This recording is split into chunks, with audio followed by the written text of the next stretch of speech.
Good morning to everyone, and welcome to the launch of the Design Beyond Deception project by the Pranava Institute. I know it's very early in the morning, not just for people in this room, person in this room, thank you, but also for people joining us online from different places. But nonetheless, in the interest of time, we'd like to go ahead and begin. So first off, I extend a very warm welcome on behalf of the team at Pranava Institute, three of us here present on the stage. And we are very glad to launch this project at the UN Internet Governance Forum 2023 in Kyoto. Danya, next slide. So a big hello from the Pranava Institute to all of you. The Pranava Institute works at the intersection of emerging technology, policy, and its impact on society based in India. Our research essentially focuses on issues such as trust and safety, deceptive design, and youth and media. And we've done a whole bunch of projects, both academic as well as multimedia in this space. Next slide. So getting right into it, what is deceptive design and why does it matter, right? I'll pick up a very simple definition which was actually put forward by the Norwegian Consumer Council on this. Plainly put, dark patterns are often carefully designed to alter decision-making by users or trick users into actions they did not intend to take. Now, deceptive design is something we've all encountered on the web, right? They have found their way into a plethora of online experiences, from e-commerce app to social media, from fintech services to education and so forth. Now, these design choices, which may seem very innocent and innocuous on the outside, have multi-sided harms actually baked into them. And by tricking, manipulating, misdirecting, or hiding information from users, these patterns harm not just the single end user of the internet, but also digital ecosystems at large. And that is also, those are also findings which resulted from the work that we did on this issue.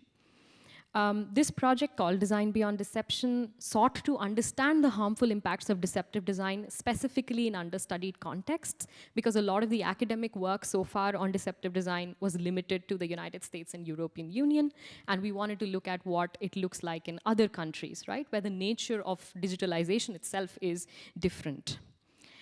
We also wanted to see how we can replace such design practices with design practices that embody values, right? And these are values that consumers, that companies, civil society, governments want reflected online, right? And that's precisely why our project also had a very strong practice or application component and not just a theoretical one. Danya?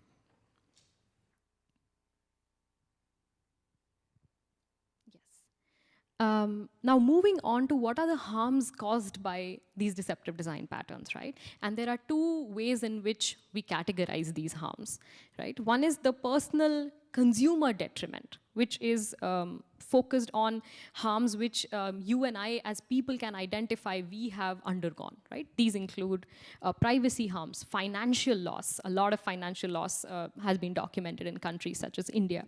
Psychological detriment and time and resource loss which happens. But at the same time, if we look deeply into the problem of deceptive design, we also realize that there are also structural consumer detriments as well as harms on the larger digital economy, including loss of trust.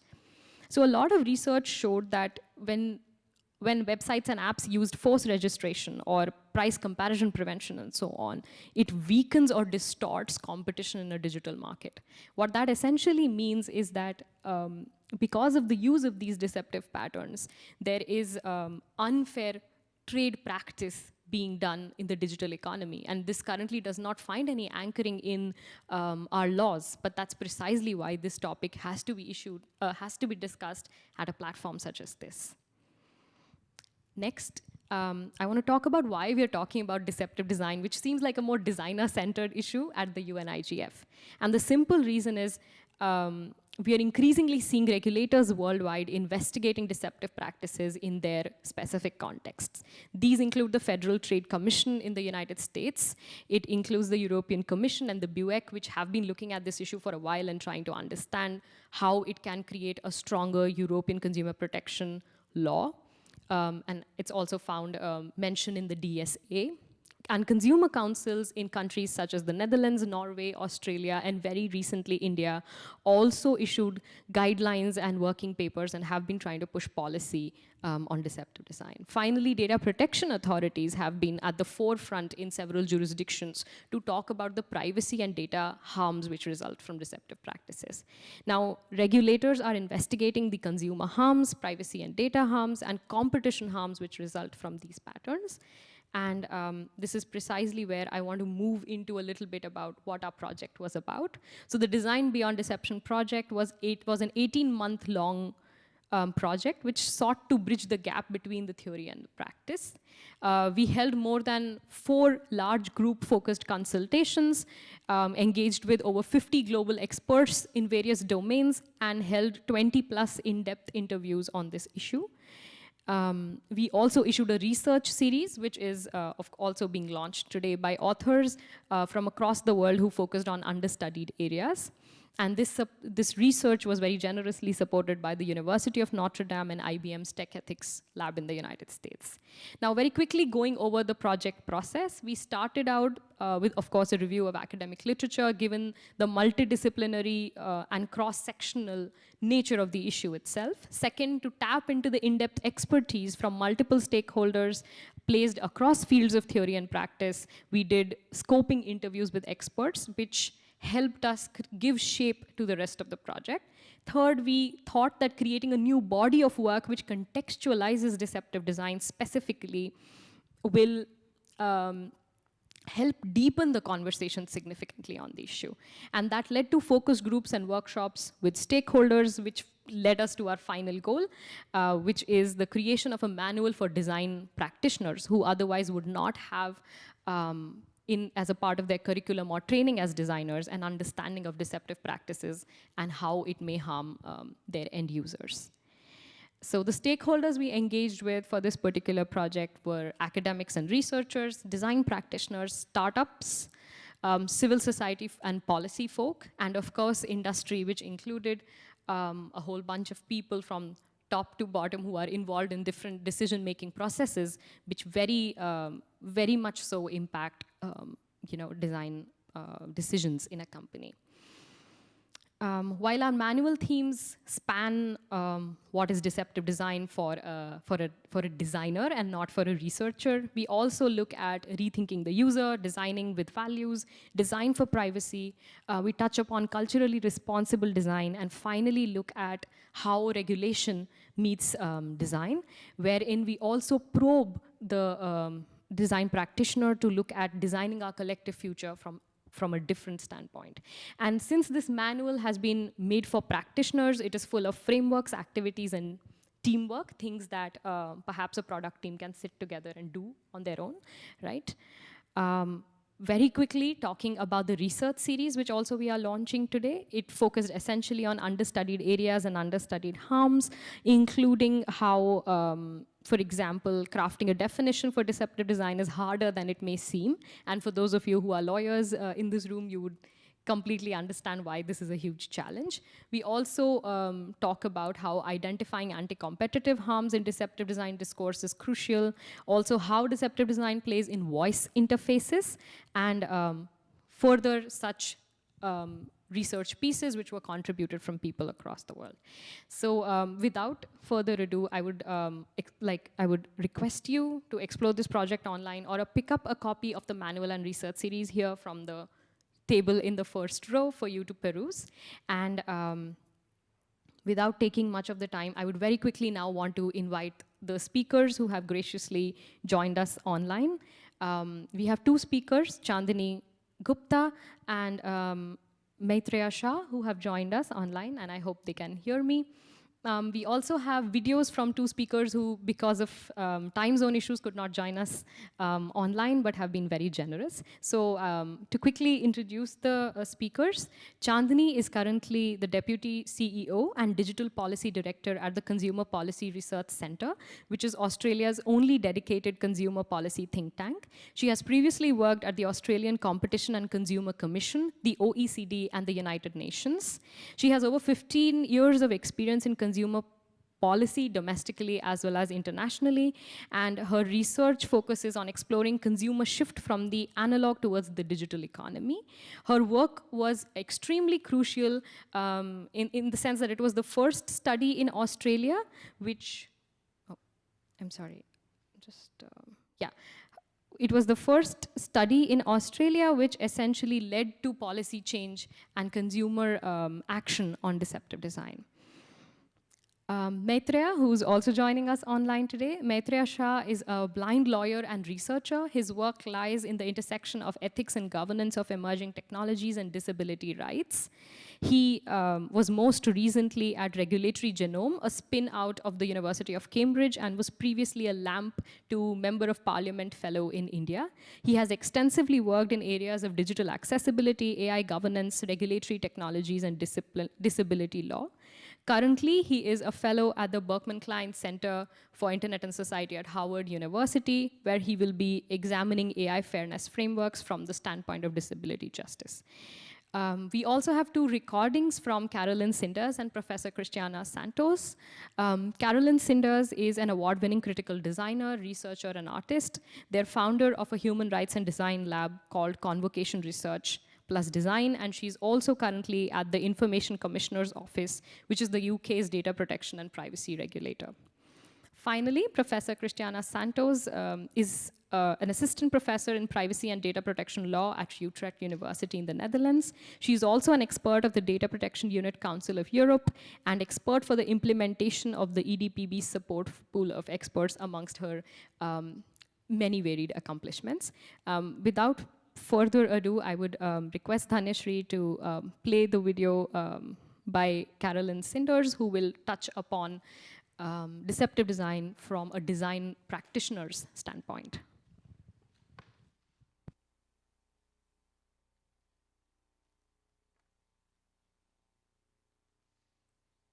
I'm a researcher and postdoctoral fellow with the Information Commissioner's Office in the United Kingdom. That's the data protection and privacy regulator. I also run a human rights lab called Convocation Research and Design. I really wish I could be there in person. I'm so sorry I can't be, so I've made this recording instead. Thank you so much to the Pravana Institute for inviting me to be on this panel. I'm one of the contributors to their recent toolkit that's out on deceptive design patterns, and I'm excited to present to you today, talk a little bit about why design and interdisciplinary thinking is so important when it comes to creating regulation, investigations, and other ways to help curb and mitigate the harms of deceptive design patterns. I've also created a very small presentation that I'm excited to show to all of you. Harmful design patterns are everywhere. They're very prolific in the modern web, and they're universally found.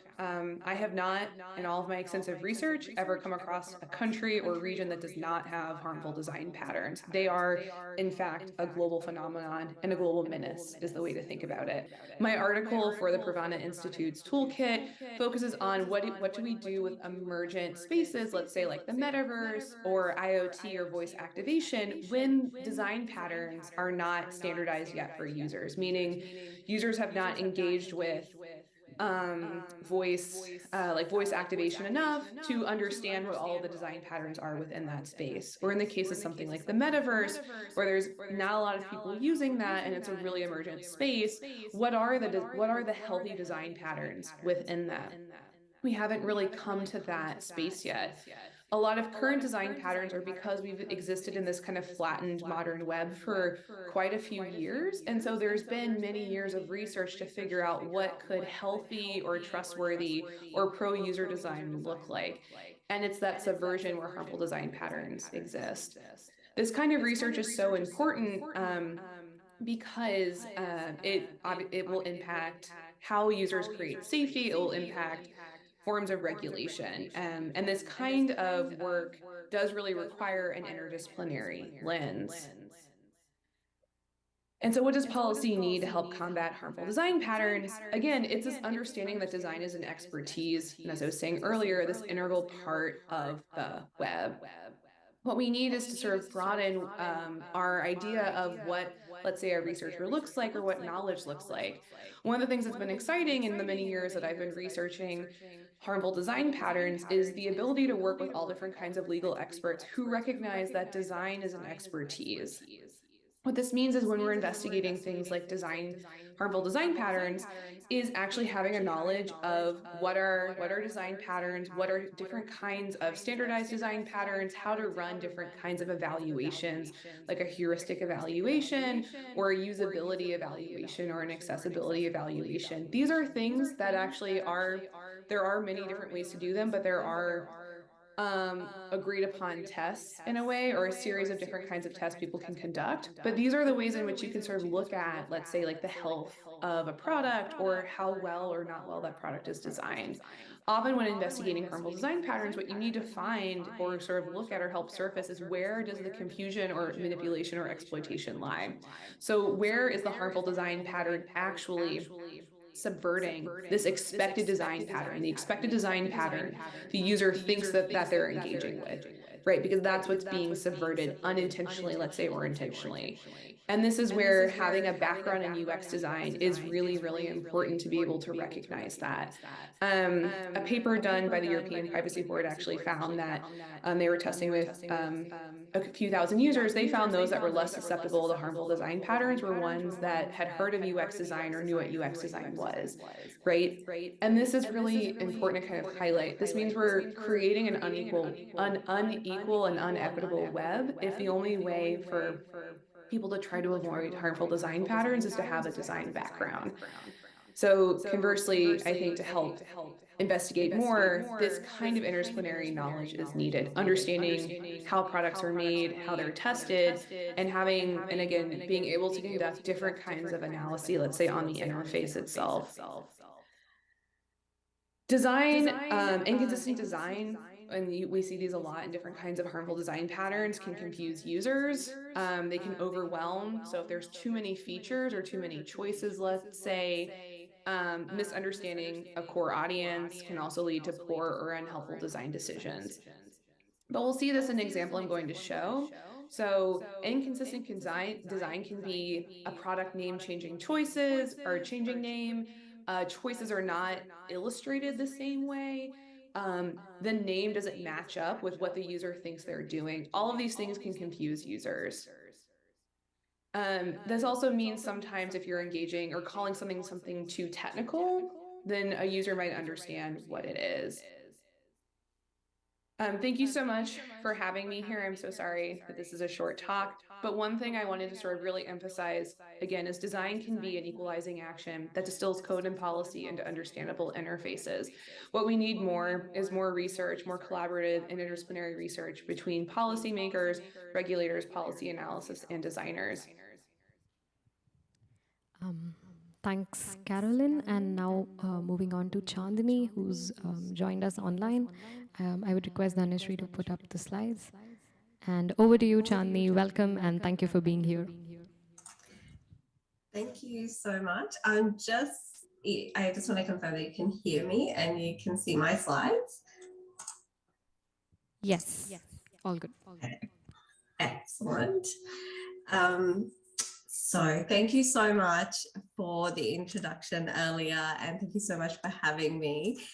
Before I begin, I do have to say congratulations, Pranava Institute, who have created such a practical tool, which I'm sure and I hope will become a valuable resource for the UX community from here on. I'm delighted to share with you today some of the insights from our research. So one of the things that we at the Consumer Policy Research Centre do is look at what is the evidence-based research that can bring about systemic change. And this was one of the ones that we have been working on for a number of months now. So it was about 18 months ago that we started our journey into looking at deceptive and manipulative designs. And as part of our research, what we really wanted to understand were two things. What are the common deceptive patterns that Australians come across most frequently, and what's the impact on consumers? And we had Caroline say how important it is to be able to understand that impact. And what we really wanted to do was quantify that harm. Dark patterns today are so prominent across websites and apps we use every day. They're used to influence our decisions, our choices, our experiences. And is it in our best interest? Often not. Is it illegal? Largely not. So in case you're wondering where dark patterns exist, as Caroline said as well, they are so prominent, they are everywhere. Even as part of our research, we asked a national representative sample of 2,000 Australians in our survey to list the names of those businesses they could recall using deceptive designs. And businesses from almost 50 different sectors were identified. I mentioned before that many of the dark patterns that exist today aren't illegal. Currently in Australia, we can look through the lens of misleading and deceptive conduct, unfair contract terms, or the Privacy Act. But the law currently offers a very narrow lens for how regulators can act. But are consumers experiencing harm? Well, the short answer is yes. Our research revealed that 83% of Australians had experienced one or more negative consequences as a result of dark patterns being used on websites and apps. Yet 8 out of the 10 dark patterns we looked at could be implemented here in Australia without any consequence to businesses. Consumers in our survey reported being compromised in their emotional well-being, experiencing financial loss, and feeling a real loss of control over their personal information. And it was anything from feeling pressured into sharing more data than they needed or accidentally making a purchase. In fact, as part of our qualitative part of our research, the frustration really came through. And it came down to 3 elements. One, there's a lack of meaningful choice. Sometimes accepting the preferred business choice is the only way to access a product or service. For example, in our suite, we saw an example of a fitness center that didn't let you see their timetable until you created a profile on their app. 2, it's the pervasive amount of pressure that's put on consumers, especially once their personal details have been shared, and suddenly they're prone to hyper-personalized content or continuous direct mail. And 3, and finally, there's a sense of frustration that businesses aren't being held accountable for any of these practices. When it comes to younger consumers, the impact only compounded. Consumers aged between 18 and 28 were more likely to experience both financial and data harms. For example, 1 in 3 spent more than they intended, and that was 65% above the national average. This demographic in Australia often has less disposable income, so the impact of harms is likely to be felt more as well. On the flip side, there's also a cost for businesses.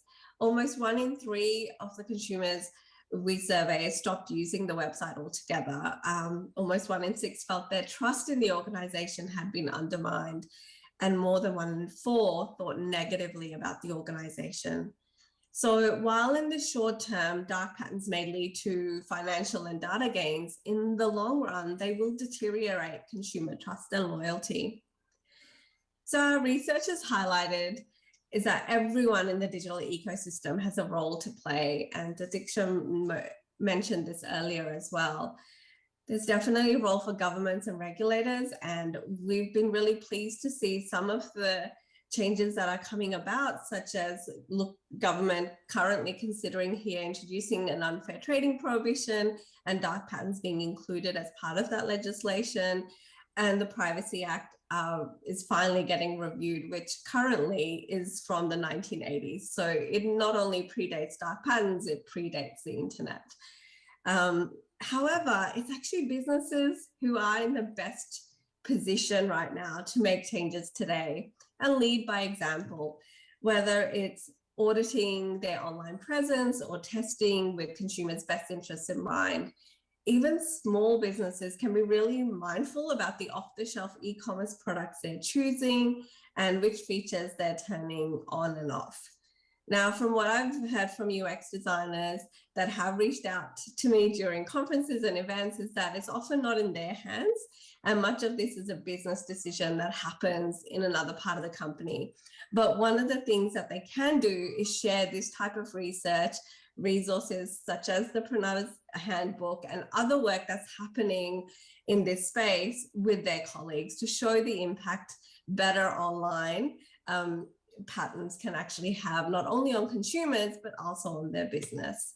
I'll end with saying we've actually all got a role to play in ensuring a fair, safe, and inclusive digital economy for consumers.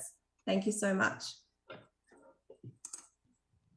Thank you so much, Chandani, for that presentation. And I would very much like to point out that Chandani's research and the research done at her institute, in fact, very recently helped push the case for making unsubscription or unsubscribe easier on e-commerce platforms like Amazon.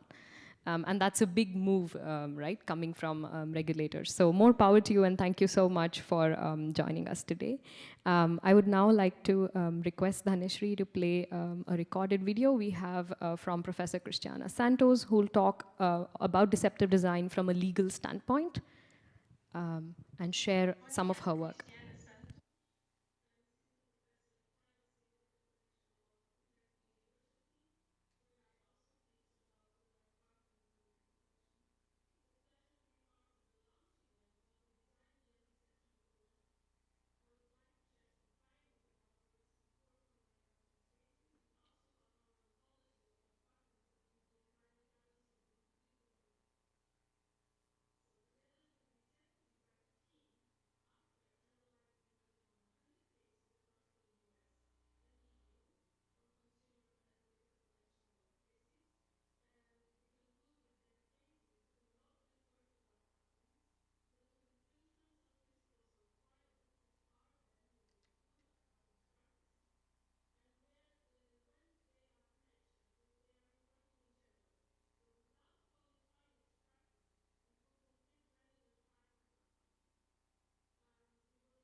The first time in a decision.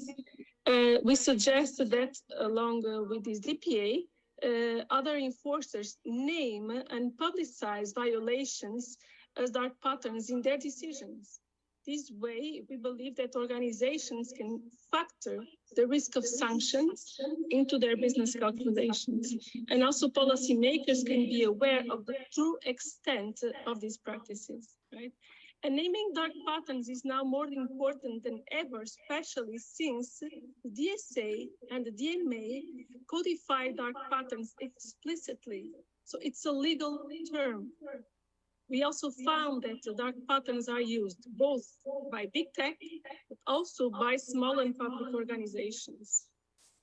Most decisions refer to the user interface or to the user experience or user journey and to information-based practices. Finally, we understood that harms caused by dark patterns are not scoped in decisions yet. Let's have a look at the privacy-related dark patterns we found in these decisions. So in this table, you can see the data protection cases according to the practices related to dark patterns types. The majority of dark patterns are referred to obstruction practices, and they are related to the difficulty of refusal and withdrawal of consent, more than 30 decisions. These are followed by force practices. So when users withdraw consent, but unnecessary trackers are loaded or trackers are stored before consent is asked, more than 25 decisions. Finally,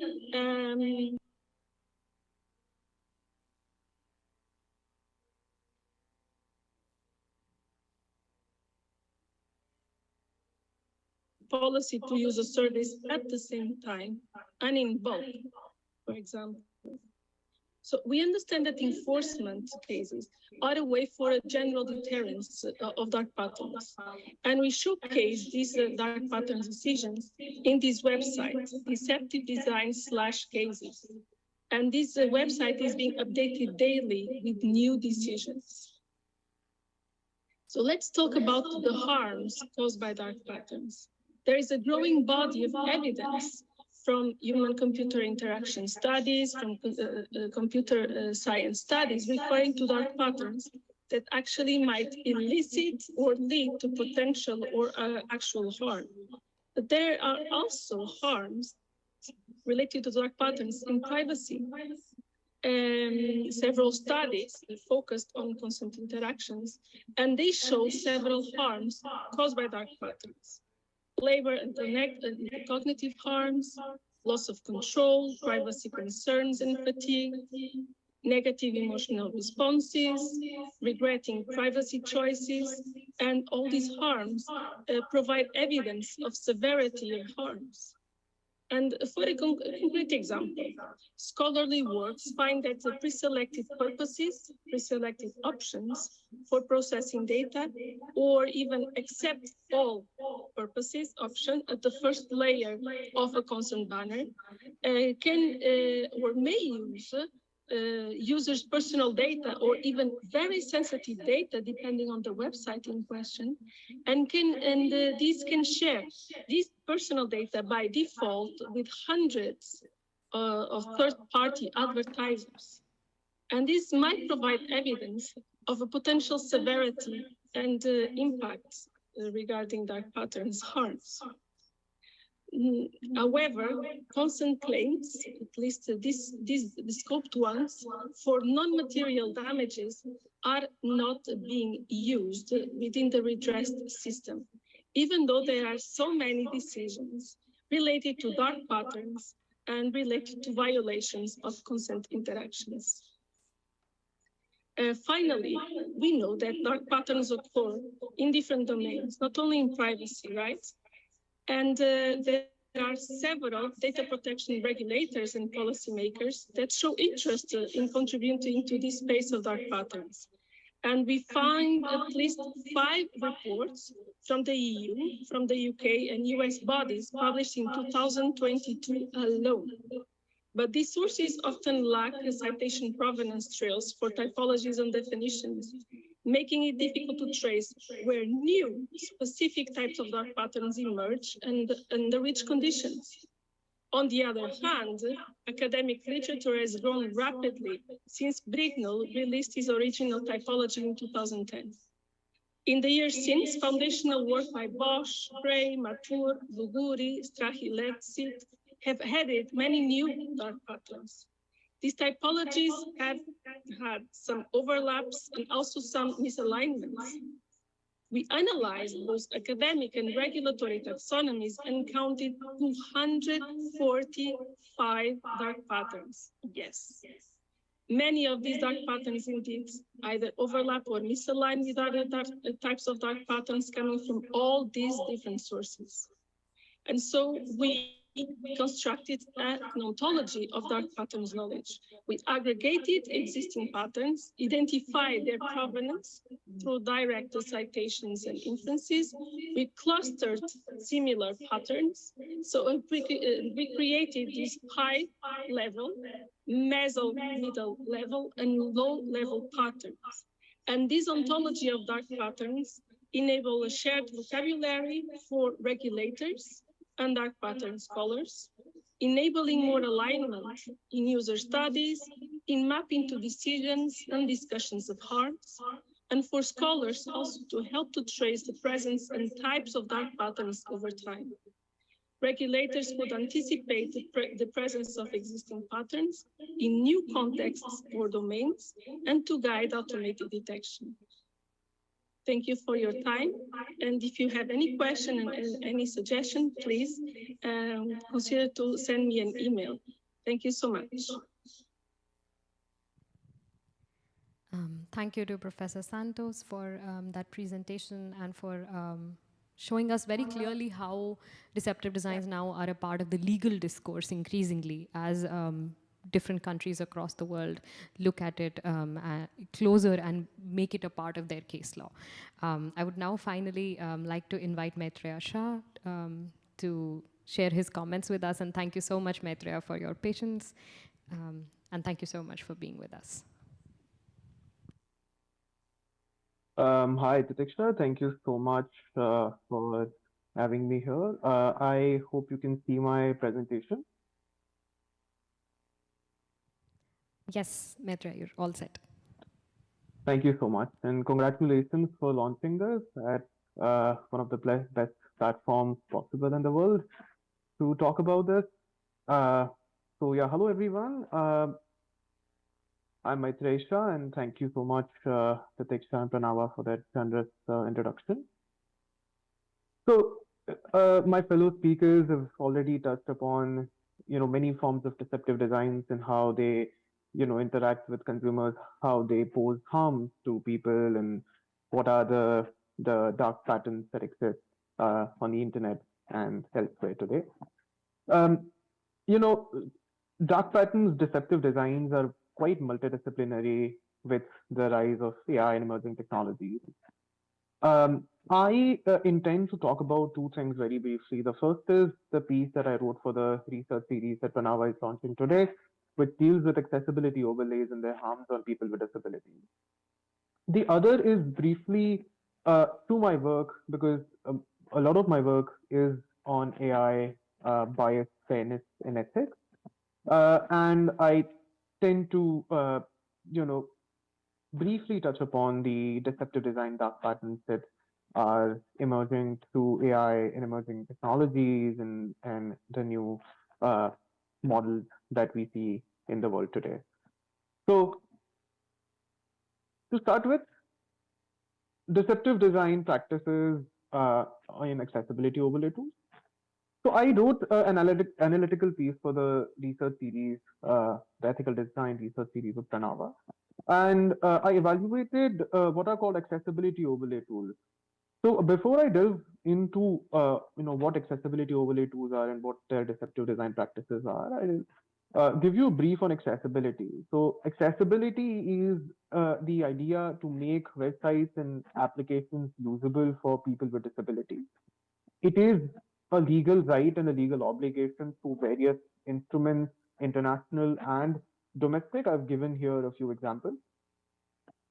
And these accessibility overlay tools are basically designed to subvert the legal obligations to make websites accessible. And I have tried to analyze these tools from a deceptive design lens and call out the dark patterns and how they end up harming people with disabilities on the internet.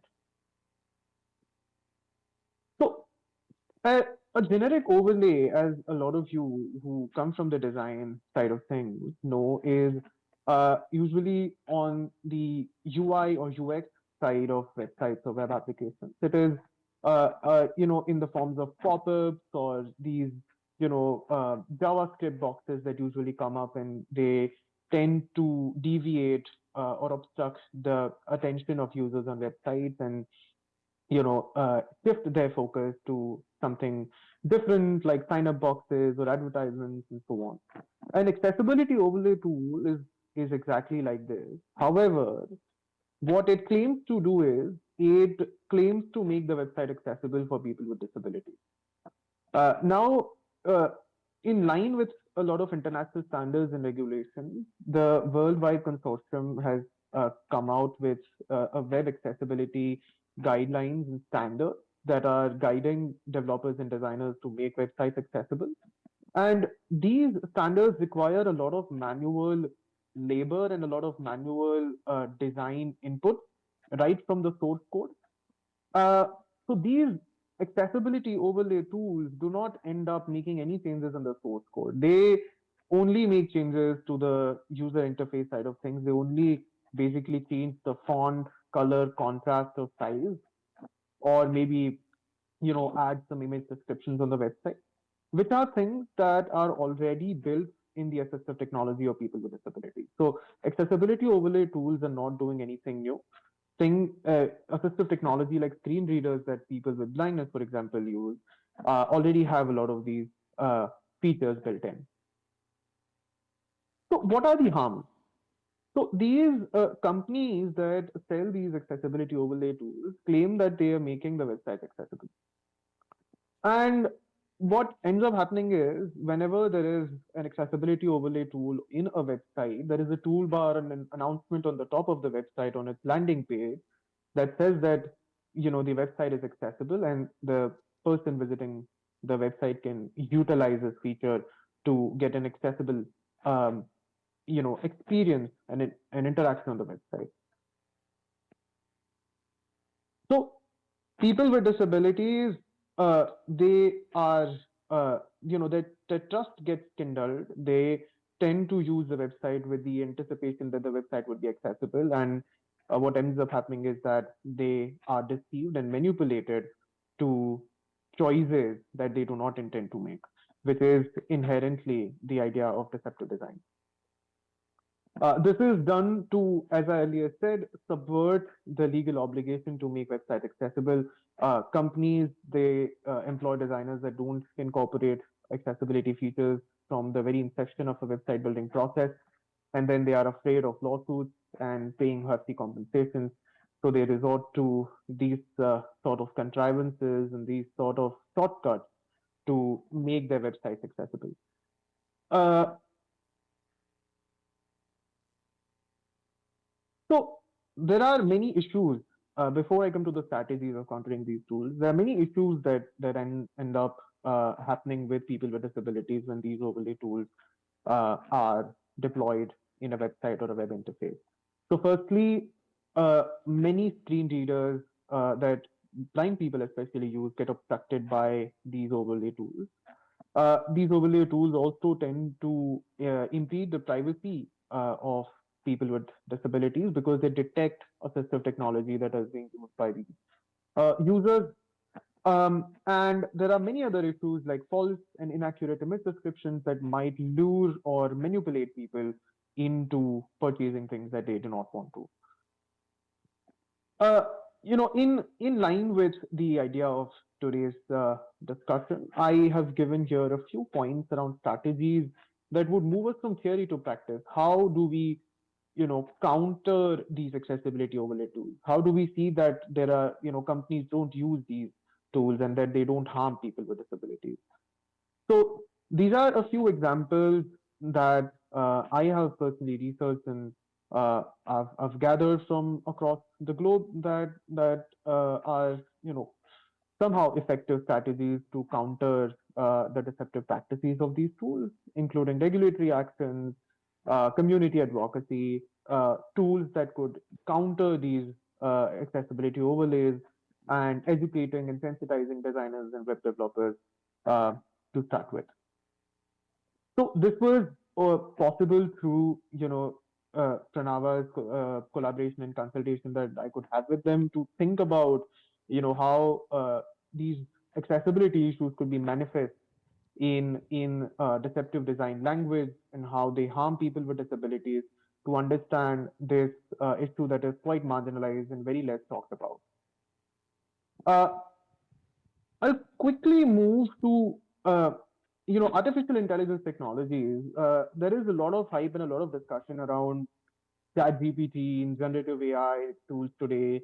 We interact with chatbots and with these new forms of large language model technologies uh, today. So these are the kind of issues that one faces. I, in my presentation, have two broad issues that I wanted to focus on. Two examples that I wanted to share with you that have come up in my research so far. And I'll be very brief because I'm mindful of the lack of time.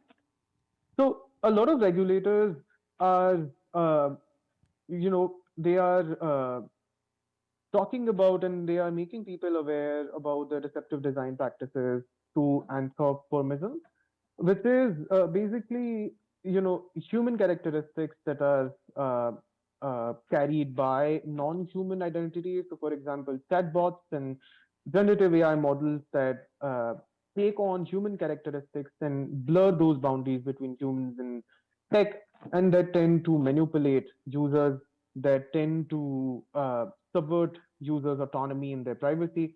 In the previous slide, I'd given an example where a person back in 2021 was influenced by a chatbot and had attempted to assassinate the Queen of the United Kingdom. So these are the kind of issues that one could face because of chatbots and large language models. Maitreya, I'm so These sorry are, to yeah, interrupt you.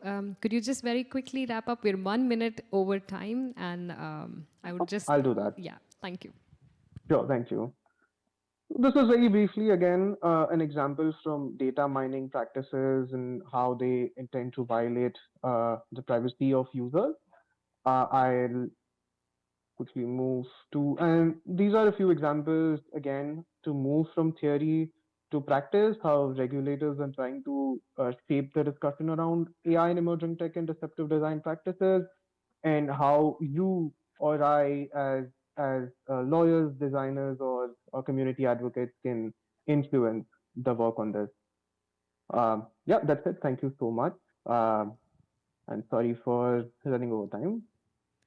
Thank you so much for joining us, Maitreya, and for sharing your specific research at the intersection of deceptive design and disability. And I wish you all the best for a lot of your forthcoming work on AI and deceptive design. That being said, in the interest of time, let me thank everyone for joining us for this particular launch event. You see the QR code to our project right up here on the screen, and if you'd like to grab a physical copy of the manual or the research series, they're right here on the front desk, right up here. Again, I would like to extend my gratitude to both Chandani and Maitreya, who are joining us at very, very odd times. But thank you for making it to this event. And thank you to everyone for attending this particular session. We are definitely available offline if you are interested in this issue and want to talk more about it. Thank you.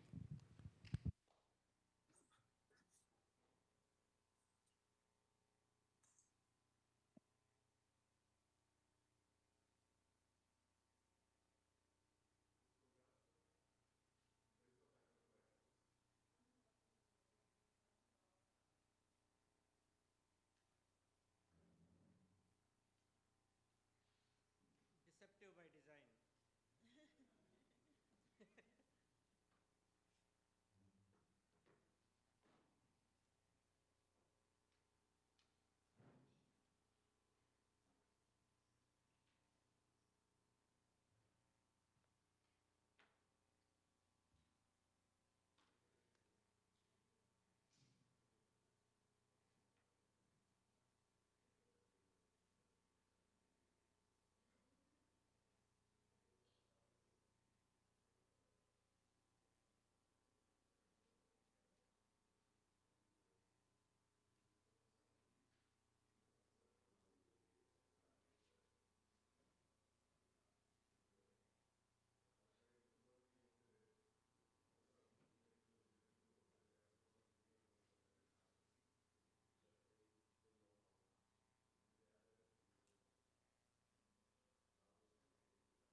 You didn't recognize me.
this one is going to be launched today. Yeah. Yeah, I was like on the way. I had 5 more minutes.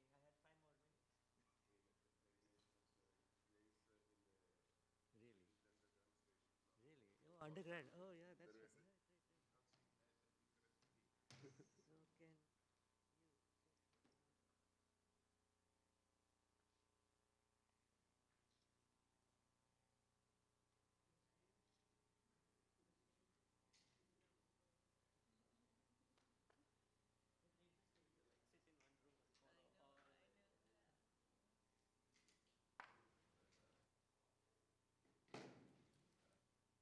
Sit in one room and follow all.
Good morning. Welcome to our conversation here today, which we're going to be launching the Africa Community Internet Program. My name is Yusuf Abdul Kadir. I'm an adjunct faculty at Syracuse University, and I have an amazing set of folks here with me today, in person and online. Last night, we opened up our conversations here at the UN Internet Governance Forum in Kyoto, and thank you to the people of Japan and the government of Japan for inviting us and welcoming us to Japan. Arigato. Last night's conversation was situated and oriented around making sure we leave no one behind. It is essential that as we consider the expansion of the internet and think through how we're going to ensure inclusion, that we are keen and clear to leave no one behind. The folks here today are going to be talking a bit about community networks and how we can both manifest the realization of an open, inclusive internet, and making sure that the availability of what we all have referred to as the information highway is accessible, and that technologies being one of the key advantages to make community networks available is helpful to advance these issues.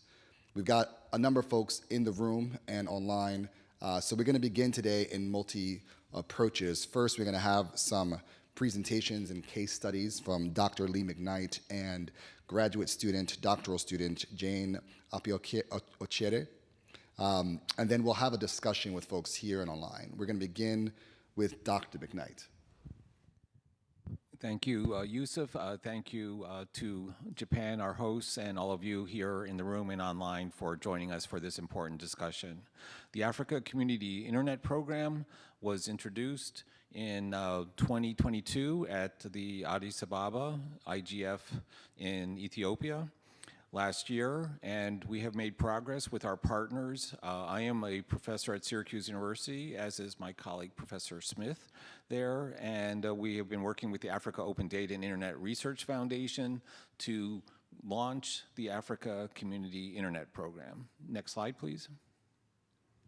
I should do it. Oh, way back one. Oh, let's see, here we are. Okay, so why are we here? It's because around 2.6 billion people do not have access to the internet in 2023. In the last year, in 2022, we moved the dial 100 million people. We can go faster. We can do better than that.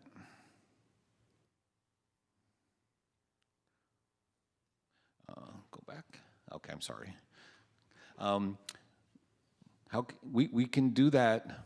It's actually not that hard. In fact, right here in the room is something that could connect 2.6 billion people if it was just distributed around the world without any new infrastructure. It's called the Internet Backpack. It powers community networks. And if folks here in the room and are welcome to come check us out at the Africa Community Internet Program booth in the exhibit hall after this panel. But it really is as simple as 1, 2, 3, 1, 2, 3, connect, and you're online from everywhere except the North and South poles. And we don't need experts to go into any of these communities. Internet backpack operators are people in the community that if they know how to run a smartphone, they can figure this out. We launched, as I mentioned, the program in 2022. We have now increased dialogue with 16, 17, 18 African nations in cooperation with the United Nations Economic Commission for Africa, African Union, African Telecommunications Union, many nonprofits, increasingly several firms, and government agencies in both Africa, the US, and elsewhere. And our hope and intent is to have at least some initial dialogue with all African Union member nations by the time of the G20 summit in 2025. This is not an imported innovation. The key software that is patented in 2022 is really an invention of a really brilliant guy in the Democratic Republic of Congo that's been working on this for 6 years, along with several of us at Syracuse University, elsewhere, and a firm called IMCON International, which is not the point of this presentation. What is the point of this presentation is to say we can do this. This is not rocket science. To my right is Jane Coffin, when she was with Internet Society for many years, saying this is not rocket science. We can build community networks. We can do this. And now we tried to make it simpler and easier and faster to at least get started with a little internet. So that's with the Africa Community Internet Program. It's part of the Africa and Global Community Internet Program. What we say is everyone deserves at least a sip of internet. So that's how you pronounce it, a sip of internet. Okay, but we go faster, easier, and better if governments cooperated. And we have recommendations. We have a white paper that is being released here online for the first time that has been shared, again, with UN agencies and governments for quite some time over the past year since we initiated this last year. Again, Internet Society and national governments have begun to authorize and permit community networks so that people can fill the gap for connectivity themselves without the barriers in place favoring the incumbent carriers. We think this can all be done and we can get going immediately, and there really isn't an excuse not to do it. And I'll stop on that note. Thank you. We're going to now go to doctoral student Jane Apio-Cherry.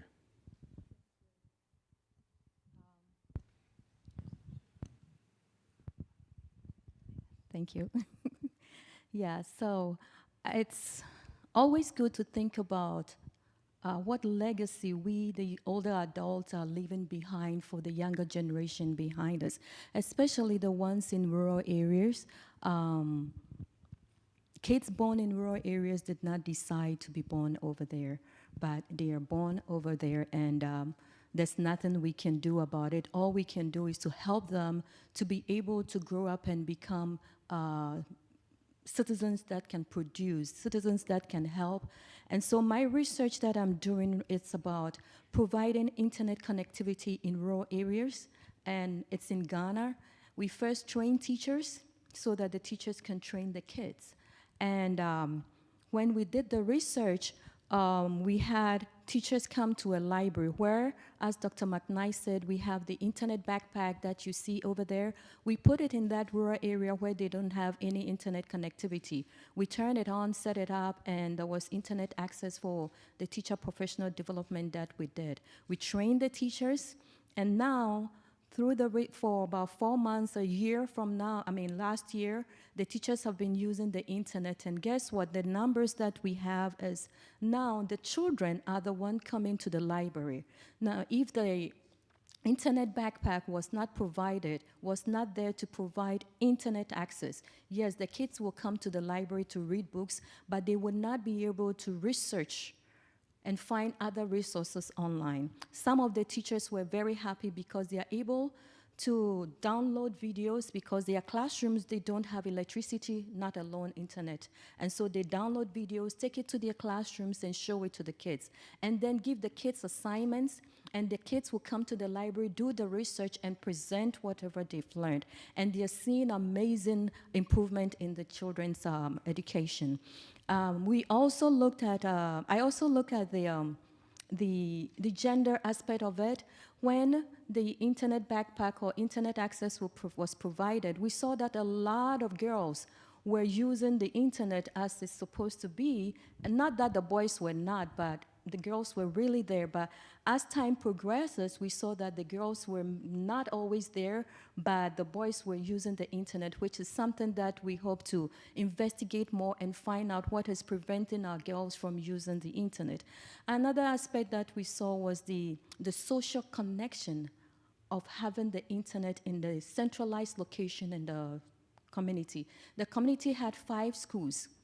And these 5 schools all come to the library. And so when we did the teacher professional development, the teachers were able to come together, private school teachers, public school teachers, come together and find out that, oh, we have somebody who knows more about the internet. Let's be friends so that we can come together, learn, and sometimes invite you to come to my classroom and teach my kids. So we see that the social connection that having these resources in the library brought it's really helping the teachers. It's bringing them together to train our kids. And also the kids are learning, are able to perform exercises that the teachers found that it was difficult for the kids to research and work on. And so we see a big impact in providing access to the internet to rural communities or rural and underserved communities whereby there's no infrastructure and there's no way that our governments are going to be able to build these infrastructures all the way. And just picking up the backpack, taking it to that rural area made a big impact in this research. And I'm pretty sure that if we are able to, as Dr. McKnight said, distribute the backpack where they don't have internet, these kids that are born there will be able to participate in the digital environment. Thank you. Okay, so now that we've kind of laid the floor into how we're going to approach the conversation, I want to set a few key discussion points for those who will be here with us today, those of us in the audience, and those who will be joining us online. There are 3 thematic areas that we're going to try to situate our conversation in. We got limited time, but we want to make sure to try to get you all the best amount of access to information as possible. First, the solution to rural community infrastructure and electricity. 2, bridging the digital skills gap and expanding training needs. And 3, why funding for community networks and sustainable energy is necessary. So the panelists here will try to address those 3 topical areas as we kind of continue our discussion here. For those who are in the room, please do not hesitate to come to the mics. There are 2 in the room if you have any questions. We want to have a dialogue with you as opposed to a lecture. Many of us are academics, and so we're used to those kinds of conversations, but we're actually here in trying to build a conversation and build a collective, cohesive group of folks trying to expand internet access to communities that don't have access. So if you do have questions, please don't hesitate. Go to the mic. We'll make sure to bring you into the discussion. To kick us off here, Dr. McKnight, I think it's kind of important for us to orient the conversation in not just ensuring that no one's left behind, which is key and essential, but how the backpack's design itself tries to facilitate for that. Can you talk a bit about the backpack's design and the way that you've thought through ensuring access to internet, access to electricity, and beyond? Sure, thank you for that, Yusuf. So when we call the internet backpack a connectivity tool, we're only talking about part of the pack. It's also a very small microgrid, a solar-powered microgrid with a solar panel that's foldable and a battery that with the 8 hours of sunlight, you can sort of recharge all the electronics in the pack and keep going. So it's sustainable connectivity off-grid. If, of course, you can plug it into the utility grid, great, then you can recharge everything faster. If you have a car battery that you can plug it into, that's also fine. But by design, we do not assume you have access to any source of electricity, so that this can keep people connected indefinitely anywhere with or without access to a grid.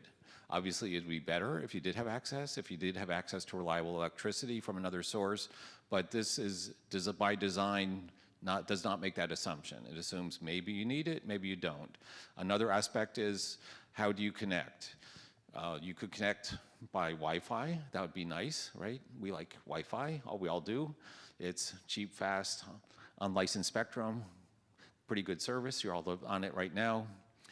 If you don't have that, 4G, 5G, that can be really fast off the pack.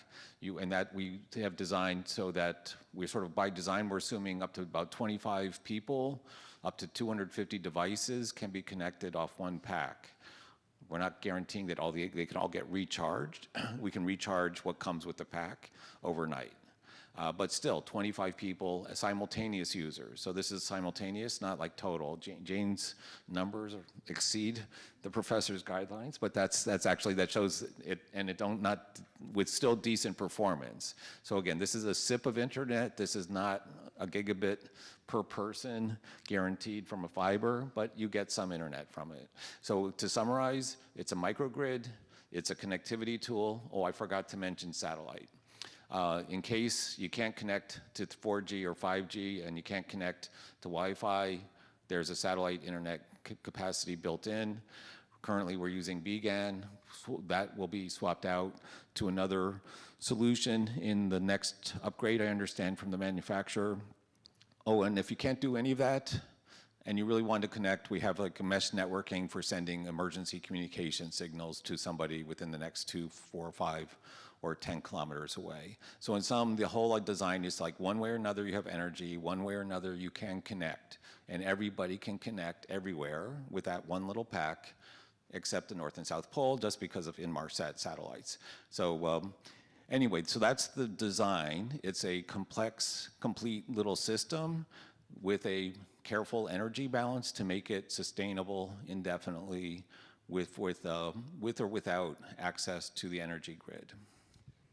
Jane Coffin, you have a storied career, respected in this space, and I want to give you an opportunity to kind of talk with us a bit about the way that community networks, and we talked a bit about that last night, but for those who weren't here, the way that community networks can kind of expand access and try to build this infrastructure. Jane comes to us as a senior executive on international infrastructure and internet issues. So Jane, please. Yes, thank you very much, and thank you to our host, the government of Japan, and colleagues in Japan. It's a pleasure to be here today. Community networks are a way to help build out middle mile, last mile connectivity, sometimes first mile, it depends on the type of community network. The proof that community networks are working is the great work that you see APC, the Internet Society, organizations like yours, FCDO, GIZ funding, other development organizations, understanding that traditional forms of connectivity have not connected many of our communities in urban, rural, remote, unserved and underserved areas. I'm being specific about urban as well. If you go to Nairobi, you will find that in very strong urban settings, you find POA there, a small ISP that's doing amazing work. You find Community Network, they're from Tunapanda. They've changed the name, and I can't remember the name. Carlos may remember, he's in the room. But community networks are a way from the community out to build infrastructure. And I'm going to focus on a word that I hope you remember, local training, which means training local people to train local people for sustainability. We're not talking about people jetting in to just leave and not leave the training behind. Digital skills are so important. It's something I think we've all found when we're doing work with communities, whether it's the Raíz América, Mundi in Latin America, and in Africa you have lots of different community networks. Some that come to mind are Zenzaleni, Tunapanda, and others that are and AFCHIC's doing great work, another group. And it's about that local training, whether it's technical training. AFCHIC's is a term that the women in a group gave themselves when they were part of a network operator group, the NOGs. If you haven't heard of them, ask me about them later. Network operator groups are really important for technical training, and this is a women's group of women training each other in a comfortable setting. So you've got the key technical training that goes on, the community development training, which is equally important from a digital skills perspective, and local grant-making training is super important. Anyone who's done this work can tell you, you've got to go out and find that funding. The key thing is there are ways to talk to investors as well to get that funding into your community. It's largely about ensuring them that you're going to help them de-risk their investment, whether it's philanthropic funding, capital coming from commercial entities and banks and others. But there are ways to do this, and I would like to posit that we can decolonialize funding. And we can do this and create more funds. And I know there are some folks who are thinking of setting up more funds in Sub-Saharan for connectivity. I won't get into all of that right now because I think some of them are still in progress. But if you also look at the UN Giga project with ITU and UNICEF, they're trying very hard to focus on how to bring more funding and funds into Sub-Saharan Africa and around the world later, but to build out these community networks. But if you've not heard of them before, come talk to the people here on the podium. Carlos, who's in the audience here, and some others, the folks at KickToNet are running around. I think they can also help. Josephine Muliza, who also works in Kibera in Nairobi on many projects, but also is the lead for APC in Africa on the community networks work. And I know that Ultramundi is here as well. So they're from Latin America, mostly Argentina, doing work. And I think Raíz América, but I can't remember. Anyway, important that you're looking at talking to regulators and policymakers as well. As Dr. Lee had mentioned, there's something called spectrum, which is very important if you're trying to put a network together. And you need to ensure that you talk to your regulators and policymakers if you're trying to use licensed spectrum.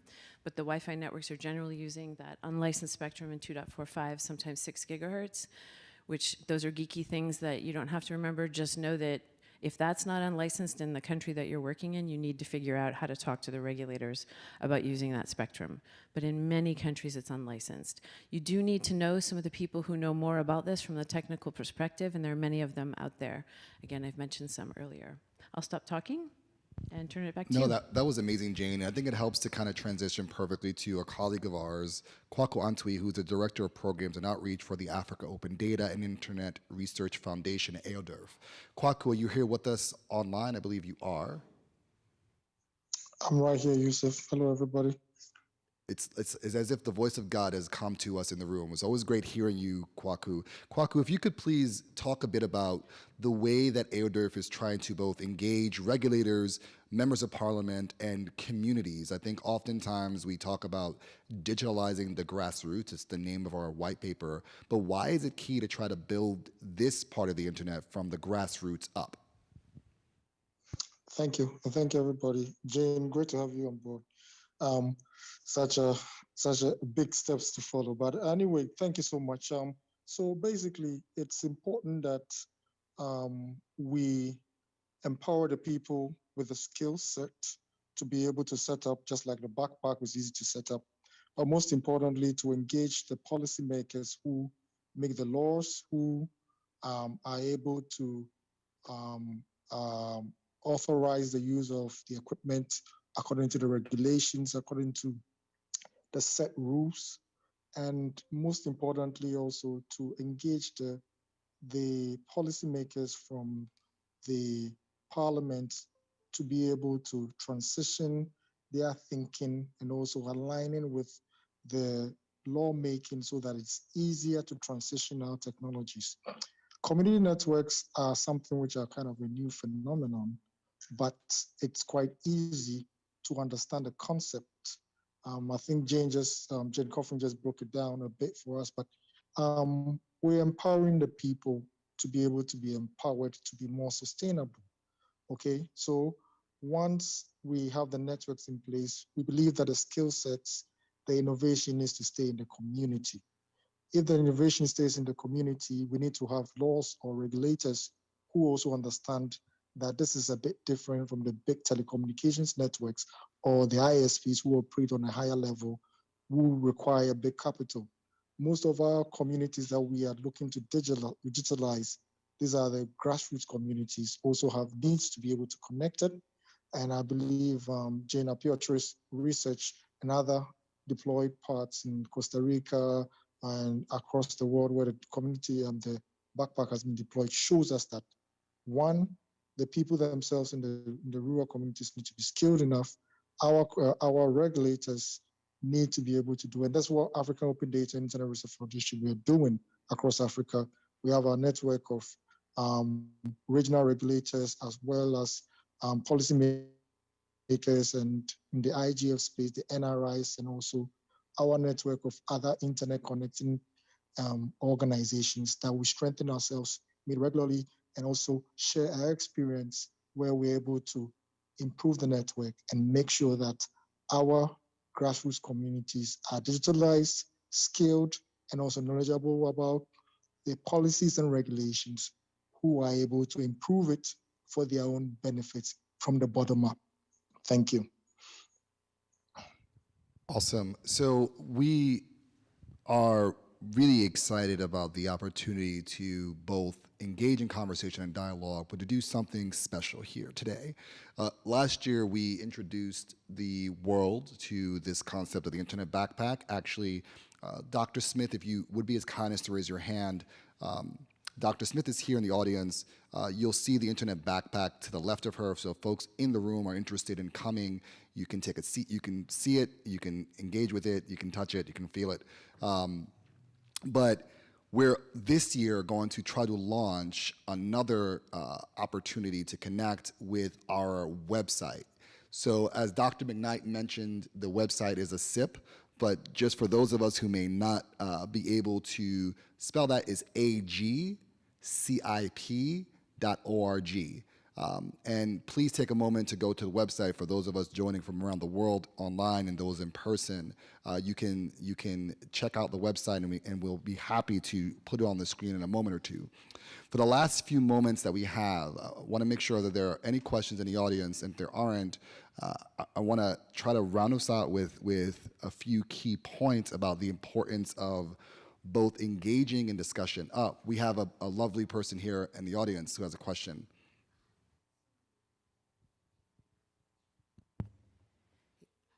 Good morning. Yeah. Good morning. I'm Christine from Uganda. I work with the regulator there, Uganda Communications Commission. So I have a couple of questions. One of them on the sustainability angle. From our experience in the Universal Service Access Program that we run, when you supply IT equipment and all, when it reaches its end of life, the communities look back and say, where do we take it? So how is this project catering for that aspect of sustainability, e-waste? The other is to do with, I'm yet to interact with the food design and backpack, so you'll excuse me if it's already catered for, but nevertheless I'll ask, operation and maintenance costs and support. Usually also that comes in terms of the communities, the technical support to actually, in case there's a failure with a backpack, who's going to handle it, and is that catered for in the training away from the usage bit? And lastly, ownership. We have seen that ownership of products by the communities, not only the beneficiaries, but also the communities associated with the beneficiaries, sort of helps garner the support and sort of the importance and significance of such beyond this was a donation that was brought, it's only for a few identified people in a community, but the way that others can also come around it. So how is that being factored in? Thank you. Amazing questions. Dr. McKnight, I'm going to pass that to you.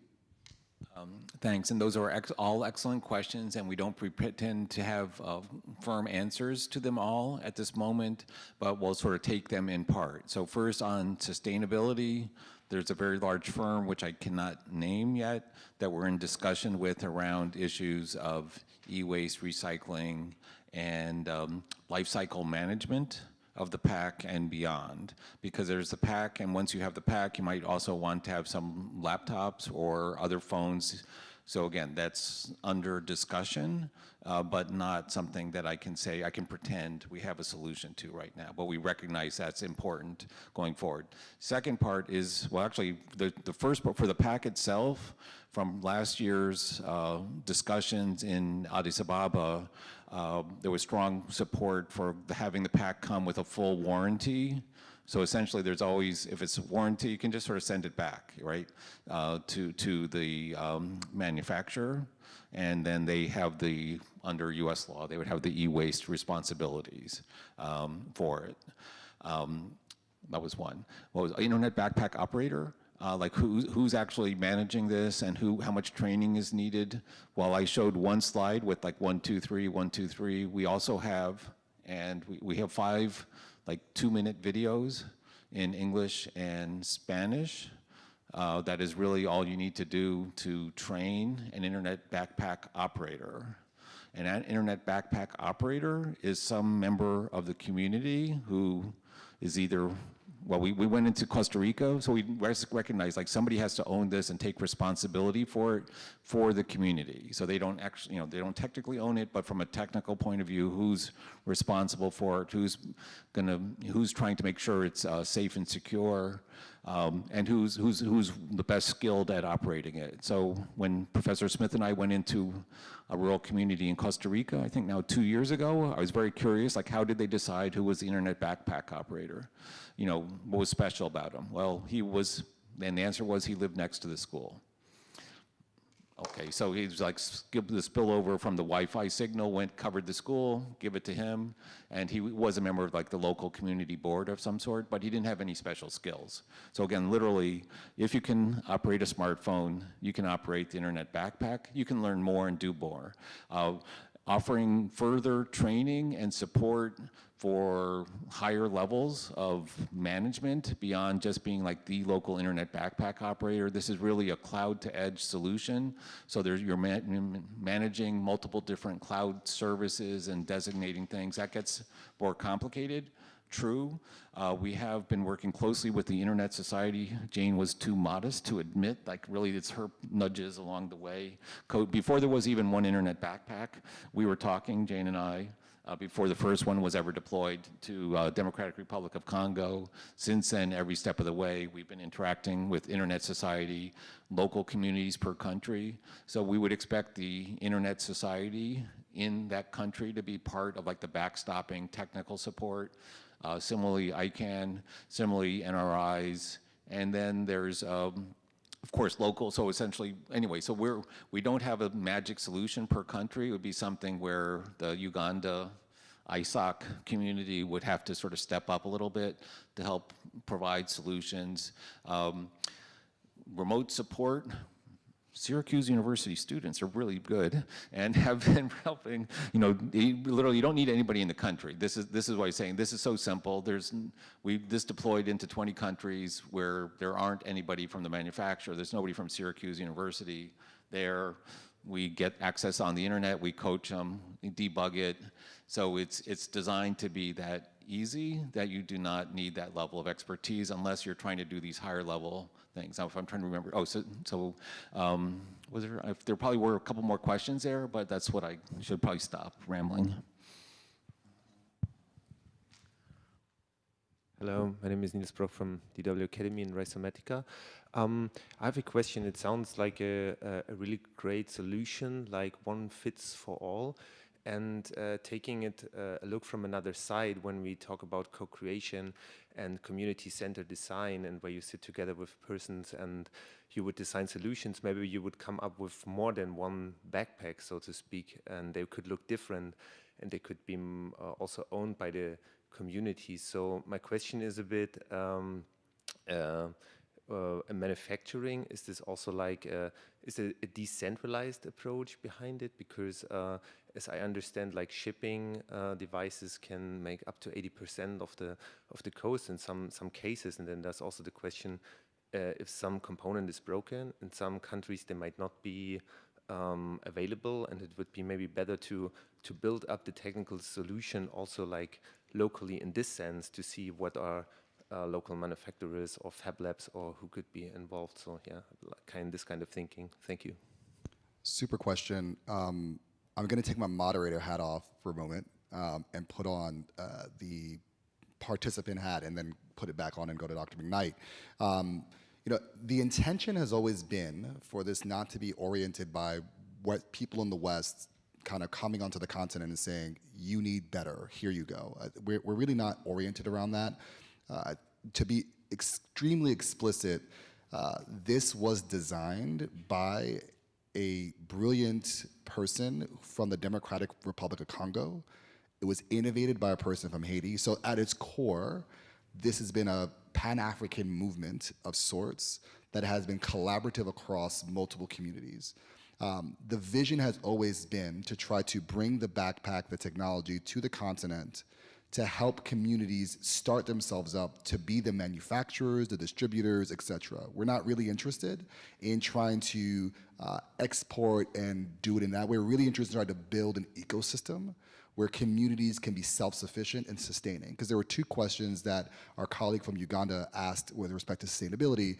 The environmental sustainability side, I think, which Dr. McKnight talked about, as well as the sustainability of the ability for communities to maintain the technology and grow without others coming from the outside, if I understood your question fully. And so we've been very intentional. I think that's why we talk about digitalizing the grassroots and why we're talking about engaging with communities and building upwards as opposed to going from the top down.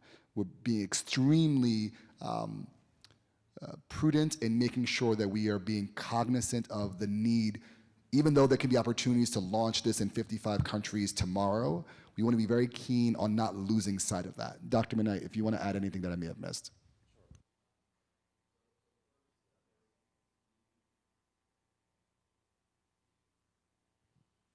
Sorry. There's actually, again, we're not here selling the pack, but it does come in different versions. One called the light version that comes without the satellite, which makes it much, much cheaper than the version with the satellite. Second, with the pack itself, it's possible to connect like anything else. This is part of the dialogue from the beginning with the Internet Society, that this is, not a closed system. It's like connect your storage, connect your whatever it is into this. Boom, boom, it's part of your pack. You can add on whatever you want to it. It provides this sustainable connectivity, sustainable energy, little box. I promised Jane years ago, I haven't forgotten, that sooner or later there would be an open source version with open source hardware, and it's really hard to do that. There is a patented, on the software part that is patented last year. The manufacturer has that. That's just the reality of the world that we're in. But still, the design itself is modular, simple, and can be added on in any way anybody wishes. There's nothing to stop people from adding in more content, more devices, other configurations. Hello, can you hear me? Yeah. Yes, we can. So, can you connect, is there a server? Why do you need a server? I'm wondering what a community means without, like an email server, for example. Suppose the connection is weak. Suppose like I want to send an email. I mean, it starts from there, but the idea of a community is all about how you are a community together. And I can give you 10 reasons, but I just want to mention email relay server. Yeah. You can add, like as I said, if you want an email server, you can add an email server. This Has is a cloud to edge a solution, so it connects. There's a router, there's a battery, there's a solar panel. That's the core. Anyway, those are the core components. You can add anything else you wish. If you wish to have a separate router, that's optional, up to you. Okay. Has anybody added in this? Say again? Has anyone added a server until now? There have been servers added, but the basic design doesn't really require that. But you can do that. Another question.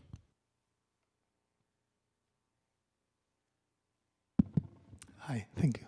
My name is Carlos Rey Moreno from the Association for Progressive Communications. Thank you very much for the presentation. I mean, we've been advocating and supporting community networks for many years now with Jane and with others. It's actually amazing to see more people advocating and working and trying to build the skills, the capacity, and working with more communities around the world, and in particularly in Africa.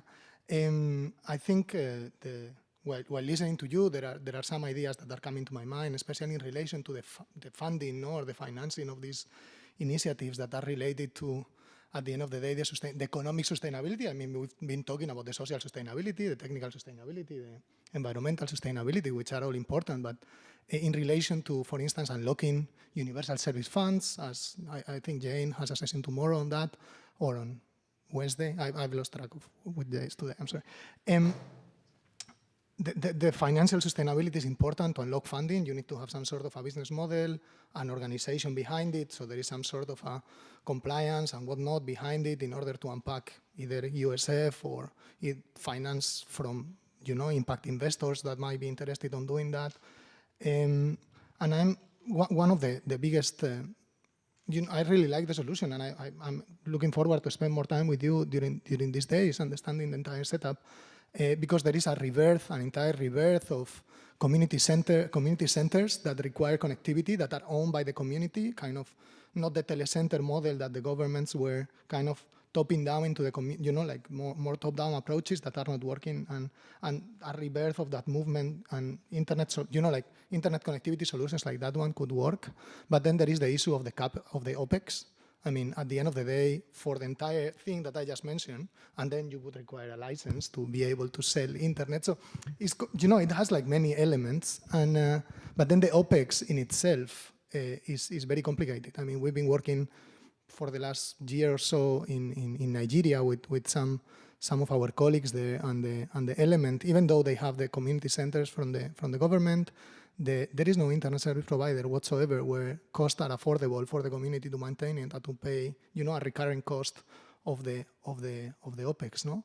And yeah, I was wondering whether, I don't know, you were mentioning that you have a partnership with Inmarsat, that in turn has been merged with Viasat, that Viasat has a partnership with Microsoft that is offering, through Airband, a potential opportunity to partner, whether you have considered that. Sorry, but many things, but happy to talk more. Thank you. Let's give you 1 minute to respond. Sorry, is that Kwaku on the line?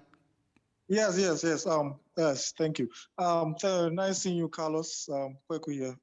Yes, so basically the whole reason is that we have this African Community Internet Program, Carlos, and it would be good for us to have more conversations about it, and including the business models as we have incorporated in the program. And yes, there are a lot of developments going on, and it would be good to us to continue this conversation, and also for us to tighten these aspects in the conversations very much. And they are very much welcome. And the team is available both online and on site in Kyoto. So let's keep the conversations going on. Yeah, thank you. I'll close this out by saying thank you all for being here. Carlos, to your question, we have a white paper that talks about the use and the importance of universal service funds, and we can connect with you afterwards to try to elaborate further. For those of you who were here with us in Kyoto, thank you so much for joining us. We want to give you a round of applause and give yourselves a round of applause, please. Don't be too shy, but clap for yourselves for being here. For those who've joined us virtually, thank you for coming. We wanted to make sure that we leave this conversation with you being able to access our website for more information, contacting us and engaging in the conversation, agcip.org. We want to thank Kwaku Antwi, Director of Programs and Research from the Africa Open Data and Internet Research Foundation, Jane Coffin, who is a Senior Executive for International Infrastructure and Internet Issues, Jane Apielchere, who is a doctoral candidate at Syracuse University School of Information Studies, Dr. Lee McKnight, who's an associate professor at the Syracuse University School of Information Studies, the people of Japan, and the United Nations Internet Governance Foundation. And please do not hesitate to find our booth. We are right next to the kimonos. Thank you for coming, and with that, we will end the discussion.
Do we have your contact information? I'll send you. Who's you? I'll send it to Jane.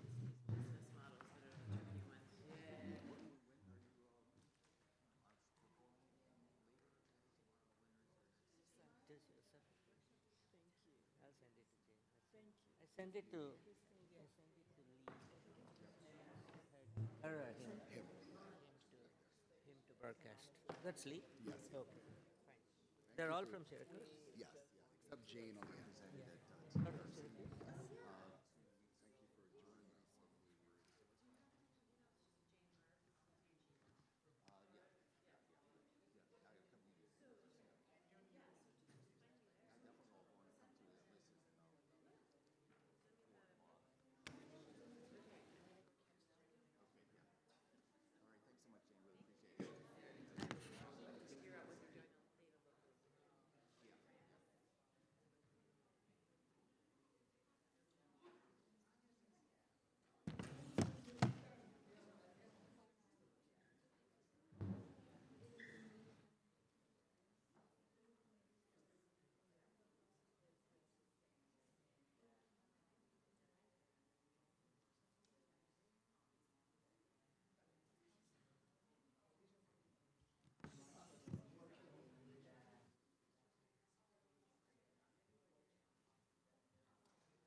バッテリーを入れ替える。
Recording in progress.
あ、もしもし、山中さん聞こえますか？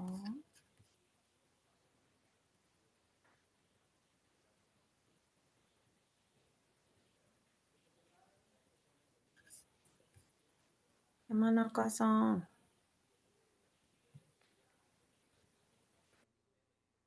聞こえますね。はい、ありがとうございます。こちらも聞こえますね。はい。あ、山中さん聞こえますか？宮田です。宮田さん聞こえてます。もう一回喋っていただいていいですか？こんにちは。上級審、宮田です。よろしくお願いします。よろしくお願いします。聞こえますでしょうか？今よく聞こえてます。ちょっとバックグラウンドは、今設定中ですけれども、じゃあ、こちらでテストの方は OK でしょうか？山中さんの声は大丈夫です。宮田さんの声は大丈夫ですけど、顔見えてます？ちょっと一度出していただいて。見えてますね。見えてます。見えてます。はい。じゃあ宮田さん、これでテストOK でいいですかね？はい、よろしくお願いします。ありがとうございます。ありがとうございます。はい。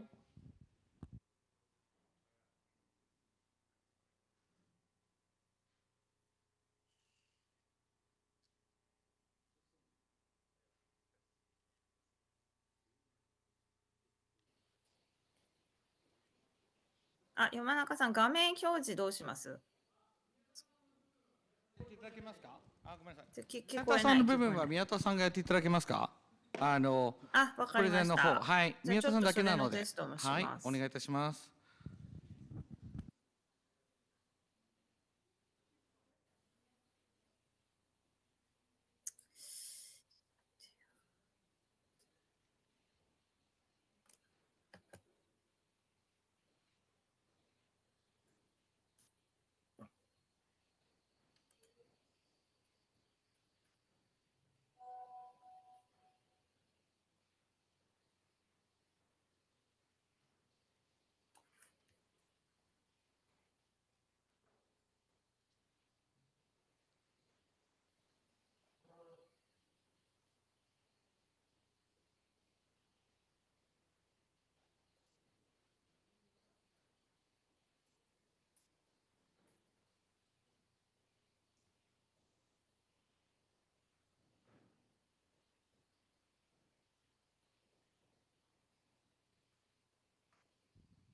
宮田さん、今見えてます。コンセプトとかスライドが見えてます。見えてますでしょうか？見えてます。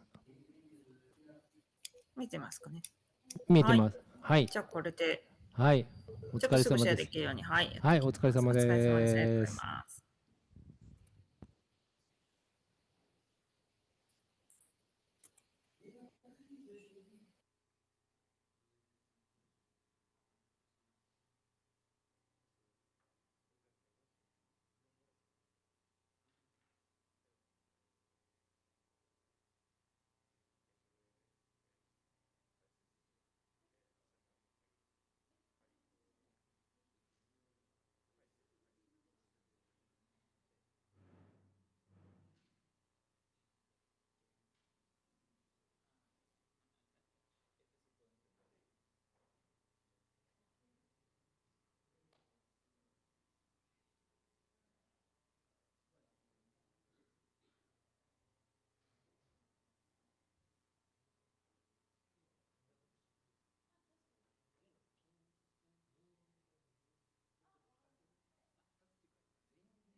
John Ferrer? JP, can you hear me?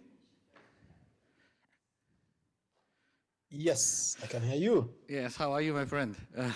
Sorry I couldn't get you Good, here good. in person this time, but I promise I will do it next, one day I will do it for you. Okay? Okay, no problem. Thank you so much actually for participating from Las Vegas. Yes, it's 11 p.m. here, so Oh, sorry about if that. I say something incorrect, blame it on time and jet lag. Yes, I'm sure. But thank you so much, yeah?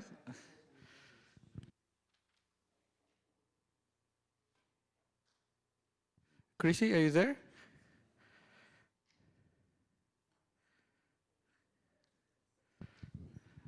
Chrissy, are you there? I think she should be there, right?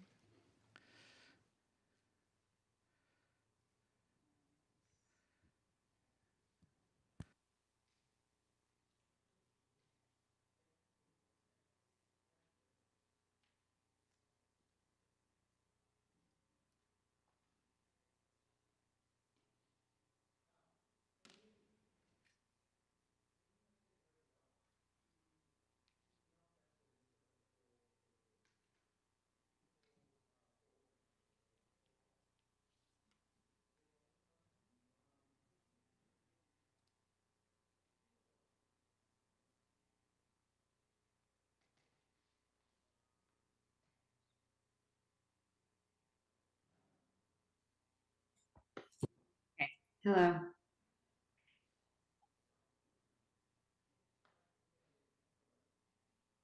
We can hear you. Thank you so much.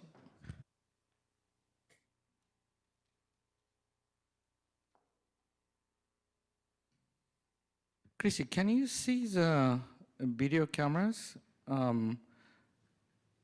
Sort of looking at the audience? Yes, I see one looking at you in half of K and one looking at the room. Yeah, there's also Atsushi Yamanaka Jaika is the one which actually shows the audiences. Yes. You see that? Yes. Okay, so you know, you can have the reactions from the audiences. Okay, perfect.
Well, thank you very much for coming.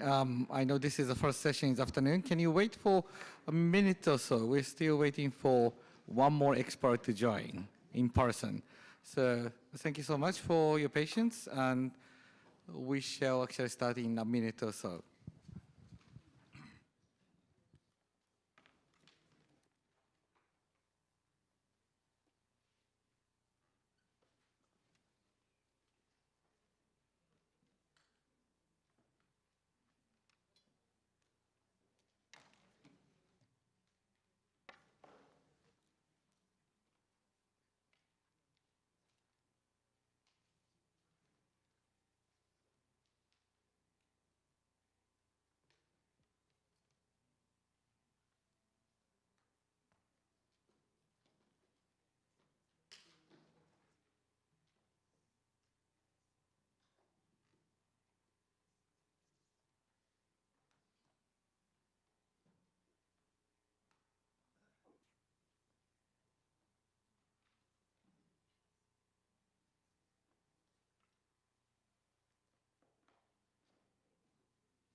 So maybe I think we shall start, actually.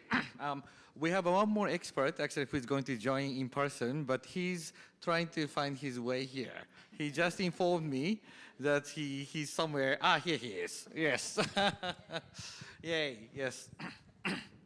So good afternoon for all. Thank you for actually coming to this session called Opportunities of Cross-Border Data Flow, DFFT for Development sessions.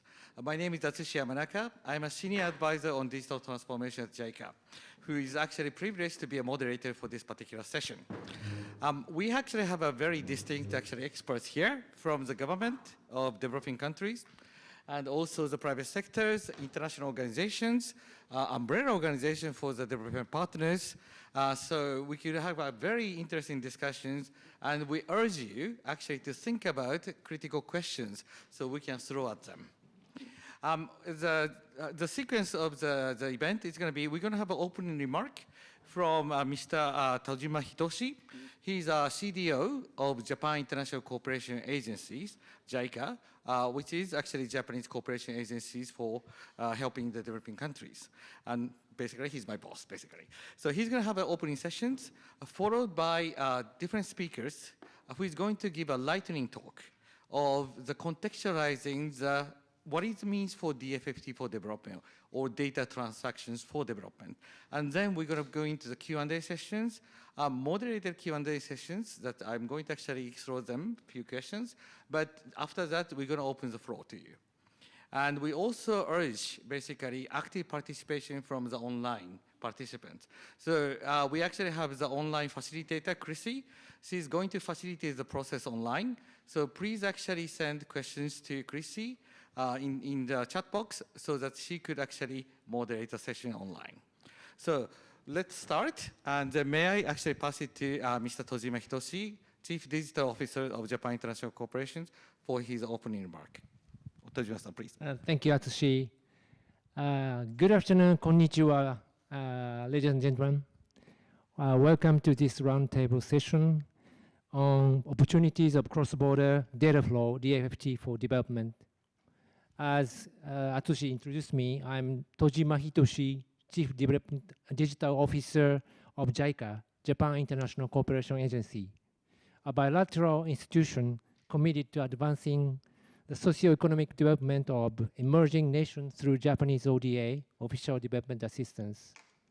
At JICA, we have embraced digital technologies to enhance the efficiency and effectiveness of our cooperation program, always overarching goal of helping our partner countries achieve tangible development outcomes. In 2022, we introduced our DX vision and launched a practice known as Global Agenda for DX as you can see at the entrance of this forum. Their primary objective is harnessing digital transformation to improve the well-being of all individuals and to build resilient societies that ensure safety and provide diverse opportunities.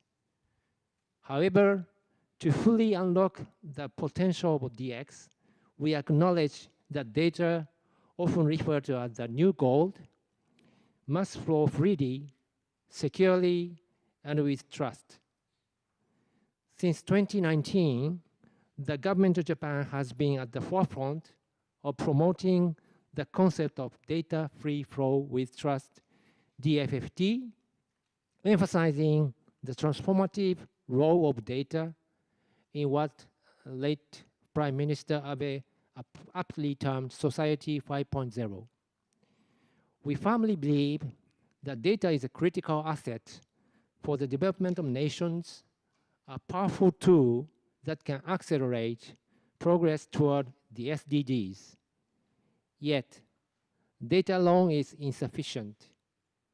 It must flow and transact securely to realize its full potential. In this endeavor, we are also mindful of the challenges of data governance, sovereignty, cybersecurity, privacy, and personal information protection. In this session, we have gathered experts from government, public and private sectors, civil society, and importantly, all of you, both here in Kyoto and participating online. We encourage open and free discussions on the challenges and opportunities of data flow and transactions, particularly within the context of developing countries. Your inputs are invaluable as we collectively work towards creating models that maximize the benefit of DFFT. Lastly, I extend my sincere gratitude to our co-organizers, Dial and Google, for their invaluable support in facilitating this crucial discussion. I anticipate today's conversation will be engaging and constructive, making a substantial contribution to the advancement of DFFT for development. Thank you very much. ありがとうございました。Thank you, Tojima-san, for your opening remark. So now we're going to go into the lightning sessions. We're going to have 5 distinct experts here. We're going to have first Ms. Miyata Mayumi. She's the Chief Representative of JICA Tunisia office, but she used to be a director of the STI DX office in JICA. She's going to talk about the DFFT for development concept of DFFT. And then we're going to pass it on to Mr. John Filbert and Sengemana. He's the Chief Technical Advisor of Africa CDC. He's going to be also online. And then we're going to pass it to Gordon Karema, to my left here. He's Director General of the Ministry of ICT and Innovations in Rwanda. And then to Kate, Catherine Kay McGuinn. She's a Senior Policy Advisor of Digital Impact Alliance. And the last but not the least, Mr. Jean-Jacques Sahel, Asia Pacific Head of Content Policy and Global Head of Telecommunication Policies of Google. So Miyata-san, can I pass the floor to you?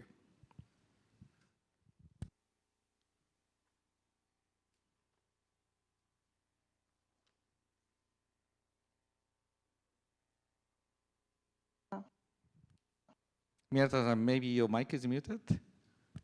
Sorry. Can you hear me? Yes? Yes, we can. And also I'm showing one slide. Yes, it's fine. Okay. So thank you very much. This is Miyata from JICA. I'm very delighted to be joining this session as an ex-director in charge of DX in all the JICA projects and programs. And one of the things that I did with my colleagues is to conceptualize a so-called DFFT in the development context. And here I would like to explain this slide, which is also made available to our session page on the IGF website as a background paper. so the concept of DFFT for development, as we propose, is summarized in this sheet. And so the background is that developed countries are positioning data utilization as a source of national power, and they're promoting them to get more data, promoting them and then getting more data and circulating them more data, and then getting more values at the end. On the other hand, there's still many areas in developing countries where the infrastructure and the environments are still at fragile stage and not maybe at that level. So what is DFFD for development is to realize data-driven socio-economic development of developing countries through enabling them to participate into international data market in safe and trusted ways. So in order to push this agenda, how can we do that? So on the right-hand side, we have laid out some elements here. And so in the white space, this is a kind of typical system architecture diagram, starting bottom from infrastructure, data layer, data integration platform, and data space services, and having overreaching regulations institution on the right side. And blue areas are blue highlighted areas are the kind of entry points where we can we thought quite useful to kind of package DFFT together with our development programs, for example. So support for system operation deals with the regulations institution. Some of the intervention in our programs deal with digital strategy for an entire country or region or entire sector or industry. So in those exercises, it's good to think about the cross-border data flows in a trusted ways. And another secondly is the data utilization. So we have a number of projects where we dealing with specific applications in energy or in energy or mobility or in health, those specific for their specific purposes. And when we support this, when we implement those programs, we also anticipate a future cross-border data exchanges, and so that we don't hinder their potential of data utilization. So here are the kind of framework that for thinking that we like to propose, and some of the detailed explanations are giving on the following slide. I'm not going to explain all of them. And in the session, I would like to, I will be happy to share some of the concrete examples and the challenges I would like to hear from other panels and the participants. Thank you very much. Thank you, Miyata-san, for the concise, actually, concept of explanation of the concept of DFFT for development. As Miyata-san mentioned, the data without flow, data without transaction is data, no data, right? No gold, basically. So it's very, very important for us to see what will be the safe and trusted ways of transacting data. So that is really the concept behind the DFFT for development. So now let me also pass it to Jean-Philibert Nsengimana. He's Chief Digital Advisor for the CDC Africa. So she's actually advising on a lot of health-related data, which is critical in terms of privacy and also safeguarding as well. So Jean-Philibert, can you actually have a lightning talk for you for 5 minutes? Absolutely. Thank you so much, Atsushi-san. Good afternoon, everyone. So it's 11:30 p.m. here, and I'm only here because Atsushi-san is my good friend. And today he's surrounded by two other very good friends and colleagues, Kay McGowan and Gordon Kalema. Otherwise, I'm sure there is enough expertise in the room to dissect this topic. My name is Jean-Philibert Nsengimana. I'm the Chief Digital Advisor at the Africa Centers for Disease Control and Prevention, and also serve as Senior Advisor at the Digital Impact Alliance. So the theme of cross-border data is extremely interesting and timely in the African context because of several reasons, but I will only talk about 3 reasons. Number one, Africa is uniting in the world's largest free trade area. Previously fragmented into 54 markets, since 20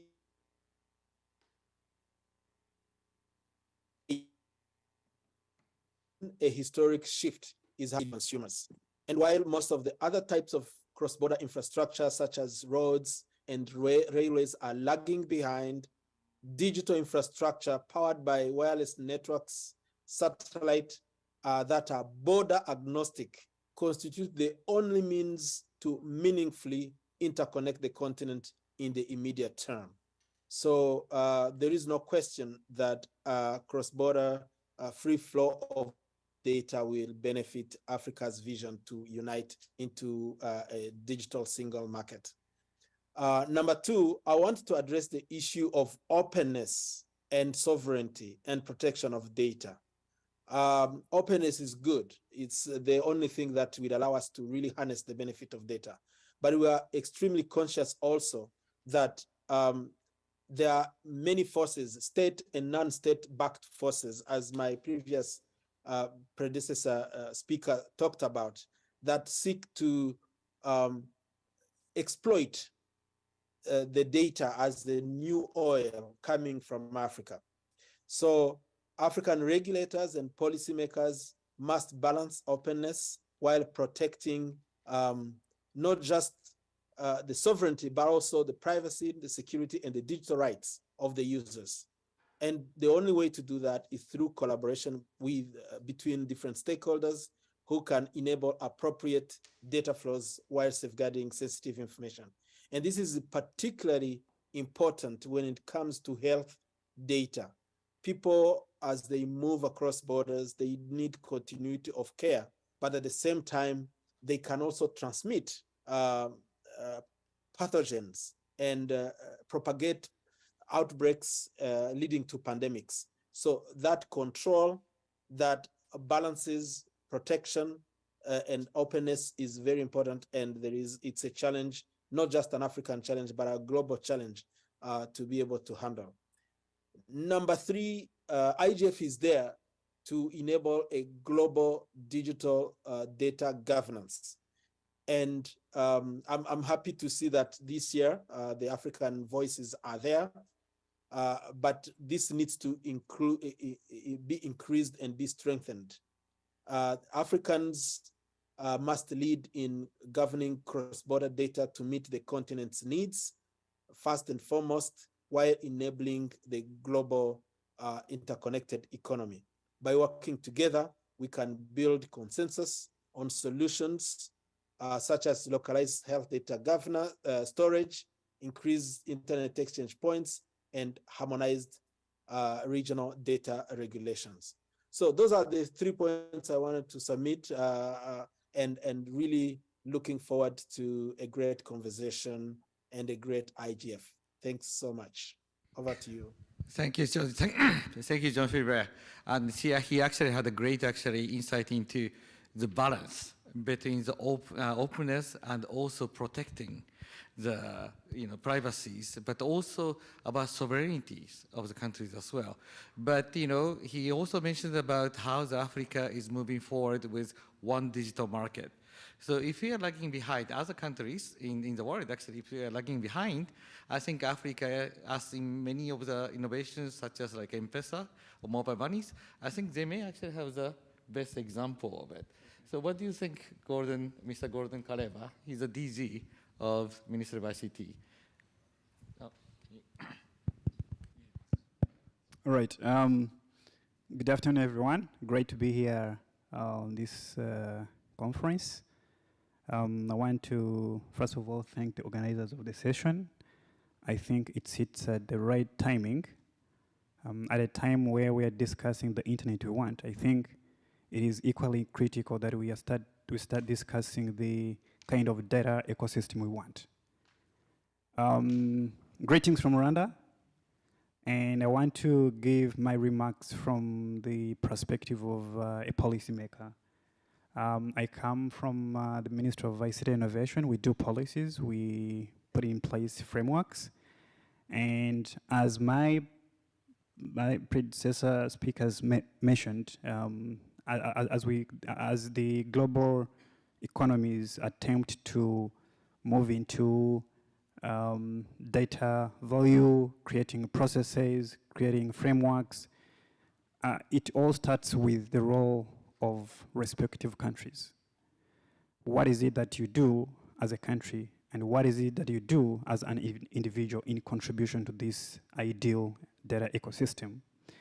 And definitely we can see that we are moving from a gray space, a kind of a phase where the discussion around data is quite uncertain.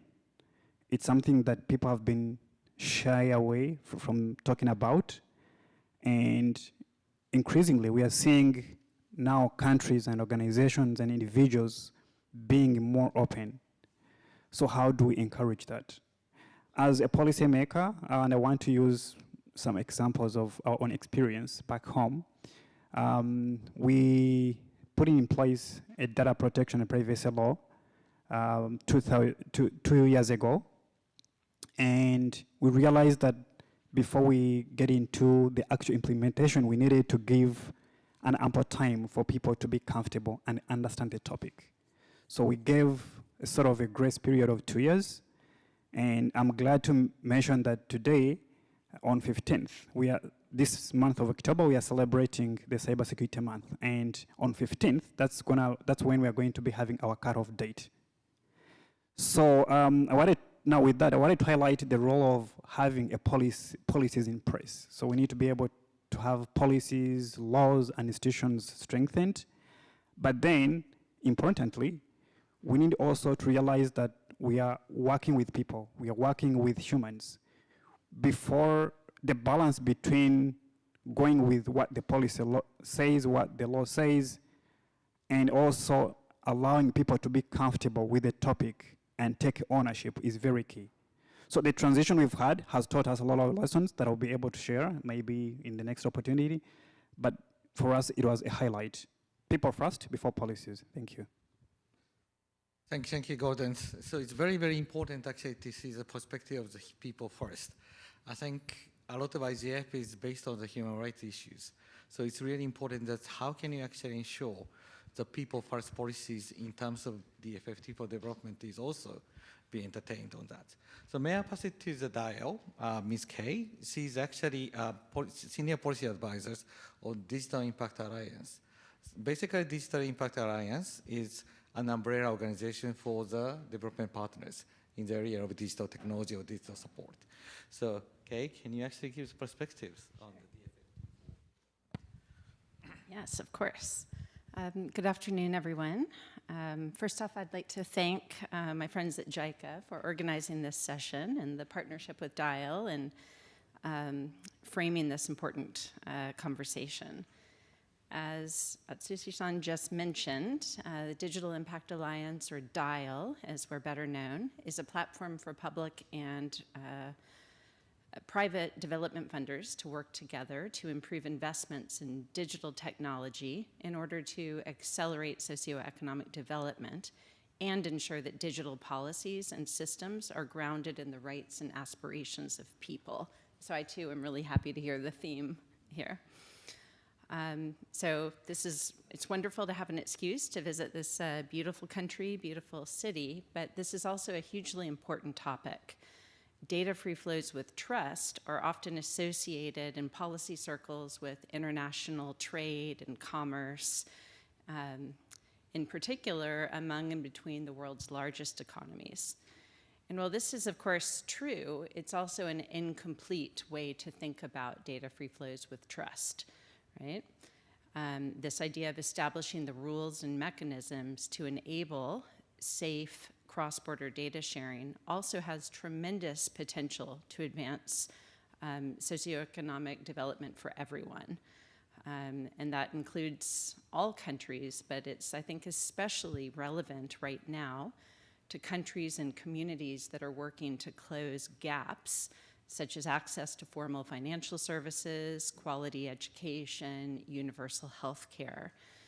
And then when you move beyond borders, the the impacts of climate change and disease or pandemic are just a couple of examples that feel particularly tangible to all of us today.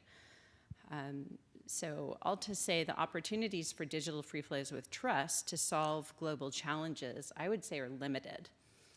And so I was asked to speak about the opportunities as well as the challenges. And I do truly believe that we can't even quite fathom what the opportunities are, especially with the advent of AI as we're seeing this.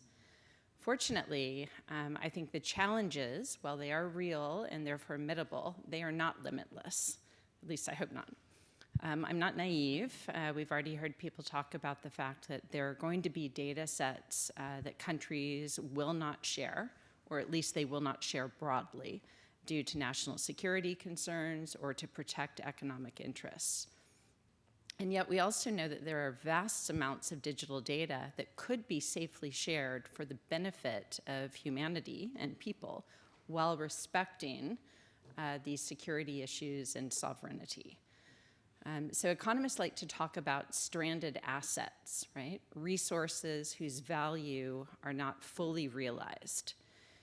And I like this analogy because data, whether it's locked up in a commercial platform or in a government server, you know, I think as we move more and more into the digital era, data is the ultimate stranded asset. And I think that's, you know, we've heard references to data being similar to oil or gold. But, you know, in fact, it's not, right? It's a non-rivalrous resource. It's not finite. There's no scarcity concern that should incentivize hoarding. In theory, data is infinitely reusable. And of course, I don't need to explain to anybody in this room or online the just exponential rate at which new data is being generated now, which is only going to increase. So when you think about the unrealized power of stranded data assets to provide the insights and create solutions for both global and domestic challenges, I think harmonizing both data sharing within borders, but data sharing across borders is a really urgent priority that doesn't get the attention it deserves. And I do applaud the government of Japan for keeping this on the global policy agenda. So I would argue that the real challenge to unleashing the power of data to advance human development, it's not technical, although there's a lot of technical work to be done, but it's trust, right? Which is why I think DFFT is so aptly named. We know that today's geopolitical realities mean that some of these trust divides are not going to be closed, at least not in the foreseeable future. But I'd bet that most trust deficits around data can be addressed with serious investment in building and governing data sharing models and tools that give data holders the confidence they need. And these are data holders, they could be commercial actors or public institutions, but I think we can find the tools and the rules, so to speak, to unlock useful data safely, responsibly, and as you guys have put it, to let it flow. Thank you. Thank you, Kay, for that. Actually, exponential growth of the data is really something that we would like to explore. And then what Kay actually mentioned about tools for actually safeguarding and utilizing this. I think this is going to be a very, very pertinent topic for the next speaker, Mr. Jean-Jacques Chahel. He's from Google. So oftentimes Google has been criticized, maybe, from the circles, saying, okay, this is actually data oligopolies. But at the same time, I think tools and also some of the services and products that they can offer has also have tremendous actually potentials for developing countries as well. So can I pass the floor to you, sir? Thank you very much. Yes, I think you can hear me. And thank you, Atsushi and the Japanese government for organizing this session. And it's really good to see many of you in the room, including some faces that I've seen since very early IGFs. So thanks for being back. So I wanted to share our perspective and touch in particular on public policy framework, you know, following on a little bit from what Gordon was saying, and hopefully we'll have a good dialogue taking it a little bit further. And when I think about this topic, I think about information. It's a really timely discussion to have because it's about, on one hand, how we protect our users, how we reinforce their trust, but also how we can boost our economies and making the most of the global nature of the internet and of information flows, something we haven't always had, something that the global south hasn't always had. And so we need to think about how we can capitalize on all the positives in these debates as well. It's quite obvious, I think, to all of us that today data flows underpin a lot of our day-to-day activities, whether economic or personal. The value and the convenience of the global internet rely on the free flow of information, whether it's because we can collaborate, like today, with a conference call that brings colleagues from Rwanda and other parts of the world to just talk to us as if we were in the same room, pretty much, although it's a very, very big screen to see Jean Philbert. Or being able to buy or sell items online, to obtain information, etc., etc. The ability to work seamlessly, to transact, even when we have massive challenges like we've just had with the pandemic, we were able to maintain economic activities and also some semblance of social activities in ways that we just couldn't have thought about just 10 or 20 years ago. And we need to think about how we preserve all that good whilst also having the right protections in place. And I think that goes to the heart of this debate, because threats to data continue to grow. On one hand, you've got trust deficits between users and a company, or indeed between users and a country, or foreign countries and foreign organizations. People being worried about data misuse, and we're at an important inflection points in these debates. Now, if we think about it from a legal and policy framework, companies largely rely on contracts for transfers. And contracts have their place, but they're not necessarily right for every transfer, and they don't do much to ensure trust between governments or our users. And so we really need to think deep down, how can we avoid a world where we have information winners and information losers, privacy winners and privacy losers? We need to get into a situation where we don't have countries that have access to new and innovative technologies and countries that don't. And the only way to avoid that is to avoid artificial barriers to access information and to access technology at physical borders. Instead, we can think, and we should think, about ways that both ensure privacy and facilitate cross-border data flows. And I think we see that also when, recently we've had the public consciousness focused on things like generative AI. And I think that's thrown up considerations about some products that have had privacy built in, privacy by design, and the need for that to happen and to build it into this whole new wave of transformative products that we're seeing it. And that approach of privacy for design has allowed a number of product companies to launch new products with privacy built in, thinking about local privacy laws and how to meet privacy expectations and how to reinforce users' trust. And we really need now to think about that as we expand the system. We need to get to a better place because data transfer underlies so much of what we do today as a society and as an economy globally. And companies on their own cannot solve the trust deficit on data. We need, the sort of things we have today. We need government, civil society, citizens, and industry to come together to work towards a sustainable and global model for a trusted digital economy. And we've seen many governments active in this area. Well, Japan, for one, right? During both the G20 and then now, this year, with G7, with governments calling for frameworks that support the free flow of data with trust. And so how do we do that? So we think that governments and industry and other stakeholders can work together to accomplish this goal of marrying cross-border data flows with trust, with the respect of privacy and users' expectations. And we need to think about public policy frameworks that embrace the free flow of data, but avoid the most restrictive types of data localization which actually could threaten resilience and cyber stability. We need to think about how to have interoperable privacy frameworks, privacy laws. We need to think about cybersecurity standards that are risk-based, that are practical, and to think about the mechanisms that underpin all that with cross-border enforcement of those mechanisms. And all of that will come through open, interoperable, and standards-based regulatory models. All this is feasible, and it's in a process of happening. We've already seen progressive data transfer solutions in countries like Singapore, even Brazil, or Japan in the last few years, right? With each of those creating toolboxes for data transfer solutions. That includes things like certifications or consent for adequacy agreements. And those sorts of approaches of toolboxes encourage or promote trust and offer a range of options that companies can use in order to offer privacy compliant products and solutions, including across border for the data flows.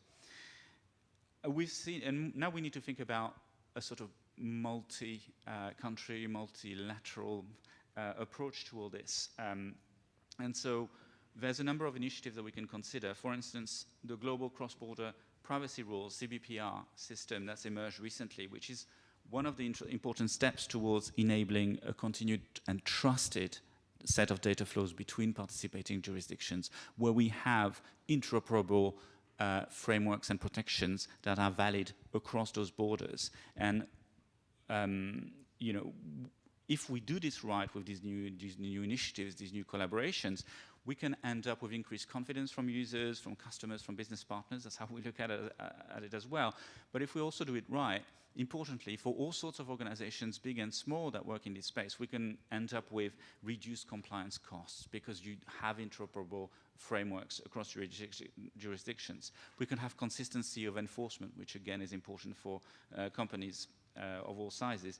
And again, if we do this right, we can have improved data security.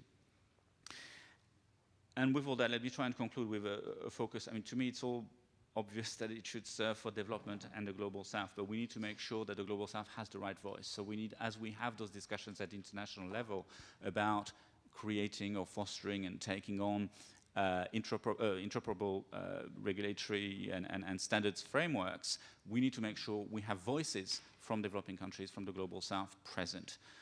We're lucky here at the IGF, as Jean-Philbert was saying, that we have voices from across the world's regions.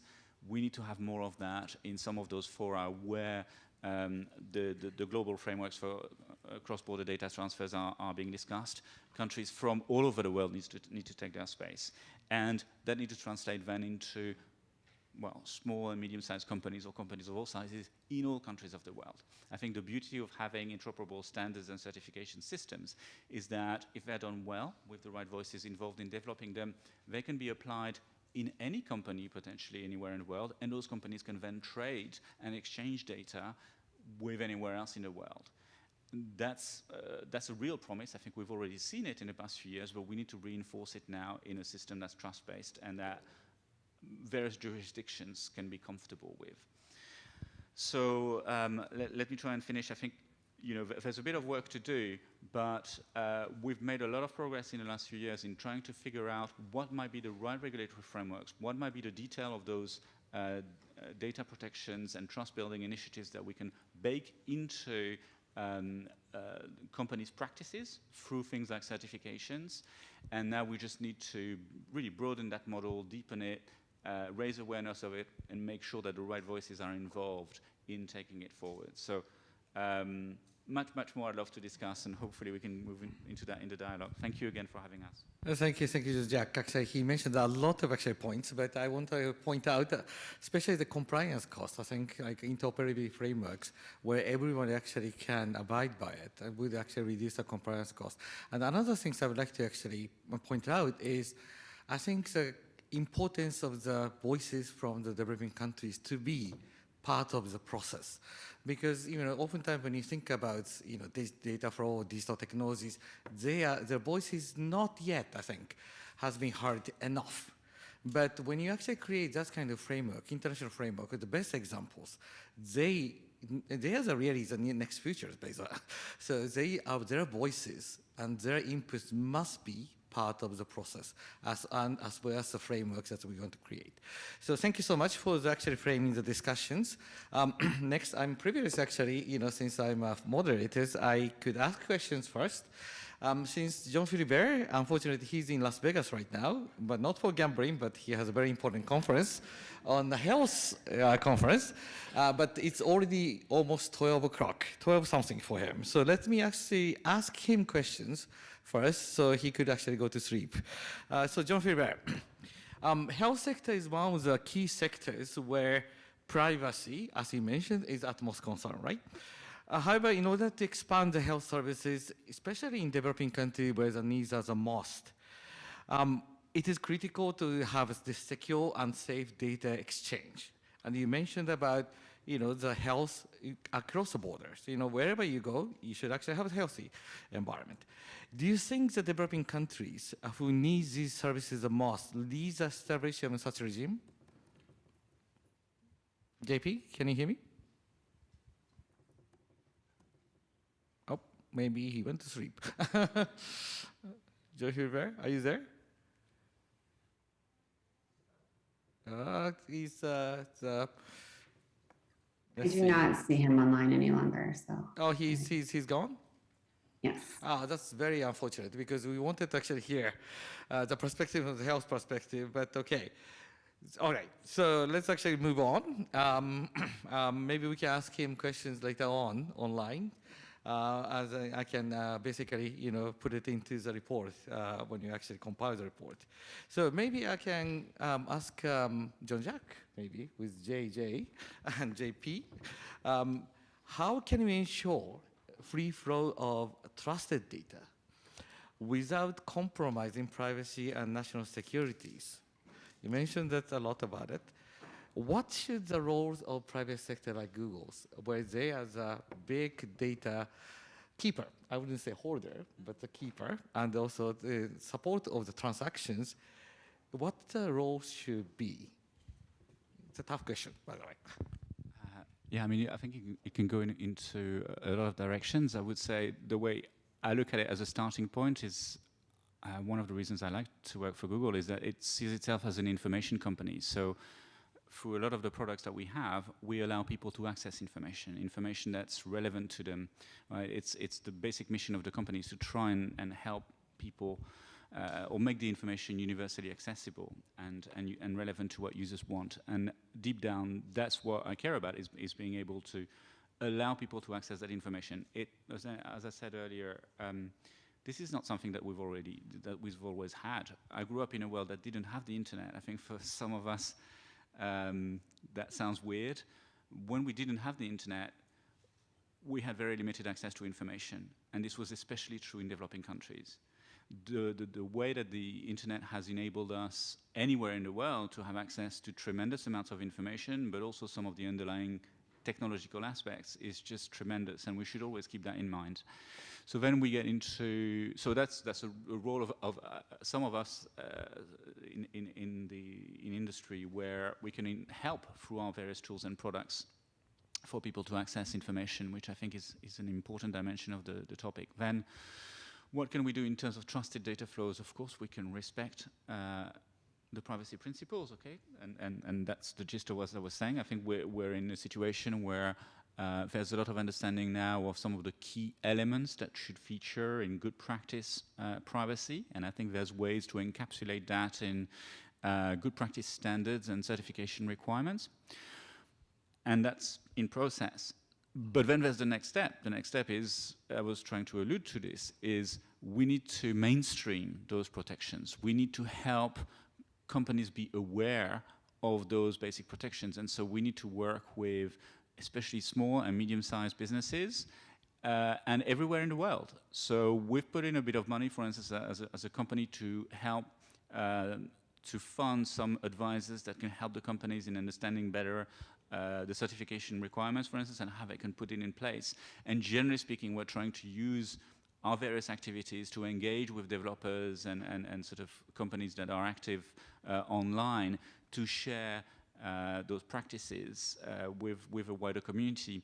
Then as we look ahead, I think we can think about how some of the products that we build, which are privacy by design themselves, but could perhaps embed some of the good privacy practices and therefore be used by small and medium-sized businesses. It doesn't have to be Google. I mean, there might be some specialist actors that develop tools that help companies to sort of integrate those good practices in day-to-day. So I think there's both a sort of technical, operational angle to how we can help the wider industry to take up good practices, and then there's sort of evangelism, if you will, about making sure people are aware of what's out there. Thank you. Thank you, Georgia. I think that he's alluding to a very important point about mainstreaming of some of the good practices. And I think, Gordon, I think government actually has a lot of actually work needs to be done in terms of advocacy, right? And well, Jean-Jacques was mentioning about mainstreaming advocacies for private sectors, small and medium private enterprises, but to the citizens as well. How would you actually, what do you think the government, like in Rwanda or elsewhere, especially in developing countries, how could you, the government, could actually advocate and also trying the citizen to understand the benefits of the free flow of the data and then what data enabled economy can actually bring to them. And also, how can you actually ensure that the security and also the privacy and trust underpinning this DFFT is also being advocated, and so they feel safe in that kind of environment? All right, thank you, Tishi. Such a great question and a tough one. I will start it off with maybe a scenario. There is something which was mentioned around how developing countries rather, should be able to be part of the process. I would rather mention that the developing countries, or let me say economies, have the potential to actually lead, not just be part of the process, but also lead the process. Because the data understanding and ecosystem and the way it is turning out to be is a kind of space that is still uncertain for most people. And everyone is struggling, everyone is learning. That's what I believe. And so this role goes in all directions, as you mentioned. There is a role for governments, there is a role for private sector, there is a role for organizations, academia, and so on. And I wanted to highlight a few lessons we've learned, again, coming from the government, wearing the government hat. I just wanted to share a few highlights of what we've been doing, just to try and drive the point home, because we need to, again, shift away from just discussing the ideal environment to an actual environment we are living in. I mentioned earlier that we put in place a data protection and privacy law in 2 years back, and we realized that actually just having a law was not enough. We had to do all the global benchmarks you can think of. And then we realized that actually having an instrument in place is not going just to be useful. We needed to also have more granular procedures and policies that are going to be easily understood by the consumers or by the people. And so we had to highlight the role of those who could be data contributors, data controllers, data disseminators, just to make sure that everyone knows their positioning. What is it that I can contribute to this topic? So that's one. Number two, we also realized that actually we needed to have a fully fledged institutions. And when I say institutions, I don't mean just the typical government institutions. You could be working in a private organization, you could be working in an international organization, regardless of the size of your company. It is very important to be intentional in the way you structure your organization work and try to make sure that there are people who are dedicated to drive this whole discussion. So what we did back home, we put in place a fully fledged institution called a Data Protection Office that sits under a National Cybersecurity Authority. And then we had to train people. Now, we realized that actually the largest part of the training we rendered was to be able to create a culture that tells people that your job is not to protect people. When we're hiring, when we started to train, everyone thought my job is to protect data, is to be conservative, is to sit on data, don't touch the data.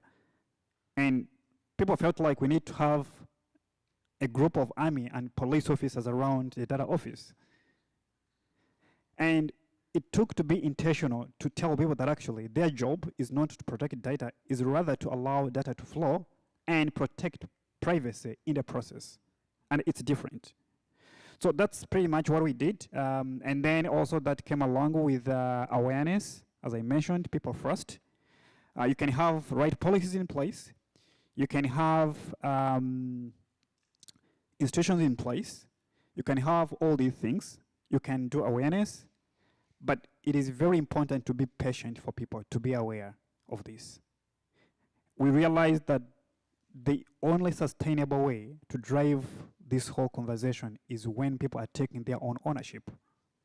If you're going to create single digital ID, which is something that we're doing, we realized, how do you make sure that people have data in their hands and they can allow authentication by themselves? And in the process, they become comfortable and start to realize that actually, with digital innovation that are coming up, with generative AI tools, it's all sitting on data. And our people, most people will not know. It is not just obvious that people are going to know that when I'm using an AI tool, when I'm using any intelligent solution, actually at the back, it's powered by data. So not until you've driven the point home and people are very comfortable to understand that actually whatever you're doing is in the interest of the economy, in the interest of people, then it's going to be sustainable. Thank you. Thank you, Gordon, for that. Actually, it's very, very important that the data owners, I think a lot of people do not, they don't realize they are the data owner, of their own data. And I think that was a very good example of how Rwandan government actually realized that and trying to advocate, yes, you are the data owners. Yes, you are actually in the control. We keep the privacies, but we also help you to transact these data so that your life, your livelihood is going to be much better than today. So I think that's a very, very important concept that we should advocate. That's also the rights-based, I suppose, right? So that is very important. Now, what could development partners could do to support that, okay? Because we're here really to support that. The private sectors, civil societies, academias, we're all here, right?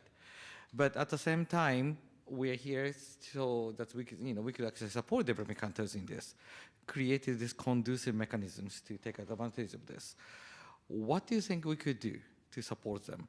Well, of course, we will learn from them as well, from the experiences, but essentially, what can we do to actually co-create this environment?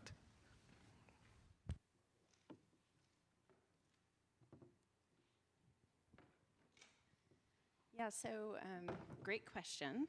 And I think I'm going to start by pushing back a little bit on this idea that the challenges are so different between developed and developing economies. One of the things that I find most fascinating about this question of how do you create more value for more people from data is that no country, no economic bloc has really figured out the perfect balance. And so I think you're right about global cooperation.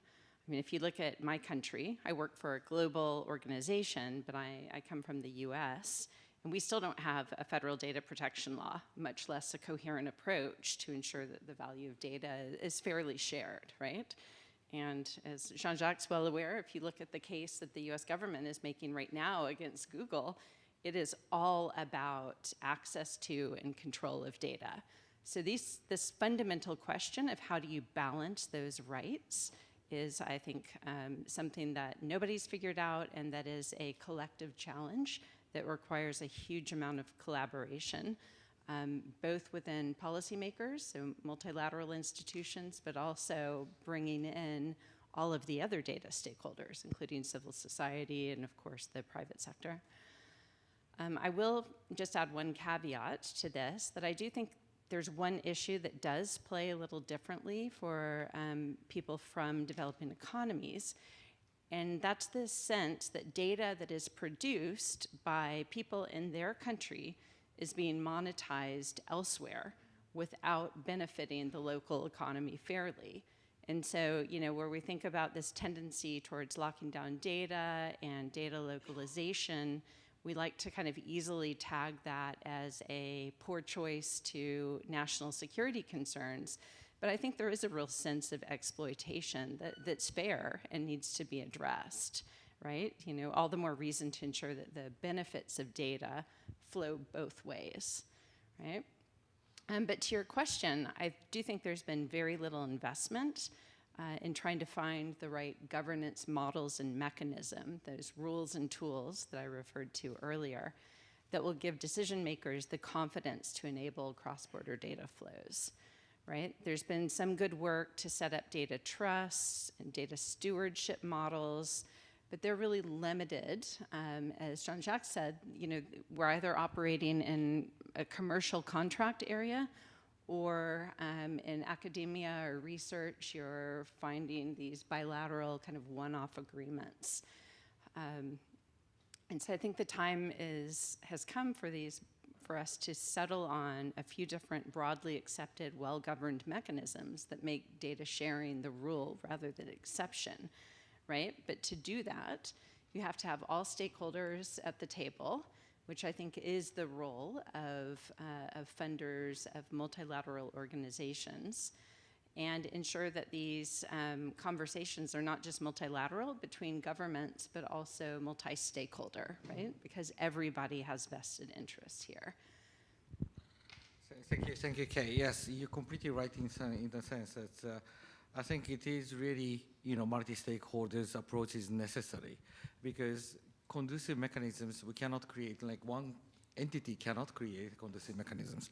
And if you want to really have a agreement or general consensus rather, not agreement, but consensus in order to actually promote the free flow of data, I think it is very, very important to have multilateral, stakeholders, multi-stakeholder approach that's like exemplified here in IGF. But also going back to, the data sort of colonialisms or maybe data oligopolies. I think this is, I work mostly in developing countries, and then I also feel this, that they feel like their data is being exploited. And the flow of data or flow of information is skewed to one direction. So they really feel like, they are being exploited. They actually have a lot of extra data, but they cannot actually capitalize this. So I think that particular point, I think, has to be rectified if we are going to really promote the free flow of untrusted data. So Miyata-san, we are a bilateral organization, right? Bilateral organization. What should organization like us, bilaterals, can actually support creating such sort of regime or the ecosystem, maybe, to promote the trusted data to flow? Yes, thank you, Tsushi-san. As we are working with the governments, and also we're kind of development practitioners, working through projects. So, I mean, the debate of the policy, like making the legal frameworks and all, I think this is done more at the government to government level through the ministries and policy makers. But we are, I think we are there to kind of pass those information updated, and also what Ms. Kay has said, that the all available tools that makes people confident to pass the data to others. That's also we can share. And the things like what we've just heard from the Rwanda case, I think that a lot of the government officials, when that I'm interacting with, they're quite yes, aware of the opportunities, that's no question, but for the risk, it's quite hard to narrow down their risk that they're facing. So they kind of blindly block everything from outside, and they're saying that, okay, all the data or concerning the government, or it's concerning with the national security, so we'll put everything in the physically in their territories or something like that. It's not well, like, studied, like in Rwanda case, you have benchmarked everything. That's not the case for many countries. So I think these kind of good practices or sharing, yes, what you just said, the benchmarkings are quite important for us as a development partner to pass this kind of information and knowledge, and then also really having dialogue with the government. What is really the focus risks that they have to tackle in terms of national security, also in the personal information sphere. Thank you, Miyata-san, about that. So it's really how can you actually ensure that we give them the right information and right tools, I think, for them to be comfortable on transacting data and so on. And for that, I think, John-Jack, I think you mentioned about tools that Google has created, or many other actually companies are creating. But at the same time, a lot of government is a concern because you hold a lot of data. Probably Google knows more about me than myself, right? In this actually devices that we all carry right now, they know secrets, our secrets here. So how can you ensure that right tools, how can you ensure like a company like Google can give them the trust so that, okay, yes, we could actually are comfortable actually transacting data, or basically, they don't feel like they're being exploited. What can you do to ensure that?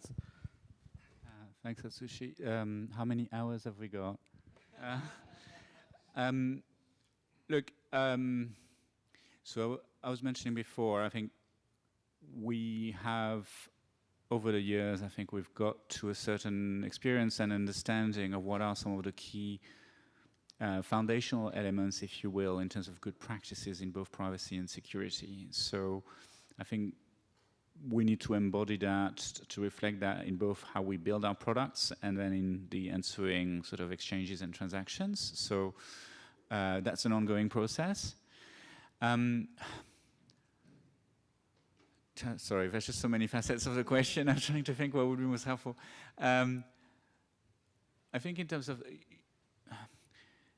we were thinking earlier, I was listening to Gordon, and then someone made a point about doing things differently or not between a global south and a global north. When I'm listening to Gordon, he's doing the things that any country should be doing, doesn't matter where in the world.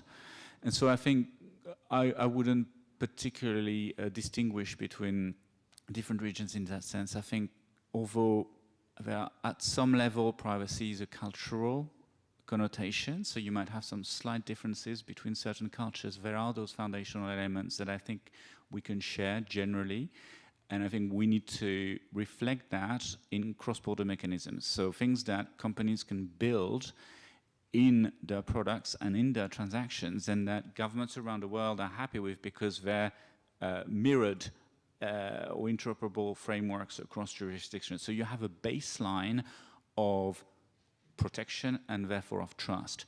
But that needs to come with a set of other supporting policies. And here again, Gordon has mentioned some. It's about raising awareness. And again, it's not about Rwanda. It's not, I think it's true in every jurisdiction, whether it's the US or Europe, etc.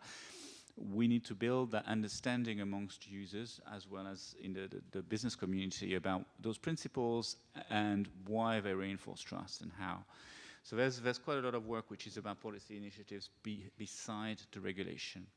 And then in terms of the sort of the ownership of data and economic potential, if you will, I think we need to be mindful of realities, like simple examples, but with a lot of difficulties behind. Remember during COVID, well, we've been talking about health data, and there are certain health data that are very, very personal, so you might want to keep them localized.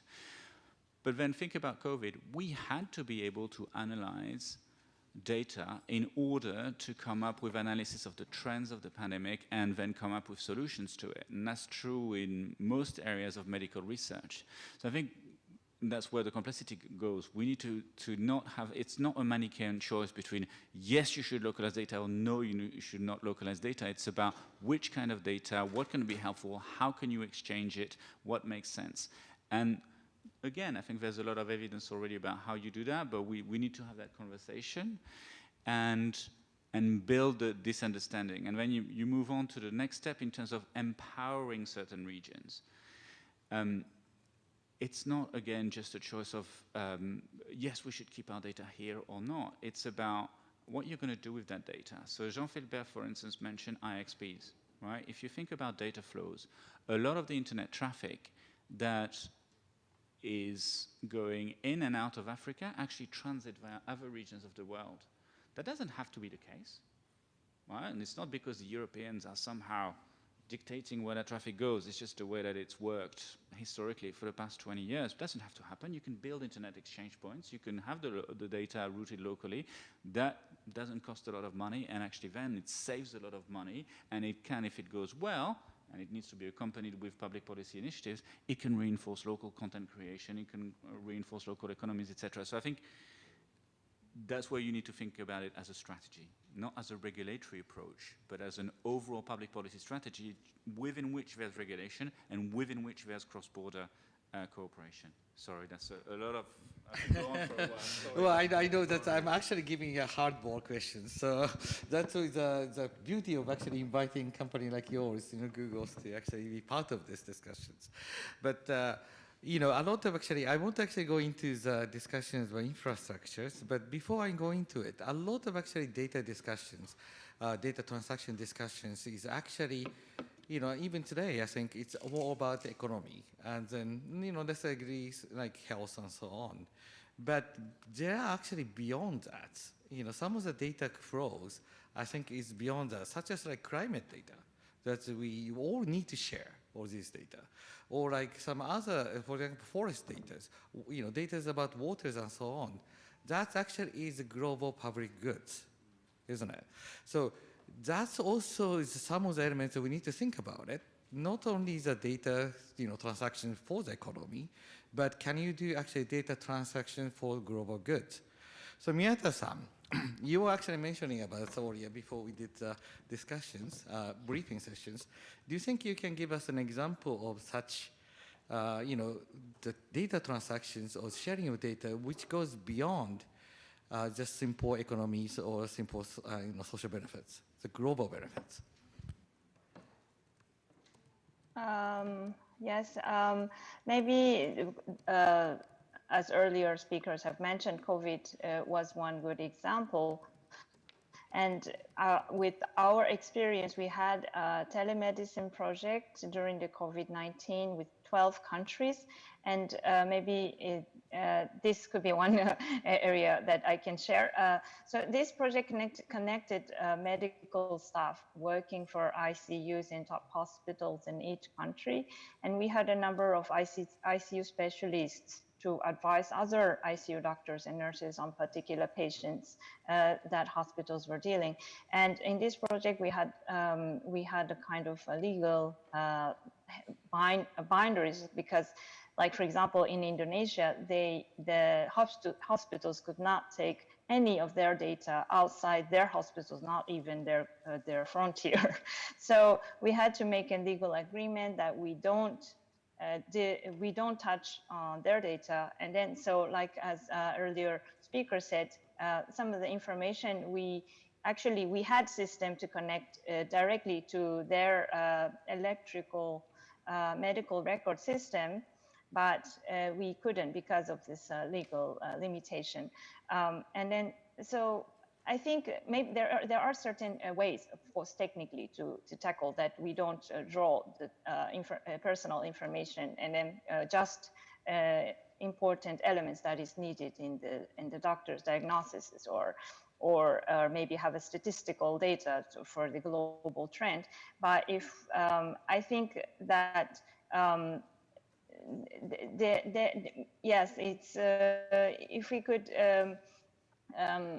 yeah, I think if we had a kind of framework or certain agreements globally that, or some kind of standard, we could have made this project much more easily. So this was something that we learned. And I think for the environmental information, as Atsushi-san mentioned, like forestry, these kind of data also I heard in some countries that are very restricted because of the national security reason. And so, yes, of course, it's important when this disaster happens, for example, like the fire outbreak, but the countries are not really ready, at this stage, I think, that to share everything like that in one hand. So maybe this is what I can say from my side. Back to you. Thank you, Miyata-san. That's actually the nice segues into the public goods discussions. I think some of these data should be public goods as well, I think. And also, John Jack mentions about infrastructures, creating IXP in Africa, for example. Our common friends like in ICANN, he's really pushing for that. But should that discussions, should the data flow would be also part of the discussions about the digital public goods or digital public infrastructure that we've been all talking about throughout this year, with the G20, the presidency of India is really pushing for digital public infrastructures and also digital public goods. So, Kay, should this concept of the free flow of trusted data should be part of the DPI-DP discussions? I know you're passionate about that, so. Yes, well, I've been waiting for a few weeks for this question, so thank you. Wholehearted yes. As Atsushi-san mentioned, digital public infrastructure as a policy priority has gotten a huge boost in the last year thanks to India's G20 presidency. And if you look online for this phrase, digital public infrastructure, if it's not familiar to you, you'll find that in a nutshell, it refers to an approach to using open protocols and open standards to building out highly inclusive foundational layers of national tech stacks, right? In the shorthand for DPI, it's usually considered the kind of trifecta of digital identity systems, digital payment systems, and then secure data exchange. And the key, of course, is that they have to be designed, deployed, and governed to be highly inclusive. They have to serve both public sector service delivery, but also private sector innovation. And they have to be interoperable to do all of this. And so, countries like Estonia kind of came up with this approach, decades ago. And then in the last 10, 15 years, India has really brought it to scale. And some of the impact that we've seen there is quite extraordinary in terms of radically accelerating financial inclusion, right? And dramatically improving service delivery, something that they found very, very helpful during the pandemic when governments around the world were looking for mechanisms to be able to seamlessly get social protection or stimulus payments to folks to help them keep going. And so if you think about the goal of digital public infrastructure, it's really to enable the production of data that is highly relevant to solving global problems, right? Whether it's around financial resilience or health data, you can, by creating these DPIs that reach more people, not only are you getting more data, you're getting more representative data, right? And I think especially as we, kind of speed into the generative AI era, having that highly representative data of the realities that people face is going to be increasingly important to making sure AI tools work for everyone. And again, that then is linking interoperable, highly representative data within countries and ensuring that it can easily move across borders when needed and as appropriate. And so I think absolutely we should, you know, as this momentum is growing for digital public infrastructure scaling, we should absolutely be embedding the concept of cross-border data flows and how you harmonize them into that. And then did you want me to say a word about digital public goods? No, sure. Okay. We also want to give floor, you know, the yeah, questions. of course. Questions So just very quickly, these two, DPI and DPG, in my world, are often kind of used together and sometimes conflated.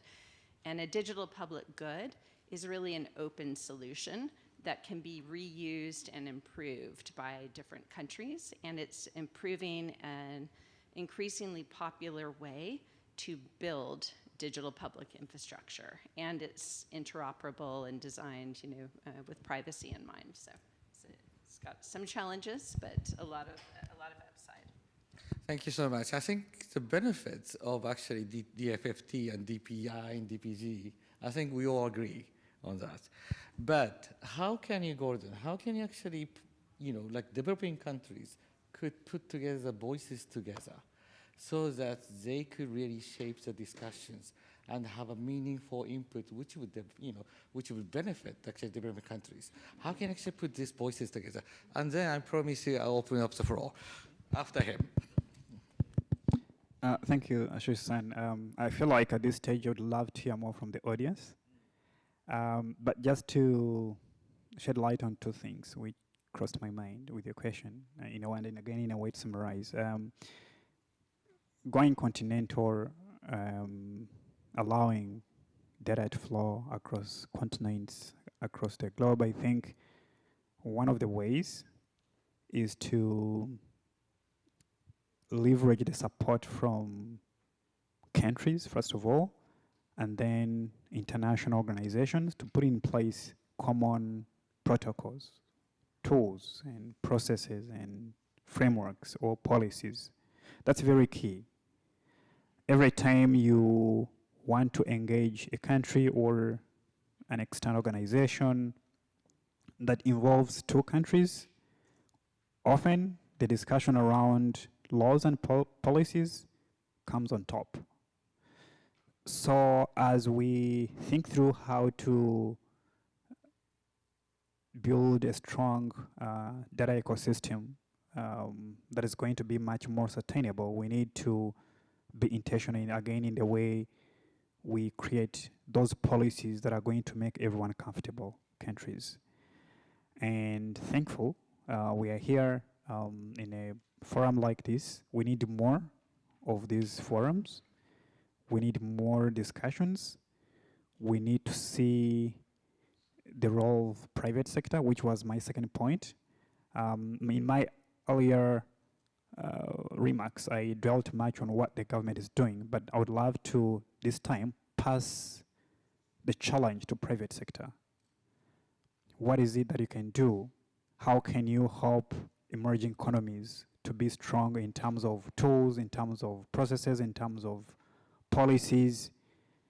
And also, what we've learned as something that is important is to drive this conversation with useful tools. You know, every time again, one of the easiest ways to get people to understand the value of data is when you have a tool that is powered with data being used. So we need to have a deliberate focus on promoting more innovations as countries. We need to see private sector, academia, organizations, companies come work with governments and specifically emerging economies to tap into those opportunities to create very transformative digital tools that are going to help people. And with that, then the discussion around allowing data to flow, releasing data from different ministries, could be health, could be agriculture, could be education. The discussion is going to be much more easier. So in a nutshell, I think for us, we've had our own test as a country. This is an open invitation to everyone that is here. We are much more welcome to Rwanda. Come, let's have this discussion. let's create champions on different blocks. Sometimes it works when you create champions. I'm not going to be shy to say that Rwanda is happy to be champion. We are more than happy to be that. So anyone here in the room, you're more than welcome to visit Rwanda, the land of 1,000 hills. We are focused on data. Thank you. Well, thank you for the promotions of Rwanda, by the way. But as I promised, I will open the floor for questions. Oh yeah, well, people are. So, please. Yes, please. Actually, you have to stand over there to the mic. Otherwise, well, we have so many questions. I'm not sure if the organizer would allow us actually to entertain so many questions. Please go ahead, actually. Yeah, hi everyone. My name is Shilpa. I am a researcher at University of Melbourne. And my focus of my research is cross-border data, and I also work on open government data.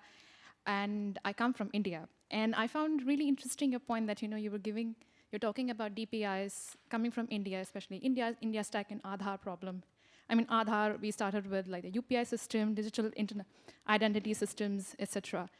And after doing that, in between, we had the problem of privacy and problem of like, what if the government is surveilling us? What if they're misusing the data?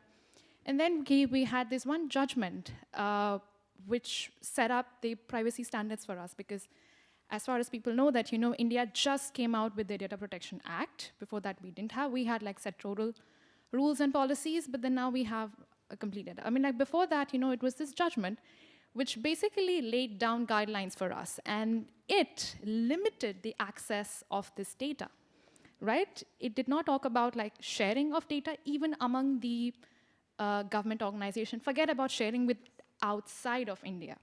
So that's one point that I wanted to clarify. And so the question is, sorry. It's just a point I wanted to make. Oh, okay, because so and the please question make sure is, that we have yeah. I'm so sorry. And then since beginning of the panel, and I find this panel really interesting because you are talking about cross-border data and open data. Like, why do you need to talk about open data when we're talking about cross-border data? Because data can flow, but it doesn't need to be in a data set. I mean, like, who are we helping if we're creating data sets? Are we really helping governments? Are we really helping domestic industries? Are we helping giant corporates like Google?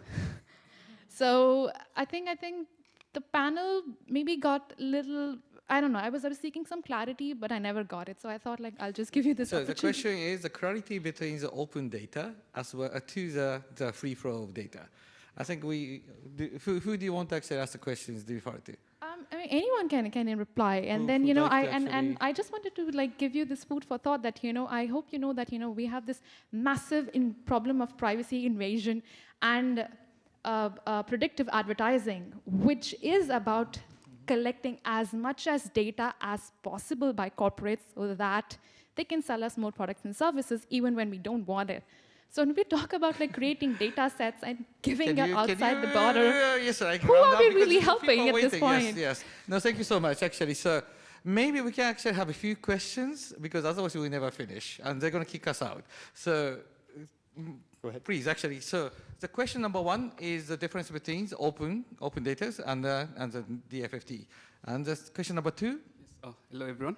My name is Tevin Gitonga, and I work actively on the topic you're talking about. I work for a development agency. That's the German Development Corporation, and I had a data governance team. And I'm from Kenya, where I was basically hired to figure out how does a development agency work with a data protection authority.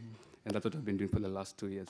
And one of the things that I was curious about is like 2 weeks ago, we had an interesting event where we brought about the East African Data Commissioners together. Unfortunately, Rwanda wasn't there, but we had Uganda, Tanzania, Uganda, and the discussion was on data flows, and exactly what you're discussing here. And perhaps what I'm trying to figure out, and maybe you can help me figure out my assignment, is what's the best option? Because we had the data commissioners, we had private sector, both international and local, we had civil society.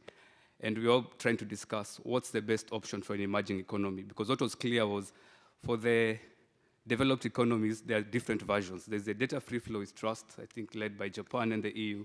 There's a CPBR by the US. There's also the Chinese version of closing all the data. And perhaps what I'm trying to figure out is, do we need a new version for developing countries?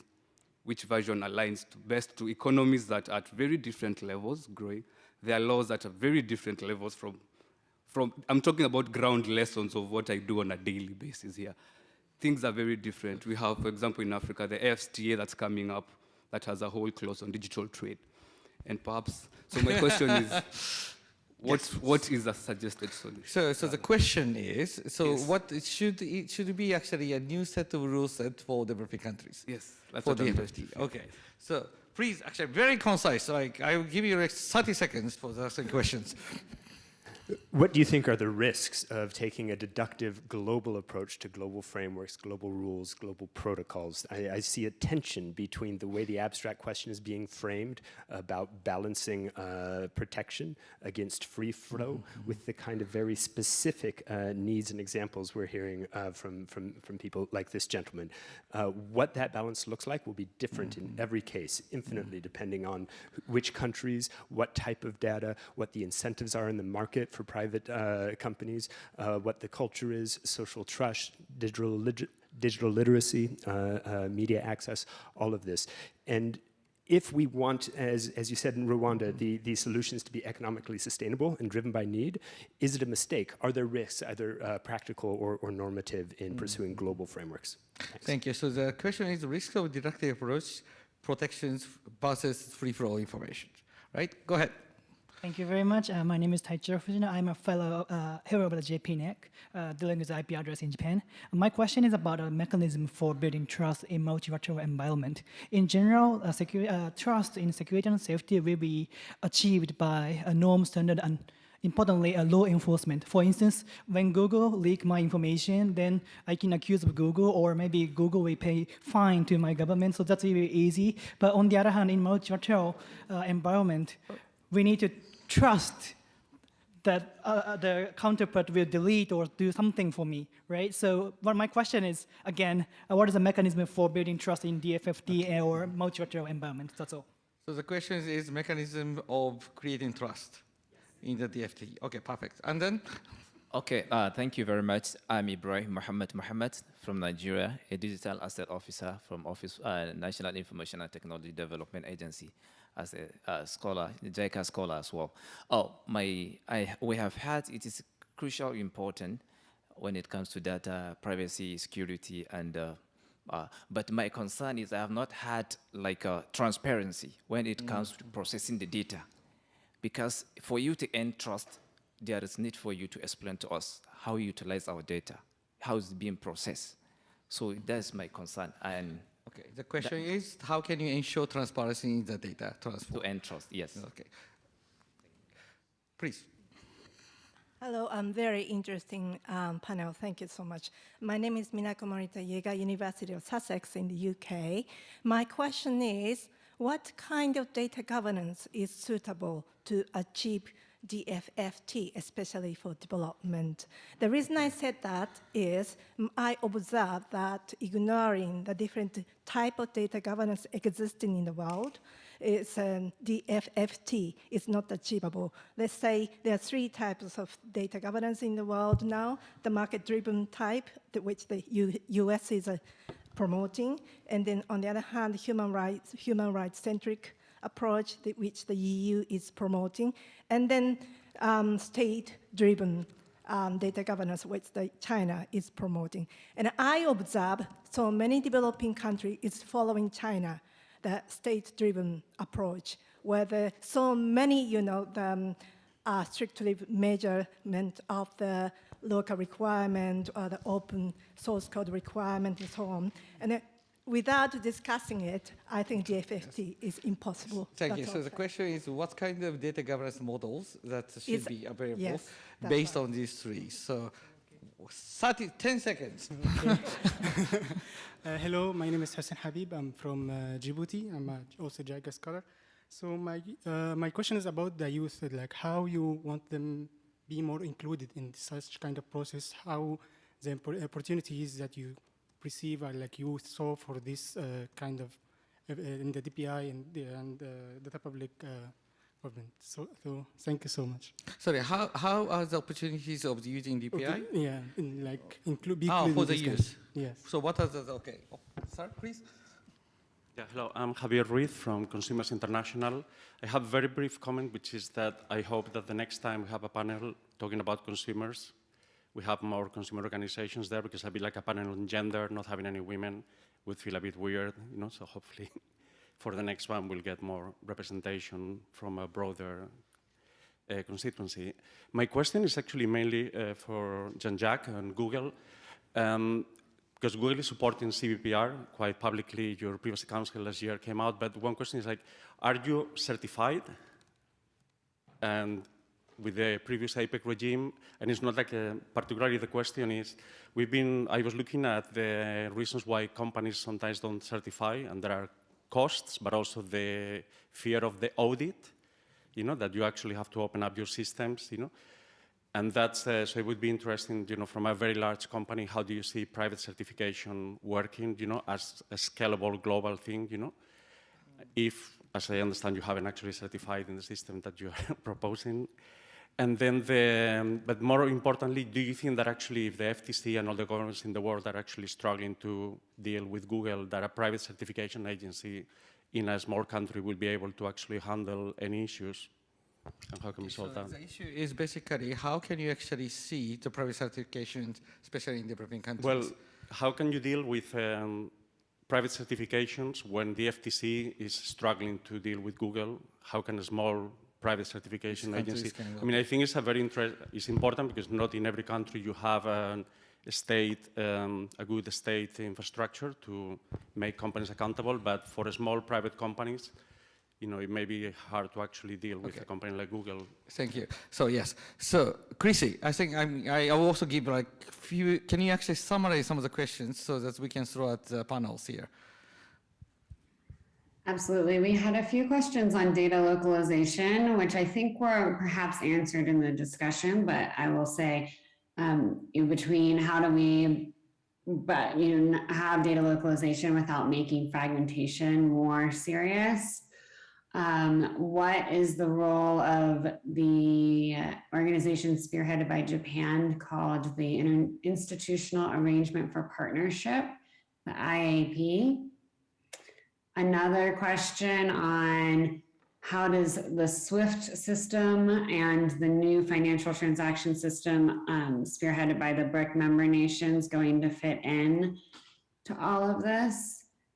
Same with the country-led efforts to have their own digital currencies, CDBC, how will that fit? Those were the main questions from the audience. Thank you, Chrissy. So I will stop the questions here. So can I actually answer? I think there's questions about the governance models. Anyone would like to actually take the questions on that? Okay, so I completely agree with that paradigm, the global sort of landscape that the professor laid out. And I would say that's exactly why there's a need and an opportunity for countries to take a fourth way, right? Especially emerging economies that have a lot to benefit from thinking about data as a strategic asset. They don't need to follow the full-on laissez-faire model of the US, but I would certainly hope that there are options that are better for the economy and better for society than following a state-driven approach. Okay. Transparency for data and the rule of law for new rule of law. Would you like to take it? That's more for Google. Okay, so Jean-Jacques? Yes, so yes to transparency. Obviously with a lot of detail underneath that could be discussed. I think just linking it to a couple of the points that were made by other people in the room, we do, even though there are certain different systems, there are some basic elements that I think most people would agree with in terms of what does good look like in terms of both privacy and security, and I think transparency is part of that. And we shouldn't shy away from, there was a question about global versus local, right? It's very difficult to get to a full global solution very quickly, but you can start by building bridges between between certain countries and hopefully grow. If you look at it's not a perfect comparison, but still, in the security world, we've seen some good standards emerge over the years, ISO type standards for cybersecurity that are now pretty well accepted, frankly, worldwide. I don't think there's any reason, apart from, there are cultural differences here and there, as I've mentioned before, but I still think that we can get to a situation where you have at least a pretty good baseline of good practices in privacy as well, in a similar way as what we've seen happen with security. So it's going to take some more work, but I do think it's feasible. I don't think it has to be a different system for developing countries versus developed countries, because actually that's a big risk of having disparities and perpetuating disparities. I think that answers the questions about laws and the governance models, right? And also the transparencies, and then also certifications as well, I think. I'm sure there's more that people want me to talk about. Well, I'll talk about it, but I think that's also part of the answers. Would you like to actually add on that? Yeah, just two things. One, there is a question which caught my attention around the role of the youth. I think came from you. There is something we are doing back home, and realize that actually every time you have the kind of population where over 70% are the people that are below 35 years, there is a very strong role they can play in terms of leading the way into this industry, if I would say. One, because they're users, they are consumers, they're troublemakers, let me say that. And so everything you're doing could be policies or laws. It is very important to get these people at the center stage. So yes, there is a very strong role of the youth into this discussion. The other one, which I wanted to contribute to, is around the transparency. Again, one thing we've learned is that often people shy away. One of the reasons why people are not transparent is not because they're hiding something that is harmful, or they're just intentionally planning something against you. One thing we've learned is that every time, could be institutions or organization or a department, is you see them not comfortable to share data, or they're processing data and the process is not a little bit clear, is because of the quality. So every time you're dealing with low quality data and people are not comfortable to put in limelight the results, then the easiest thing to do is to shy away and hide. So as we discuss this, I think, which is an element we had not talked about, as we attempt to put in place policies, as we attempt to push data to flow, it is very important to build quality data as well. Because with quality data, that's one of the ways that is going to make people more comfortable to open, even be more transparent. Thank you. Well, thank you so much. They're going to kick us out. So, well, I wanted to actually get the final words from them, but I think they're going to kick us out because there's going to be next session. So thank you so much for participating in this very important discussions. Please give a round of applause for the rest of the team. And the discussion should continue. Thank you so much.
Okay, see you.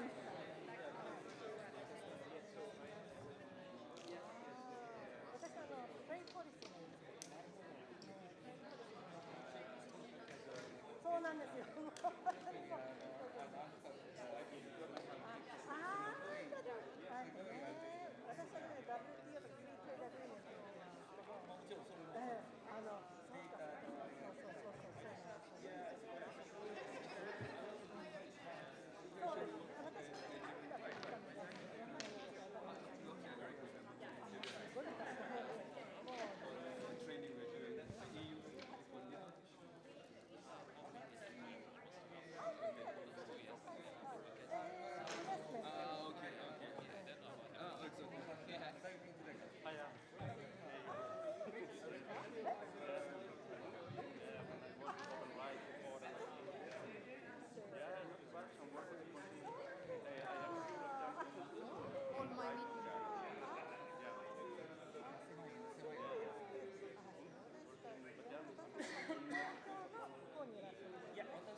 That's me. Yeah. How about this? It's yours? Yeah, it's from We're the panels. Yeah.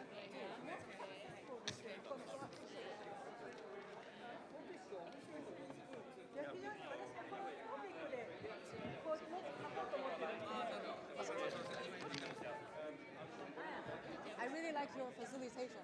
Sorry. Sorry for that head. I'm very, very strict about Very time. sharp and straight. How are you? How was your flight? Flight was good. Good? Yeah. Good. May I please, Yes, let us get out because yeah. they need to. Will do, will do. Can I have your card, please? Of course, I will give you. Okay.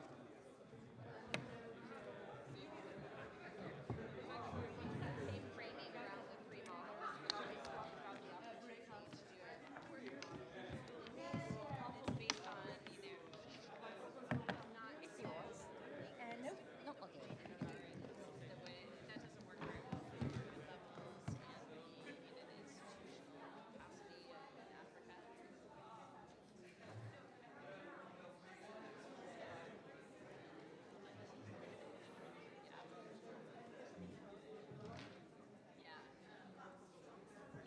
But there's so much opportunity there, right? Oh, okay. See you later. I mean,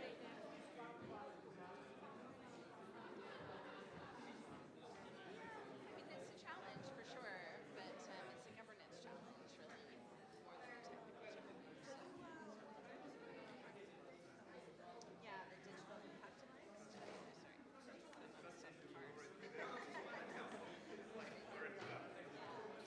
cars. Yes, I live in Washington, but our team is kind of all over, and we do most of our partnership work in South Asia and North Africa. But we're basically an alliance of different partners, so USAID, we used to be a member of University We're a platform for sharing around how do you make smarter investments in digital. Yeah.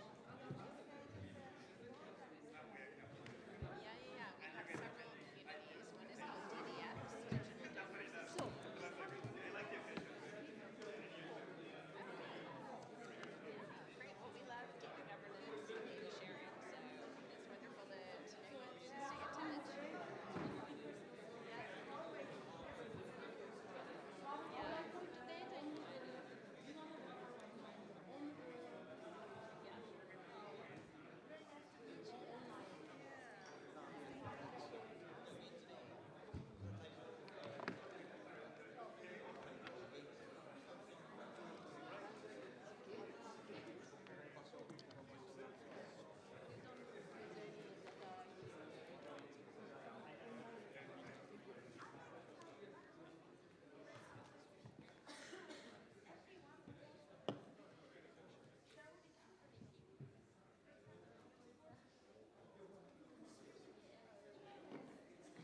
Good evening, everybody. We're going to start in about 2 minutes, so just make your way to sitting down when you're ready. Thanks.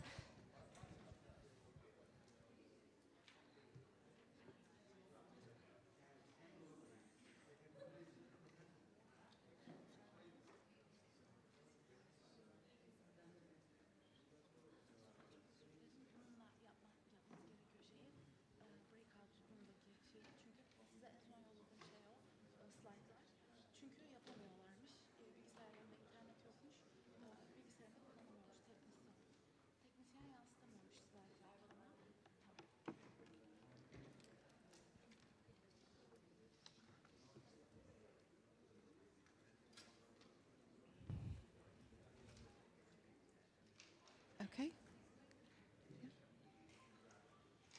Good evening, everyone, and thank you very much for coming to this very late in the day event. You're probably all struggling with jet lag and lots of digital rights topics, but we're very grateful that you're joining us for Article 19's panel on the balancing act that is advocacy with big tech in restrictive regimes. My name is Sarah Clark, and I'm the Director of Article 19 for Europe and Central Asia. And we're delighted to have some really brilliant stakeholders from across from all stakeholders to discuss emerging and pressing issues relating to how to conduct advocacy with big tech in authoritarian and restrictive regimes. To my right, we have Çağatay Pekorur, the Human Rights Policy Manager for the Middle East, Africa and Turkey for Meta. Online, we have Trinh Hu Long, who is the co-founder and co-director of Legal Initiatives for Vietnam. To my right is Swai Ergin, who's the Program Officer for Article 19, Europe and Central Asia. And then we have Elunai Hickok, the Managing Director of the Global Network Initiative. As you know, the digital rights landscape is transforming into a battlefield due to the escalation of government-imposed restrictions. Authoritarian regimes are exerting immense control over online content, pushing big tech companies into a dilemma, whether to comply with restrictive orders or face potential throttling and severe sanctions. And this becomes particularly problematic in contexts where online platforms serve as the only medium for dissent. Civil society's push for big tech companies to resist undue government pressure can lead to unintended consequences, such as throttling or even total inaccessibility of these platforms, jeopardizing users and communities that civil society seeks to protect. The gravity and complexity of this issue has been underlined by recent cases, which this panel will explore. The pre-election context in Turkey saw big tech platforms such as Twitter, Meta, and YouTube caught in a predicament as the government mandated content blocking. And faced with the threat of bandwidth throttling on the eve of an election in Turkey and in Vietnam, these platforms opted for content censorship. And in Vietnam, Facebook succumbed to the content blocking in Vietnam after being throttled. So today's panel is going to focus on fostering actionable solutions and strategies to advocate for digital rights amidst hostile environments. And just to give you a little breakdown on how today will work, it is a workshop with an interactive element. So we're going to begin with an introduction and setting the stage. So we'll have interventions from our panelists. We are then going to have a breakout session, and we're going to move around the room a little bit. So we'll have 2 breakout groups to discuss what you've been facing yourselves in terms of advocating for digital rights in restrictive regimes. And then we'll have reporting back and some final comments from the panel. So to begin, we're going to start with Swai. So Swai, could you elaborate on how the recent changes in Turkey's internet legislation are influencing both civil society and international tech companies, And what is the importance of these changes globally? Thank you, Sarah. And thank you all for joining us in this critical discussion. It's wonderful to see everyone here today, and I look forward to a fruitful discussion. As Sarah stated, our workshop today is inspired by the recent censorship on social media platforms on the eve of the elections in Turkey, which exemplifies how big tech can be cornered into censorship by undue government requests that are incompatible with international human rights law. And far from being just another country wrestling with these issues, Turkey serves as a cautionary tale. Its legislative landscape showcases how laws can be weaponized against free speech, influencing not just Turkey, but setting an alarming precedent for other nations as well.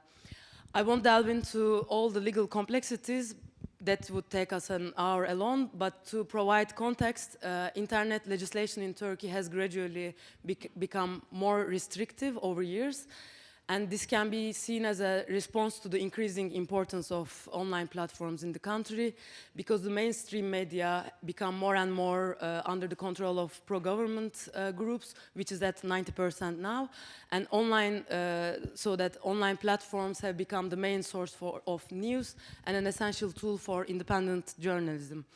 Since October 2022, spreading disinformation is an offense that carries up to 3 years imprisonment sentence in Turkey. And while the operating environment for platforms was already hostile before these last amendments in 2022, now the companies face heavy fines, including up to 90% bandwidth throttling and advertising bans for non-compliance with a single content takedown order. Yes, that's right. Even one instance of non-compliance can lead up to 90% of bandwidth throttling, in addition to advertisement bans. Companies are also required to provide user data upon request of prosecutors and courts in relation to certain crimes, and if they refuse to do so, even in one single case, platforms again can be throttled. And this is just a glimpse of the strict sanctioning regime that can place platforms under significant formal and informal pressure.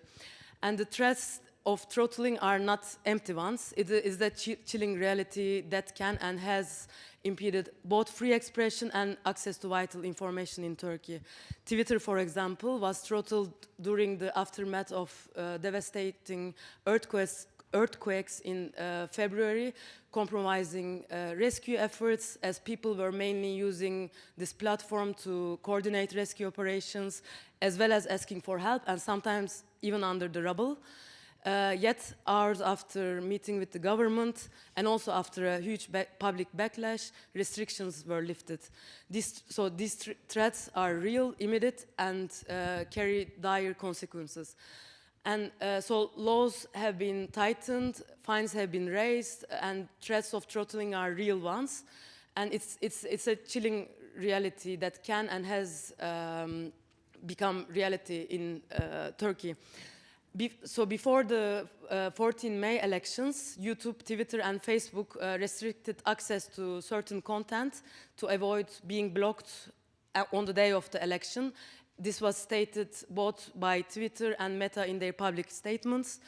And so the dilemma here is stark. Should platforms comply and censor, or risk being inaccessible on such an important day? It's a terrible choice to have to make, and raises the question of how to counterbalance such governmental overreach. Thanks, Wai. And what strategies do you recommend for fighting back and for how civil society can balance advocacy? So some suggestions for big tech would be they need to develop contingency plans to protect access during sensitive periods like elections. Second, as we always called on big tech to conduct human rights due diligence before taking any compliance steps, as well as operating in restrictive environments. Third, big tech needs to engage actively with local NGOs and invite them for consultations. Fourth, they need to coordinate with each other. And finally, the value of transparency cannot be overstated. It can be a game changer in settings where informal pressures and secret communications are the norm. This means full disclosure of government requests and compliance actions. For example, Twitter's publication of government communications on the censorship ahead of the elections was a step in the right direction. And for civil society, we need to continue to advocate and coordinate on digital rights issues, because pressure can really influence platform decisions, and civil society also, even in restrictive regimes, try to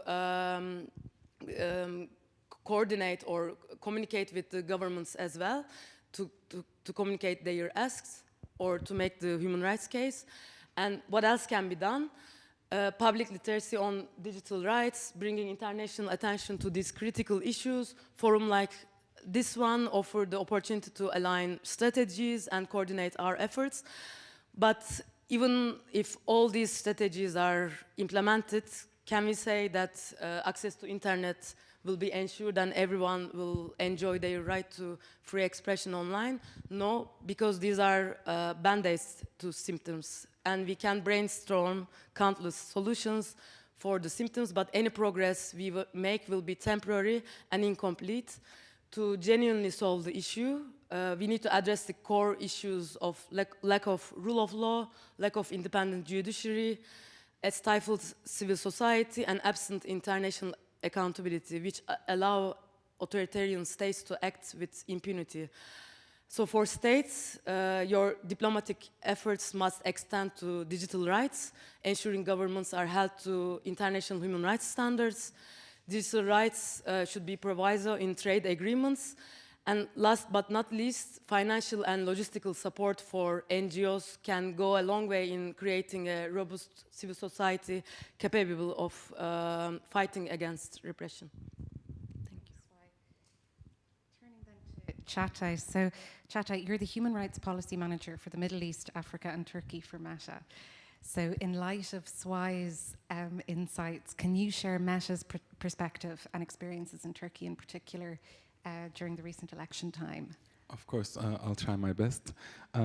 First of all, I would like to start by thanking you for inviting me to this panel. Genuinely, I'm so happy to be here and contributing to this very valuable debate that you are leading. And also, so I thank you so much for putting everything out there so bluntly. I cannot agree more. Literally everything that you said, including how international fora should react to this challenge. I want to start by explaining how in Meta we are approaching in instances when we need to try to find a balance between government requests and also human rights. So we have our human rights corporate policy since March 2021, which clearly states that as Meta, we are bound by United Nations guiding principles, and also it talks about our JNI commitments, which goes way beyond 2021, but it still underlines it. And I think that plays an important role in specific instance, because I'm sure many people do know, but I want to repeat it. GNI principles are very clear. It says that ICT companies like us, we should comply with all applicable laws. It includes local law as well, but also respect internationally recognized human rights. And if they contradict with each other, and in many cases we do see it unfortunately, we should avoid, minimize, or otherwise address the adverse impact of government demands, laws of regulations, and seek ways to honor principles of internationally recognized human rights to the greatest extent possible. I think, even though it's a one big statement, you see where it's directing the companies. As part of our corporate human rights policy, we started to publish human rights reports, we just published the second one for the year 2022. It talks about the comprehensive human rights salient risk assessment that we made in, again, 2022. In that one, if you dig into it, you can see it only talks it only talks in two instances where we are faced with government's direct demands, which may impact human rights of our users.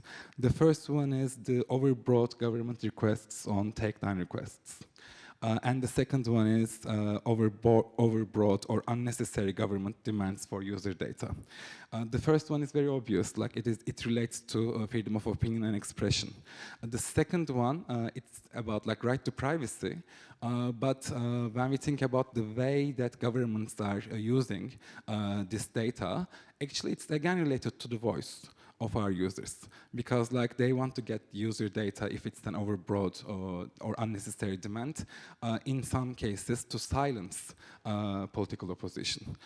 So I think both are connected with the things that you mentioned for Turkey.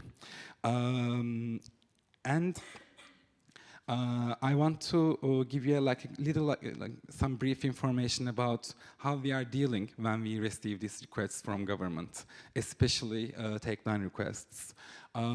You may find more detailed information in our Transparency Center. You can click on any country. At the bottom, there is more information about how we are approaching this globally. On that page, there are lots of sections. There is a section called the life cycle of TDRs, which has all the information about it with all the details, which I won't be able to get in today. But very briefly, when we receive a request from a government or an institution that has powers to make this type of a request, we first review it with our community standards.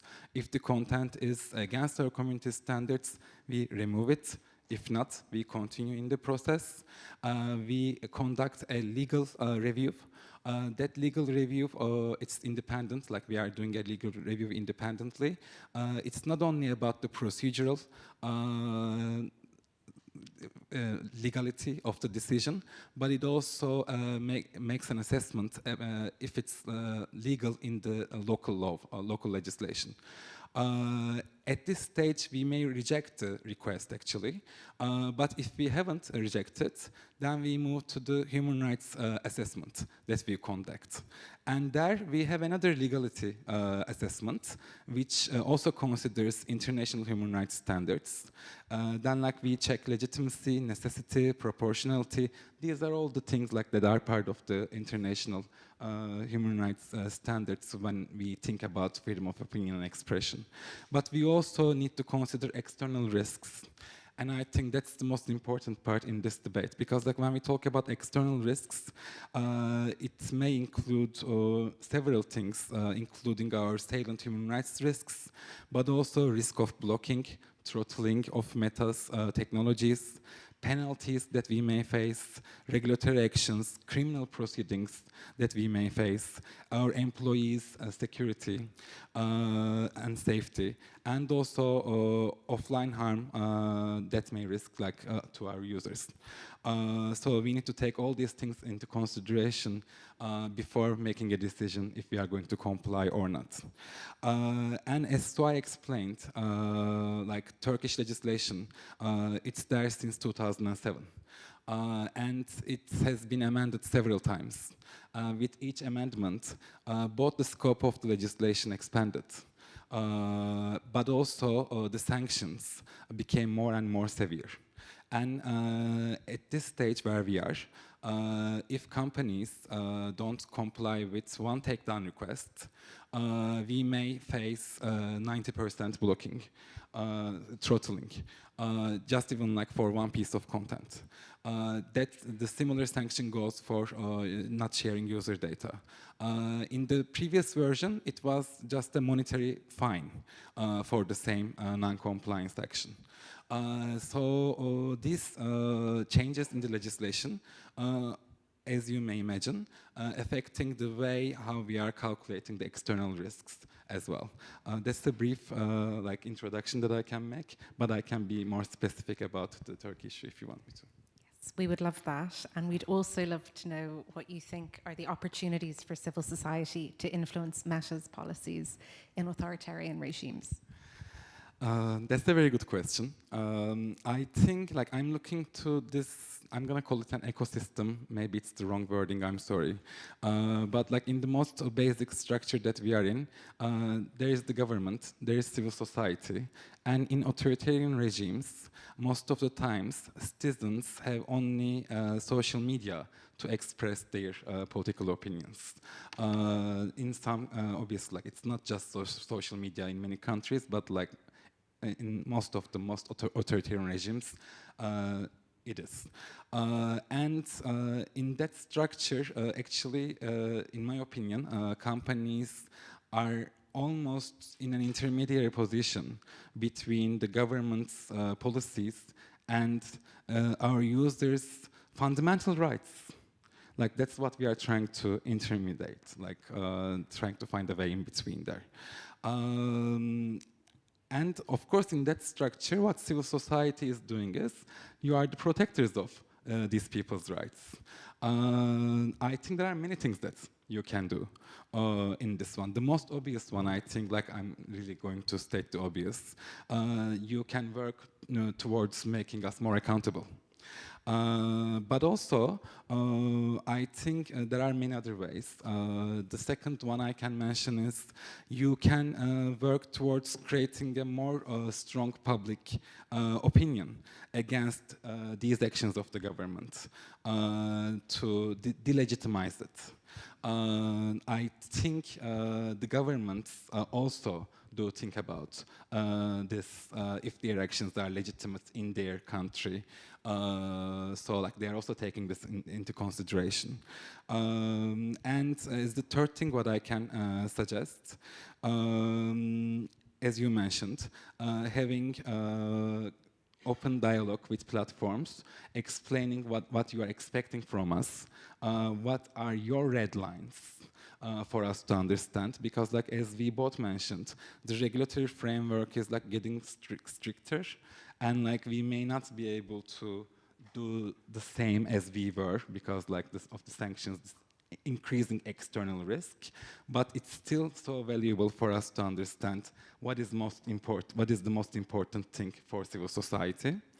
And my last suggestion is, in the structure that I mentioned, I think we don't have to be face-to-face all the time. I think we can also be side-to-side.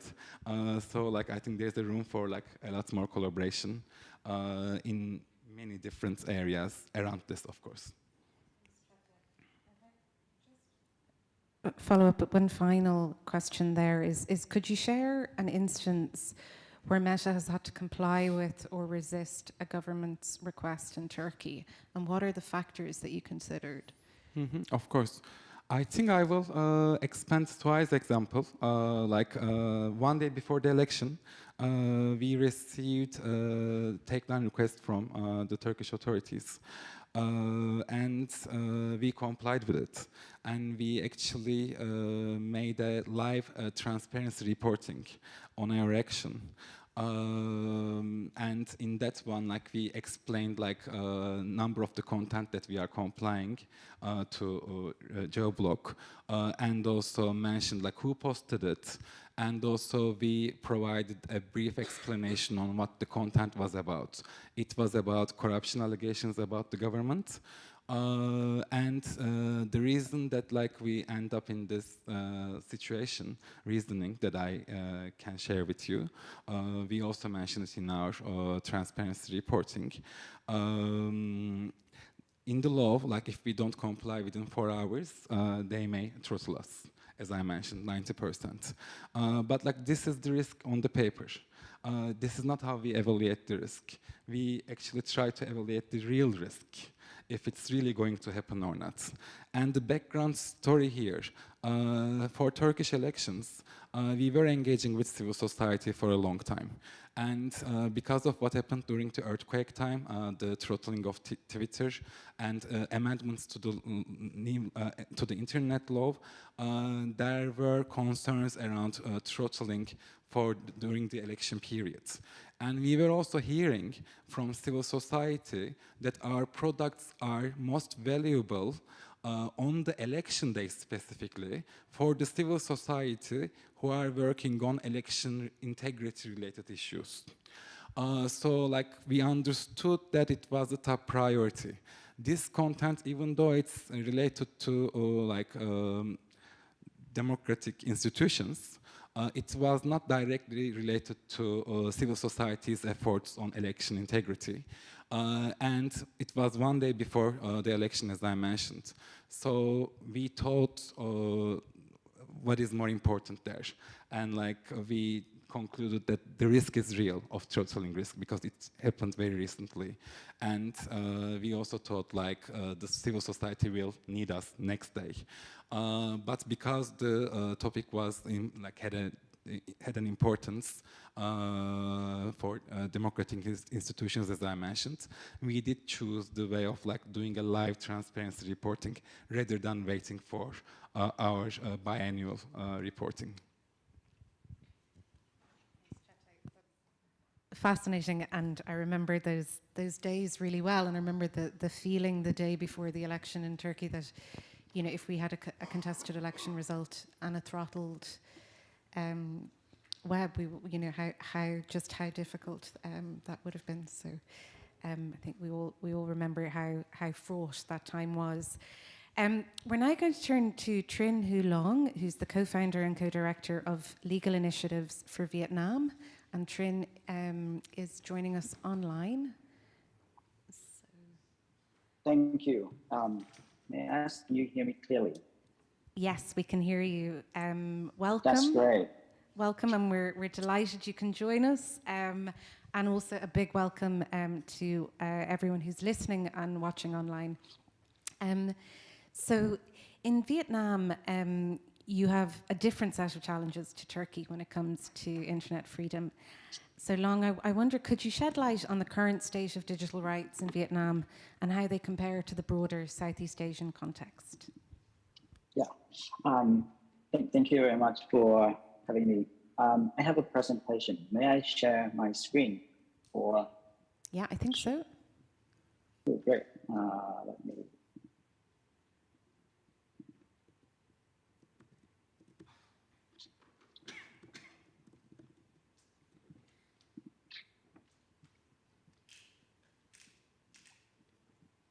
Finding my screen now. Please bear with me.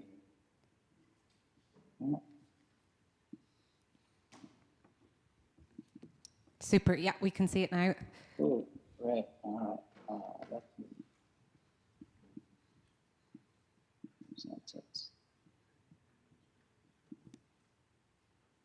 Thank you very much for having me.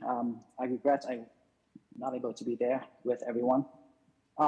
But talking about big tech and human rights in Vietnam, I have been following this issue for a long time. And if you read Freedom House, Freedom on the Net report, I'm the author of the Vietnam chapter. This is a little bit of my background. And talk about the Vietnam and the internet. I would like to show you these two books. The one on the left is called The Generation F. And by F, the authors mean Facebook. And on the right, it is a book called From Facebook Down to the Streets. So these two books have been published in 2011 and 2016 to talk about an entirely new social movements in Vietnam initiated on Facebook. And for at least 5 years, from 2011 to 2016, Facebook and also Google played a very central role in social mobilization in Vietnam. And they were the very good allies and partners and friends of activists and dissidents and the social movements in Vietnam. But then 10 years later, up until 2023, this happened. So Facebook is now having a list of Vietnamese Communist officials immune to criticism on their platform, meaning that we cannot criticize a lot of Vietnamese Communist Party's members on Facebook. And this was reviewed just a few months earlier by the Washington Post. So how does it come from being a friend to the movement to be in such a very problematic platform for all of us in Vietnam? So to understand the internet freedom, we need to put it in the political context that Vietnam is an authoritarian country. It is a closed society with one party ruling the country for 70 years, over 70 years already. And on all kind of press freedom and freedom index and freedom on the net index, Vietnam is ranked somewhere in the bottom. And in terms of internet freedom, we are not free, only 22 out of 100. And on press freedom, I can say that the most recent RSF report ranked Vietnam just above two countries, which are North Korea and China, right? So the way the authoritarian regime works is to control the flow of information, right? The internet broke that control long time ago. And that was why we were able to have a lot of protest movements and social movements and election campaigns over the past more than 10 years. And this worries the government. So also Vietnam is a big digital economy that a lot of big tech companies are trying to get in and trying to make a benefit, right? So we are a billion markets. And it's the fastest growing market in Southeast Asia. A very big market like that is dominated by foreign services, Facebook, Google, Netflix, with some very rare exception of domestic services, such as Zalo. And then we have, since the internet has been such a threat, the government have introduced a lot of pieces of legislations to control the internet. So we are not different from the global trends that governments have been trying to have been following two strategies: criminalization and data localization, using the concepts of internet sovereignty and data sovereignty. So the Vietnamese government have been putting a lot of people in prison using the penal code. And then we want to shed light on the cybersecurity law in 2018, which for the first time in the history of Vietnam, that forced foreign services to store user data locally. And foreign services have to open local office or branches in Vietnam. And then the government has been aggressively introducing a lot of laws and regulations to enforce the cybersecurity law. The tendency here is that the laws are all vague and broadly defined, right? So the government can interpret the law and regulations any way they want. And given the fact that that there is absolutely no independent oversight in Vietnam, there's no independent court, the National Assembly, the Congress is not independent from the government to really keep the government accountable. The law and regulations can be interpreted in any way. And then another tendency is that the law has been mainly targeting foreign services, such as Facebook and Google. The reason is that these services have been dominating the market of Vietnam, right? So they have the biggest influence. Domestic services have been very weak, so they have not been able to have a big market share. Also, domestic companies are absolutely under control of the government. So the main targets of these law and regulations are Facebook and Google, right? We have since 2016 or 2017, something happened that the government put a lot of effort in forcing Facebook and Google to comply with their request and for a request for content removal and user data. And Facebook and Google have been complying with most of the government requests, with the rate up to 95%. And the government considered this a very successful strategy to force foreign companies to obey with local law.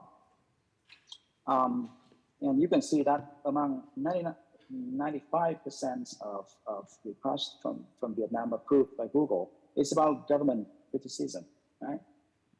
Not only so, Netflix has been removing some, not a lot, but some dramas and movies from their platform under the pressure of the government. So the government, how did they do that? They target advertisers in Vietnam. So they go after the Vietnamese companies who advertise on Facebook and Google, and forcing these companies to review their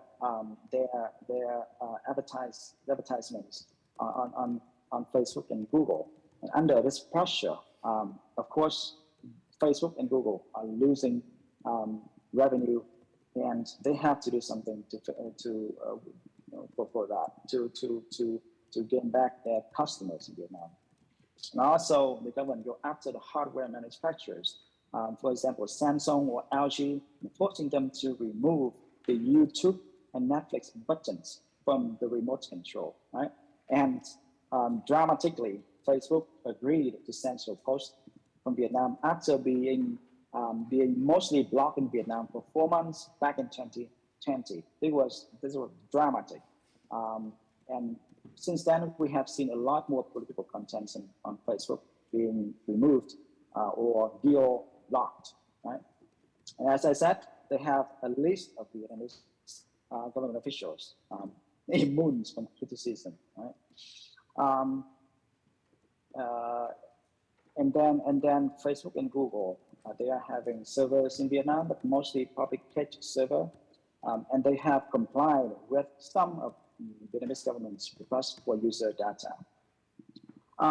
These companies have great tolerance of Vietnamese internet shows, mostly run by governments such as the army, the police, and the propaganda departments of Vietnam. And we have seen these three forces manipulating the internet environments in Vietnam in a massive scale. And they have been very successful in redirecting online conversations from sensitive issues over the past few years. But we have some successful cases of advocacy. So let me show you 2 cases when we successful advocates for some meaningful changes. So back in 2018, we had the new cybersecurity law.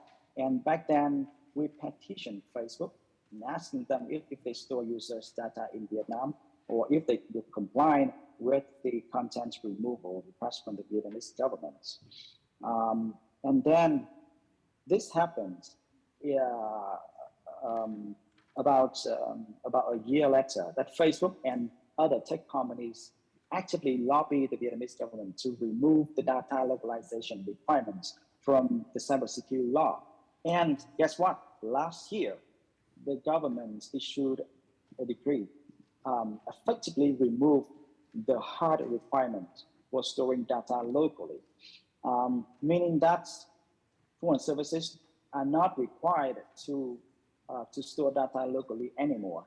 But if they don't comply with the government's request on data content removal and user data, they will be ordered to store data locally. So this came from a hard requirement to a soft requirement now.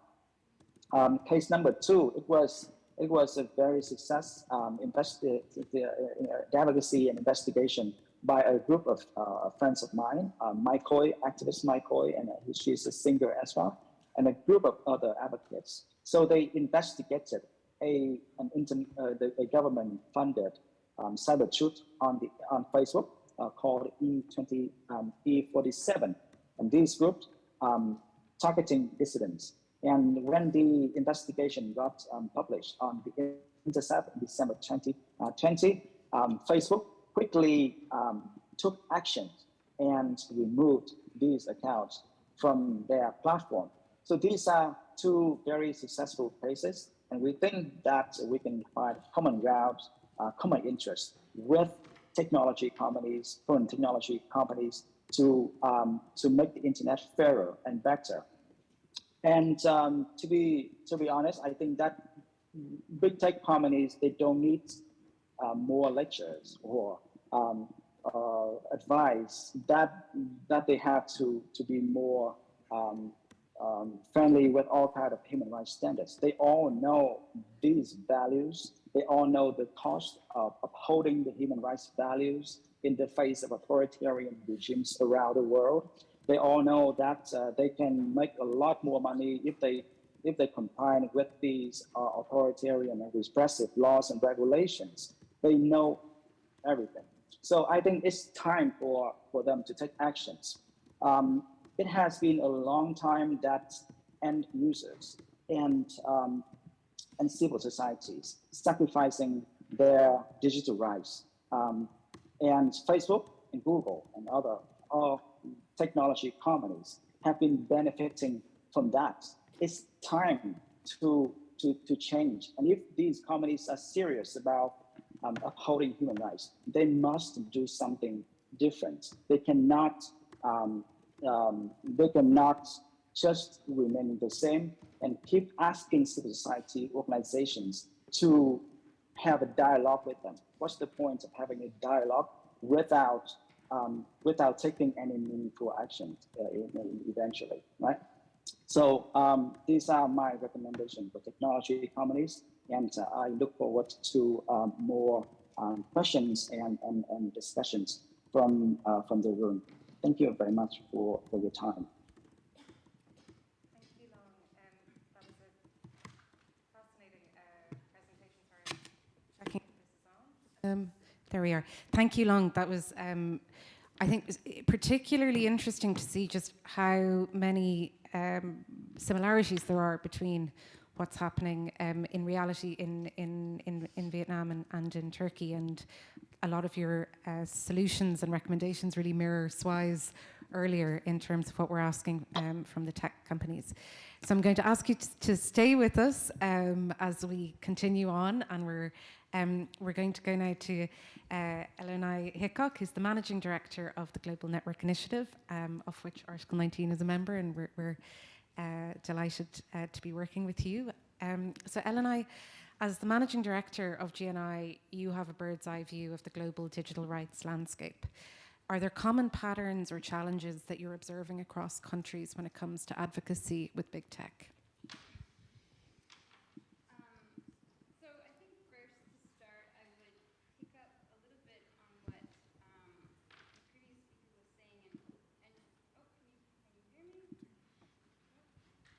There we go.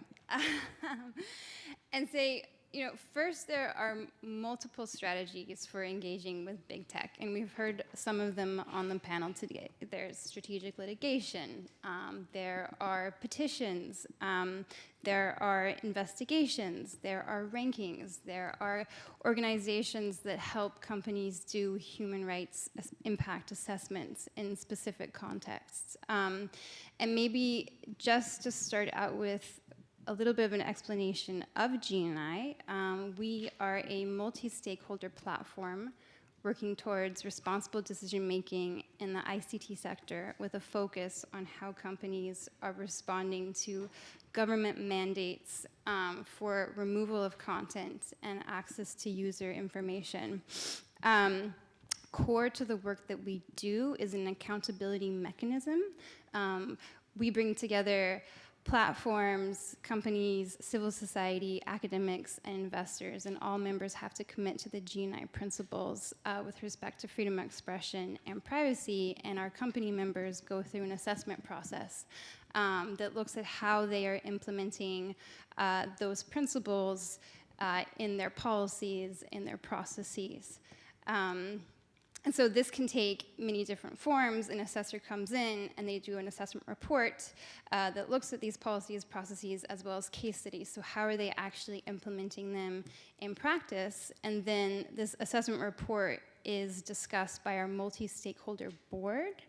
And the measurement that is used is an improvement over time. And I think that improvement over time standard is really important because we're in a really rapidly evolving digital ecosystem. And so at G&I, we are looking at how companies are adapting and adopting their processes and policies to meet the challenges. Many of what we've heard today.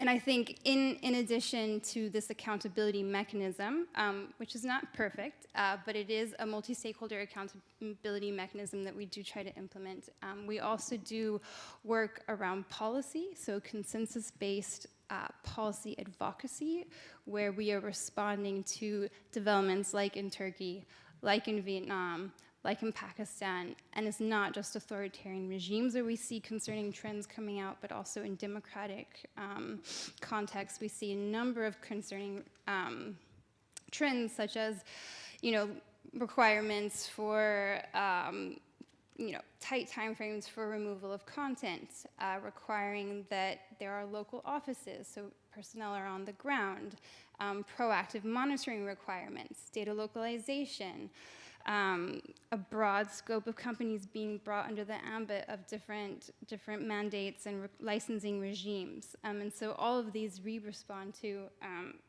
through our policy advocacy. And then we also do a lot of learning, trying to understand really the difficulties that go into these operating in these contexts. It's not simple, it's not a black and white, yes, you can push back immediately. I think there's a lot of gray areas, and so we have conversations about how companies can navigate these spaces to protect human rights while they're operating in these jurisdictions. Thanks, Eleni. And have you seen any unique approaches to overcoming the challenges that previous panelists have discussed? And do you have any insights on how advocates in different regions can learn from each other? I mean, so like I said, I think there are a number of different approaches that different civil society organizations are taking. From my perspective, I think there is a need to coordinate amongst civil society organizations, right, to make sure that our asks to companies are not so fragmented, our asks to governments are not so fragmented that they're not impactful, while still maintaining our unique position in the ecosystem. I think there is also a need for capacity building of civil society organizations to engage with tech companies. There is a very clear power dynamic between civil society and tech companies. Often it is, the tech companies that have the information, they have, obviously they're implementing and they're working in these markets. And so I think for civil society to navigate that and actually be impactful, there's a lot of capacity building that needs to happen. G&I has worked to develop different tools to help civil society engage with the tech sector. For example, we collaborated with BSR to develop a tool called Mapping Human Rights Due Diligence Across the Stack. And there it's taking an understanding of really for a rights-respecting ecosystem, we need to be looking at human rights due diligence considerations across companies in the tech stack, asking the right questions, but also understanding the role that different companies play, right? So a social media company, when you look at freedom of expression, you might be asking questions about their community guidelines. Are they in line with international human rights standards? But if you're looking at a telecom company, you're going to be really focusing on how their policies and processes are in place to respond to government requests for access to user data or network shutdowns. If it's a cloud service provider, it's a very different question. So I think it's really important to take an ecosystem approach to our understanding of advocacy efforts and the specific questions that we're asking of companies. And then we've also developed a tool with GPD that tries to just provide basic guidance to civil societies to engage with tech companies, starting from understanding the company. There's a lot of different arms within a company that might be important to engage with, like the legal department, like trust and safety, like policy. Sometimes policies known as the PR, the PR arm of a company. So how do you get past that? Then, do you understand the legal environment that the company is operating in, so you can understand what restraints they might be working with, and then tailor your ask to that? And then are you trying to come with a very specific constructive ask? And then I would say just another thing that we try to do is we are collaborating with Brainbox to run something called the Action Coalition for Meaningful Transparency, which is trying to help coordinate this space around transparency. It brings together companies, civil society, academics, and just maps and coordinates the space. And so I think there's a lot of different ways to help coordinate civil society input and advocacy with companies, but also on these regulations that are coming out with restrictive provisions. Brilliant, thank you. I'm going to just move to a slightly interactive part of the event, which was one of the asks from the organizers. So I know you are all at the end of a long day, so we're going to just have a quick trial, of we're going to just break into two groups. No? First. Sorry, we're going to start with some Q&As first. Does anyone have questions in the audience before we break out to the panel? I know we have a couple of questions online. Yes. Could we get a mic? Yes, thanks very much. Yeah, come on up. Thank you. Hi, everyone. Oh, yeah, it's on. Hi, thank you so much for your presentations. My question is about Meta specifically. So I think one of the main difficulties that civil society organizations have engaging with big tech companies is the people working there and how long they're present in the space. We have worked through so many different layoffs inside of Meta where different groups and different specific people working with different human rights delegations, they're not there anymore. And we saw that a lot with the recent Brazilian election. In 2022, Brazil went through elections. There was a team working on disinformation, and by the time that the 8th of January attacks happened, they weren't there anymore. It was a different group of people. My question is also about context at a certain extent. We've had multiple occasions as well where people working into certain issues and looking at specific problems, especially around content moderation, they weren't fluent in the language that they're working in, and they lacked certain types of context as well. So as civil society organizations, as civil society members as well, how can we best engage? How can we best prove our value and add value as well, and just engage in a better online ecosystem with big techs when there are those barriers, and those barriers seem to not be a priority inside of the organizations as well? Thank you. Thanks, Chatai. That one's directly for you. Just before Chatai answers, is there any other questions? There's one online, so we'll start with that one, and then we'll go to you, Alexander, and we'll take another one online. So. Okay. For the first question that you raised, I think the only thing that I can say, I can share my email address after this with you, and like I will be happy to try to find the right person that you can engage with. I understand that the person that you were engaging with is not with us anymore after layoffs, but I'm sure like we can find people that can continue the process that was there. And about the content moderation question and like how actually you can engage in the most efficient way. I would recommend you to check our Trusted Partner Program if you have heard of it, or if you haven't. Are you smiling? I'm not. Okay. You are part of the Trusted Partner Program. Then clearly you are in the most efficient area to be effective in that. But again, like if there are any specific issues, like maybe we can discuss after this panel, and I may try to support. Like in some cases, there might be some needs of like additional training, or like having a direct conversation with the team that is responsible for the program to increase the engagement between civil society and us. And like I would be happy to facilitate that.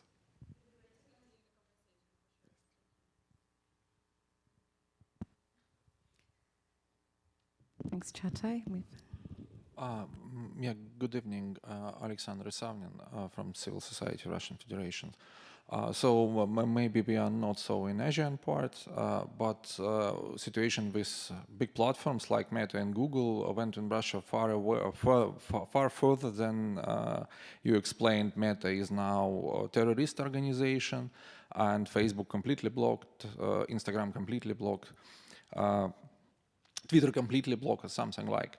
But civil society still exists in Russian Federation. There's still people living, there's people still using Facebook, and even WhatsApp, even being a part of terrorists in Russia. Meta shows signs of cooperation with government and something like.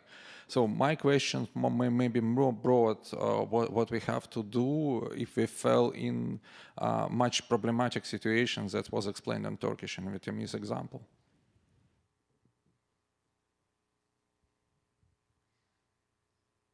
Maybe not only to Meta, but for policy person. Yeah. Sorry, was the question what civil society should do in Russian civil society, which is already blocked, and well, maybe other stakeholders other than government? I mean, I think it would be important, for example, to engage in multi-stakeholder initiatives where you can share your experience and engage with companies to talk about, what is happening on the ground. I think, for example, we have a working group on armed conflict and responsible company decision-making in armed conflict times. And there we try to discuss, how can companies navigate operating in times of crises, in conflict zones, and bringing that perspective that Russian civil society might have, I think would be very valuable. So that might be one approach. Thanks, Eleni. And a question now for Long online. So Long, in the context of from a global south perspective, which is increasingly moving towards the securitization of internet regulation, and in the face of overbroad and vague legislation, such as that in Vietnam, what does a policy of platform compliance look like? And what would you, so this is also for you, Chatai, what considerations are taken into account in cases such as takedown orders? I think you've talked about that in the context of Turkey, but maybe Long, if you're still there. Yes, thank you for the question. I think that all the experts have laid out all kind of recommendations and policies recommendations for big tech company. I'm not in a good position to repeat all these good recommendations. I just have one request for big tech companies in terms of content removal. Please be more transparent in terms of what kind of requests you are receiving from authoritarian governments, and publicize these requests so the public can see. Google has done a little bit by publicize some requests from the Vietnamese government. And we know clearly that these requests are to take down criticism against the governments and using all kind of vague and broadly defined laws and regulations. But then just a few, the Vietnamese government have sent tens of thousands of requests to Facebook and Google only. So we need to know what it is. And users need a fair platform, a fair procedure to make an appeal. For now, platforms are playing safe. They don't want to be seen as committing any illegal acts in Vietnam. So they have all kind of robots and AI playing very safe. And if they suspect anything, they will take down immediately until the users make an appeal. But an appealing process takes a long time, right? And many appeal requests are ignored by platforms. So we just think that being more transparent is the answer to solve a lot of things. So, and I want to see all kind of government requests from Vietnam. And of course, there are legitimate reasons to not publicize some of them, right? But most of them should be publicized. That's my take. Thank you. We have another question in the room. If you'd like to come to the mic, and if you could say who your question's for, that would be really helpful. Sure. Thank you very much. My name is Vadim, and I'm also from the Russian Federation Civil Society. You won't believe it. And this is just, well, not really a question, but a small clarification to what Alexander said. Well, if we go 1 year back, talking about this situation with Meta, Facebook, and Instagram in Russia, we should recall when it started. It started from the point when Meta allowed hate speech against Russians on its platforms in Russia. And that was the reason for the further actions of the government. And well, it is understandable because no one wants if any other person calls those users of the platform to, well, kill other people. So the question of Alexander was, what should civil society do? It's not a question to the civil society, it's a question to the platforms. What should platforms do? The platforms should follow the rules, the regulations, and the laws of the country where they operate. Thank you. Thank you. We have another question online, another one for you, Chata, I'm afraid. And this time it's about what do you do where one state weaponizes the internet against other states, where you have digital interference and incitement to violence and disinformation campaigns from abroad. So what can be done in situations like that to avoid internet fragmentation? Okay. I will try to give my best answer, but like I'll be frank, like I'm thinking this question is a little bit like out of the scope of this panel, because like in my view, like here we are focused on authoritarian governments, how we are managing their requests, but the question is talking about like how we are managing misinformation, disinformation, and it doesn't sound like they are talking from the perspective that when they are done by the authoritarian governments. But I did focus on, like, I mentioned, like, our salient human rights risk, and I did focus on two rights there, freedom of opinion and expression, and also right to privacy. But this is not the only two rights that we try to protect. The another one is like life, liberty, and security of person, which relates to these issues that's mentioned there. Incitement of violence is something that we do care deeply and take action immediately in many different cases, for example.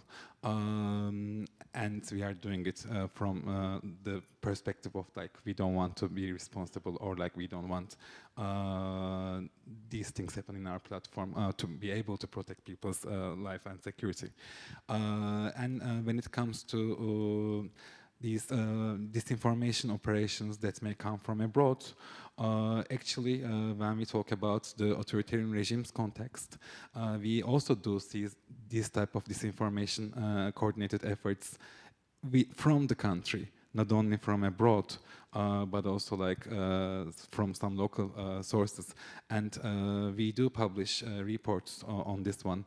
Again, in this one quarterly, actually, our Threat Intel report. And you can see many instances where in several countries, governments are behind in some of these networks. And regardless of the source, like if it's local or coming from outside of the country, we share the details of our findings. We have teams specifically working on finding these networks, and then share our findings with the general public to create some transparency on this. And obviously, when they find the network, they take an action. Let me see, like, if I missed part of the question. When it comes to collaborating with competent authorities, like, I think when I was saying like overbroad demands of the governments, it's I also I was trying to imply if the demand is not overbroad, we are complying to it. Like when it's proportionate, when it's within the lines of international human rights principles, we do comply and provide the user data or take down the content, geoblock the content. So in the cases like when there is a crime might be involved, if the local law is requiring us to share the user data, and if also like the request is aligned with international principles of human rights, we do actually provide. So I think we do it. Thank you. Thanks, Chatai. So we're going to have a little bit of time at the end for questions, but we're going to have a quick breakout group if you are still have a little bit of energy left. So we're just going to divide the room in half. So if people on this side could come up with our colleague Kiviljam here, we've just got 2 questions, and people on this side will go down to the back with my colleague Joanna, who's at the back. So the questions are...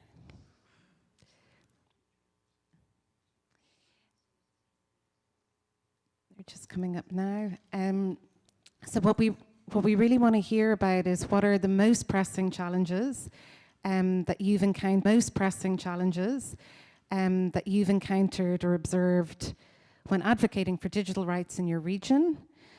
And how can we fight back? So what international platforms or mechanisms can be leveraged to expose and challenge internet restrictions? So we're just going to put these questions up here, but it's really, we want to hear from you guys what you're experiencing in your countries in relation to challenges that you've encountered when dealing with digital rights and in your advocacy. And the second is how can tech companies best fight back? So how can you leverage together with tech companies? So if anyone who's interested to participate can just come up on this side with Kiviljam, and on that side at the back with Joanna.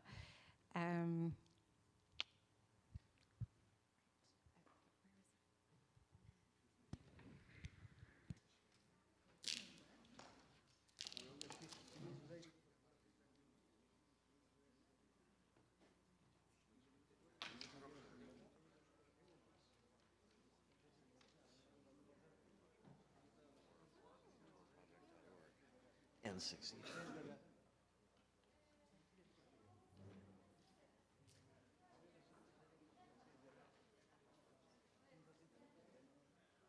So the first question is really what sort of challenges are you facing in advocating on digital rights when it comes to your work with tech companies? And then we're talking about strategies to fight back. So anyone on this side of the room, if you want to come up to the front, we've got a little group here with Kivaljam, and anyone on this side can go at the back with my colleague Joanna. Joanna, if you just wave your hand. Just, thanks. So we're just going to take 5 minutes to talk about challenges that you're facing and how we can fight back.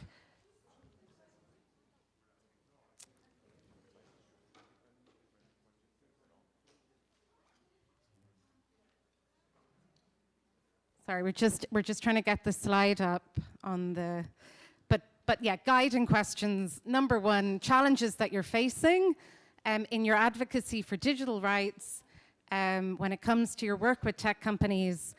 And number two, any interesting solutions that you found.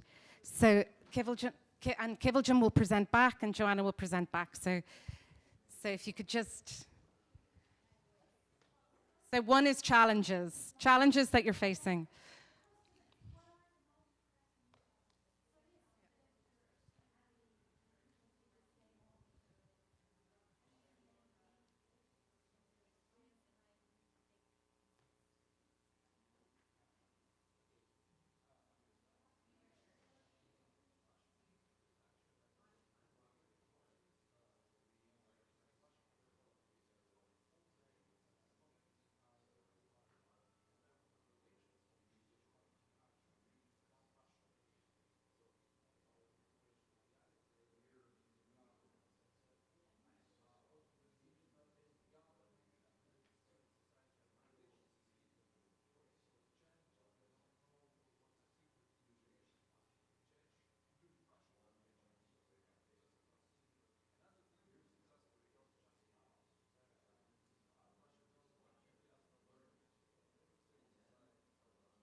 So we're going to start to come back.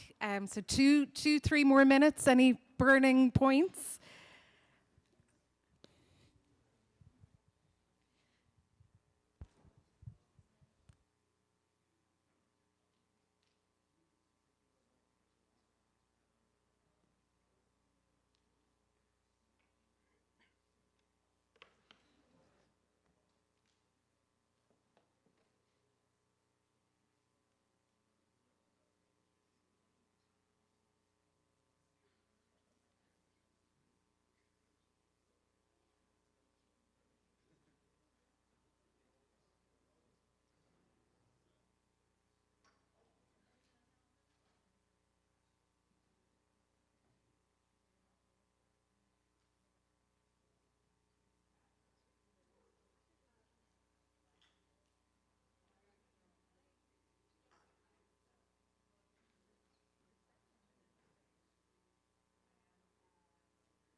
Okay, guys, we're going to have our feedback session now. Thank you so much for bringing energy to this end of the day.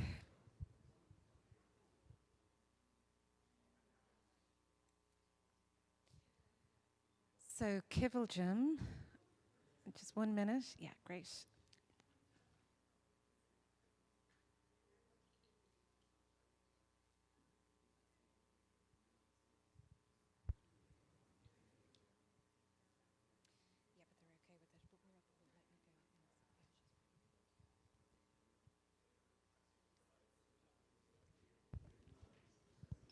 Great.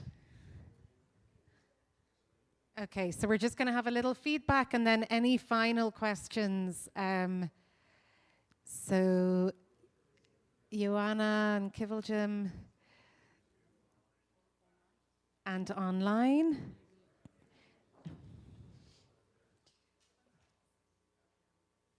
Great. Super. Okay. Is she ready now? Okay, so we'll... Okay, guys, so we're going to have our first feedback from our colleague, Joanna. Thank you. Yeah, it works. Okay, guys, just if we just quieten down. We're thrilled you're all very engaged, but just let's have a little bit of... So in our discussion, it turned out that even if we are from different regions, we have similar challenges as civil society. So what was mentioned was, for example, that... Okay, guys, we really do need some quiet, so we're just going to listen to Joanna. One example was that negotiations between social media platforms and governments are mostly hidden, so there is no transparency, and we don't know what they are talking about. And what we need is that no such hidden meetings with governments should take place, that it all needs to be transparent, and civil society needs to be informed about the results of such discussions. Another thing is that it happens that country level people at social media platforms, those who talk to civil society, those who have contacts often in a very repressive environment with civil society, with activists. They are often the same people who then engage with the government, and it leads to concerns from some of the activists about speaking freely with these representatives of social media platforms and big tech companies in more broadly, because sometimes it happens that they seem to be even close to people from the government, and there are issues with engagement with civil society that are still the same for many years. So when companies talk to civil society, it's rather ad hoc, it's one-sided, and it's extractive, and there is no transparency what these tech companies do with information they receive, and it can be really risky, especially in when we are talking about repressive regimes. We also talked about the trusted partner issue, that there's been a report published about as a result of talking to 24 trusted partners that shared their frustrations with that process, especially on response times, or even no responses at all. So the conclusion of our discussion was that these systems, this mechanism of engagement with civil society that are in place right now, they don't work the way we would like them to be. And there is no collective process to make sure they are designed properly. And then the next question.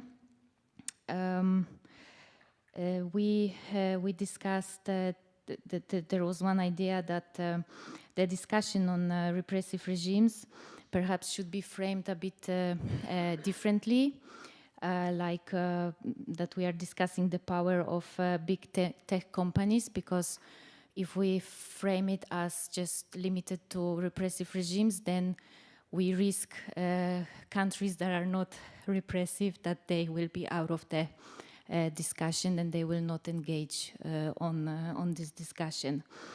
And in general, we need more active engagement from tech companies to resolve the issues on issues such as content moderation and lack of transparency, because there is also the feeling of civil society being a bit tired of lack of progress over the years, that there is a feeling that we keep having similar meetings, similar discussions, but there is little progress on the side of tech companies. Thank you.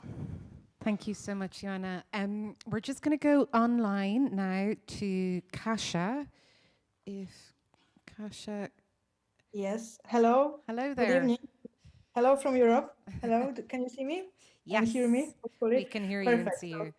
Okay, great. Just like a short introduction, I'm Kasia Mierzejewska. I'm part of the team of Europe and Central Asia Article 19 and helping today with online moderation. And we also had a very similar discussion online with participants who were joining remotely. So I can only refer to and make a nice segue to what Joanna already said, because during our conversation, it was pronounced repeatedly that civil society there is a big there is a big responsibility and a big gravity of the whole discussion on civil society, whereas civil society has been advocating and creating and showing their main points of advocacy a lot. So that's now there should be tech companies who really genuinely engage and address what civil society has been saying this whole time,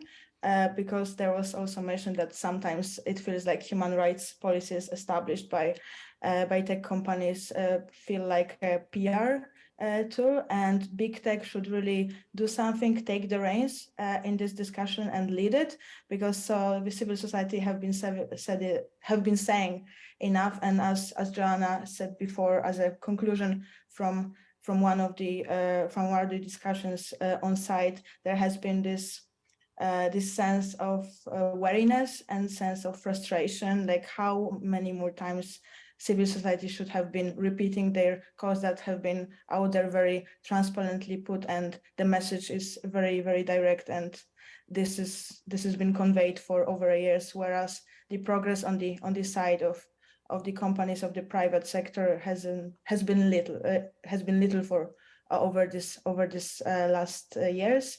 And just like one more thing, maybe two more things that I would add is the approach on the business model. So like when business model is heavily based and focused on data mining and using data for the profit for the beneficiaries, also when it comes to the advertisement, that actually keeps impeding the human rights policies that has been in place and has been established to be efficient. So there is a need to maybe start to look in the other way and start going away from this approach and think about a different business model that would ensure that the core human rights needs and values and protection of data is being one of the priorities for the tech companies. And there is also one more thing, just a second. There was also one more point mentioned, which also formulates sort of a question to the representative of Meta here.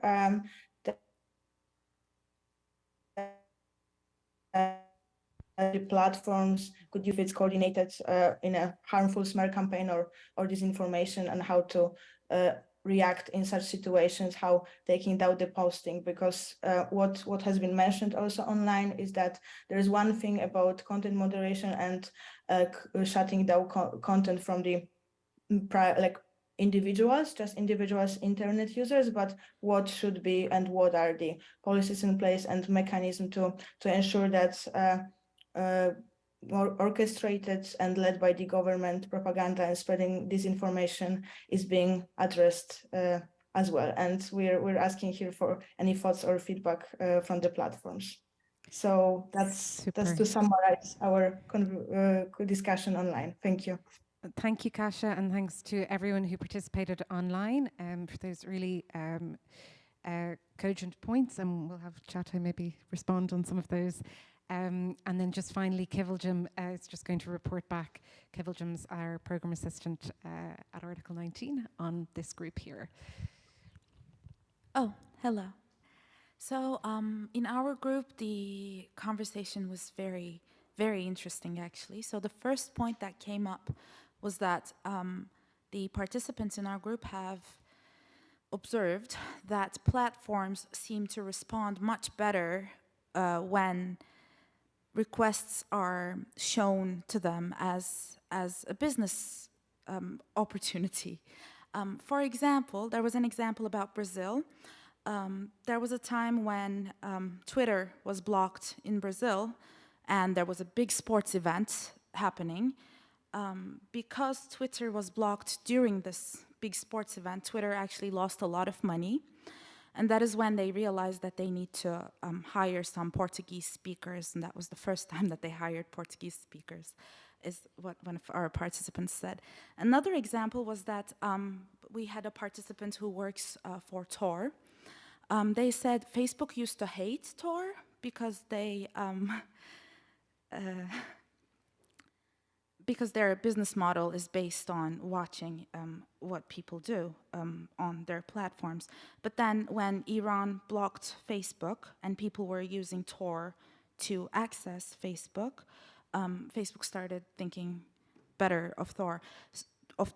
So what was being said was our participants have found that instead of saying human rights and do this for human rights, we could actually say, this is good for your business. You could make money out of this. So that is a way that they found that works well with the platforms. It's a bit sad, but I said what everyone said. No self-censorship. The second issue that came up was there was a participant in the group who used to work on reporting where bombings happened in Syria. So what they did, they would look at the videos on YouTube, because people, when there are bombings in Syria, people record those bombings and then they put them on YouTube. And then there is really good evidence to know where there was a bombing, who did it, what happened. So what happens is the AI just removes these videos because it's violence. But that is actually really good evidence that is being lost forever. So what our participants said was, well, of course they can remove it because their users, it's bad for their users, they should remove it, but can they keep it somewhere at least for a court case for when it's needed? So these were the two big issues that came up with our group. Thanks, Kiviljam. So I wonder if panelists would like to respond to any of the points that were raised. I know we're well over time, but Chatay, Alone, yeah. Instead of responding to them one by one, I actually want to share some general reflections on them. None of the things that we did here in these comments are new to me, and I think. And that's my personal view. The challenge that we try to discuss here, it is slightly different than the general challenges that civil society may see in relation to platforms, on content moderation, on business interests, how to better engage with civil society. Definitely part of what we are trying to solve, but I think for specifically this one, civil society and platforms, should think together rather than saying like this is something that you need to deal, this is something, no, you have to deal by yourself, because I don't think that none of us have enough power to show in kind of a meaningful change when we are faced with an authoritarian regime. And the problem is not that small. We do see lots of big wave of actually legislative developments, which will help these governments to censor content, or which will force platforms to share user data. They are most of the times come with the form of cybercrime legislations, sometimes targeting specific groups, LGBTQ groups, like we do see lots of legislations on that, sometimes more general. And I think if we are concerned about human rights risks that may arise from these legislations, I think we should specifically focus on that topic and specifically focus on how we can resolve it together.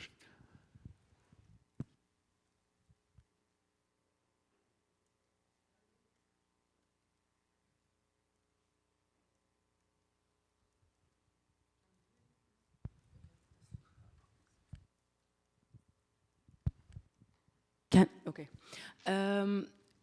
Not as a response to your contribution, but I actually wanted to echo what Katya said or reported back from the online group.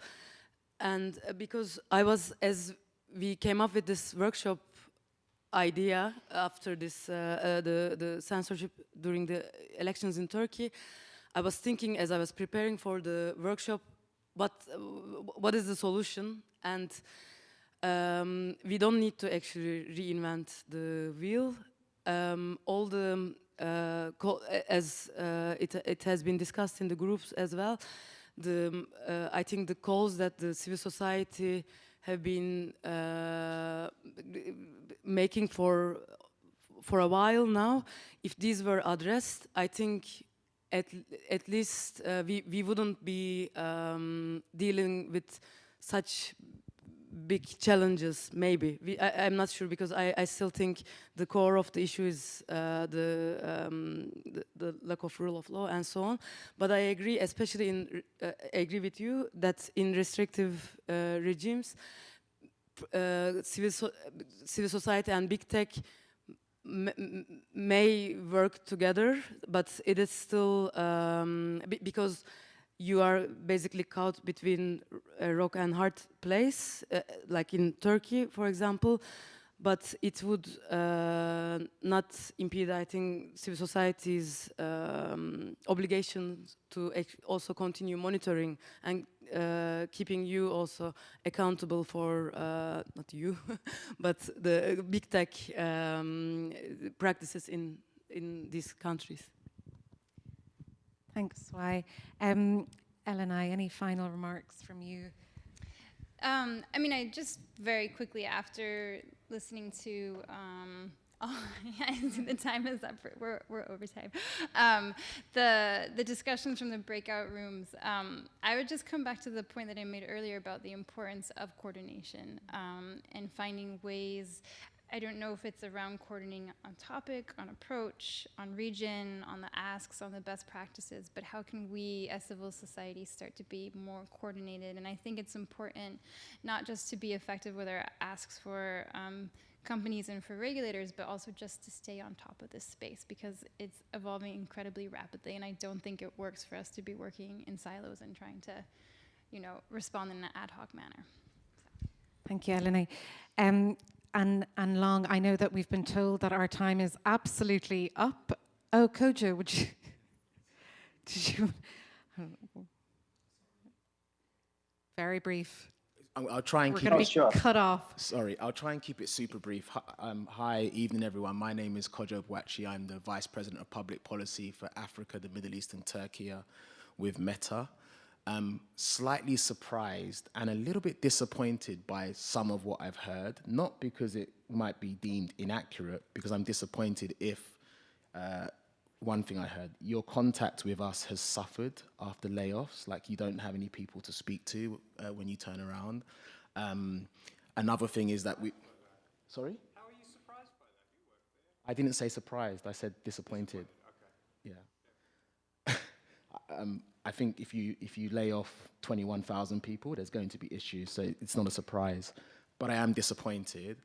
I'm also slightly disappointed by the consistent talk about Meta prioritizing money over everything else, which I think I've heard not only in this room, but in a number of other rooms.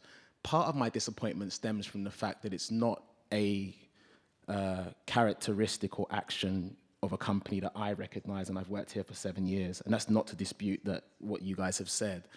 I just wanted to ask if anyone knows a country in my region, Amit, that is blocked at the moment, where the internet is blocked. And I say this because I know no one from that country is in this room at this point in time. Does anyone know? No. In Uganda, the internet, or at least Meta, remains blocked because we divulged the fact that we disrupted the network run by the Ugandan, at least the digital office within the Ugandan government. That's a country where we'd made telling investments, not only in the provision of services, but also the establishment of backbone open access infrastructure as well. It's in a country that was and remains extremely important to us. So where, as with all things, where we may have had some failings, I would like to think we want to work with you to correct those. But I do want to say that at least in my region I have responsibility for, and I hope much of the world where Meta works, that these ideas that revenue is a priority over all the human rights that we try to protect, I'd like to kind of push back on slightly, and also say that it's hard to push back on in this room, so I'm open to a conversation with anybody after this meeting or in continuation. I also think that the fact that we have 20 people here, including our most senior public policy person, Nick Clegg, is some evidence of our willingness to engage and be beaten about a little bit, but just to learn from you guys as well. And this idea of continuing to work for us to improve and get better and to work with civil society is something that we hold very, very dear. So don't want to take too much time. I know I should be short, but open to a conversation to learn and hopefully improve and do better if we need to. So thanks so much. Thanks, Kojo. Long, I don't know if you're still there, but if you have any final remarks before we finish, I know we're thank you. Mm-hmm. I'm very brief.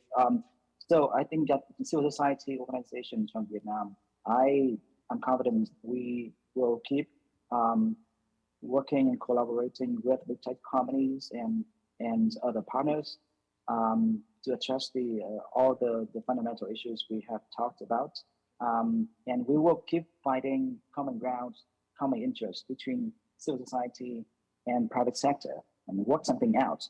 But also, we have done everything we could. We have said everything we have. And it's time for big tech companies to really do something about it. And it is your turn now. We have sacrificing too much over the past 10, 15 years. Thank you. Thank you very much, Long. So just to quickly conclude, thanks to you, the audience, for staying so long and for engaging so passionately and brilliantly in the discussion. And a huge thanks to our panelists, to Chatai, to Swai, to Long, and to Elenai, to Kasia, and to our colleagues online, and to the wonderful tech and support for going almost half an hour over. We really appreciate it. Have a great rest of your IGF, and please come and talk to us about all the things we've started talking about today.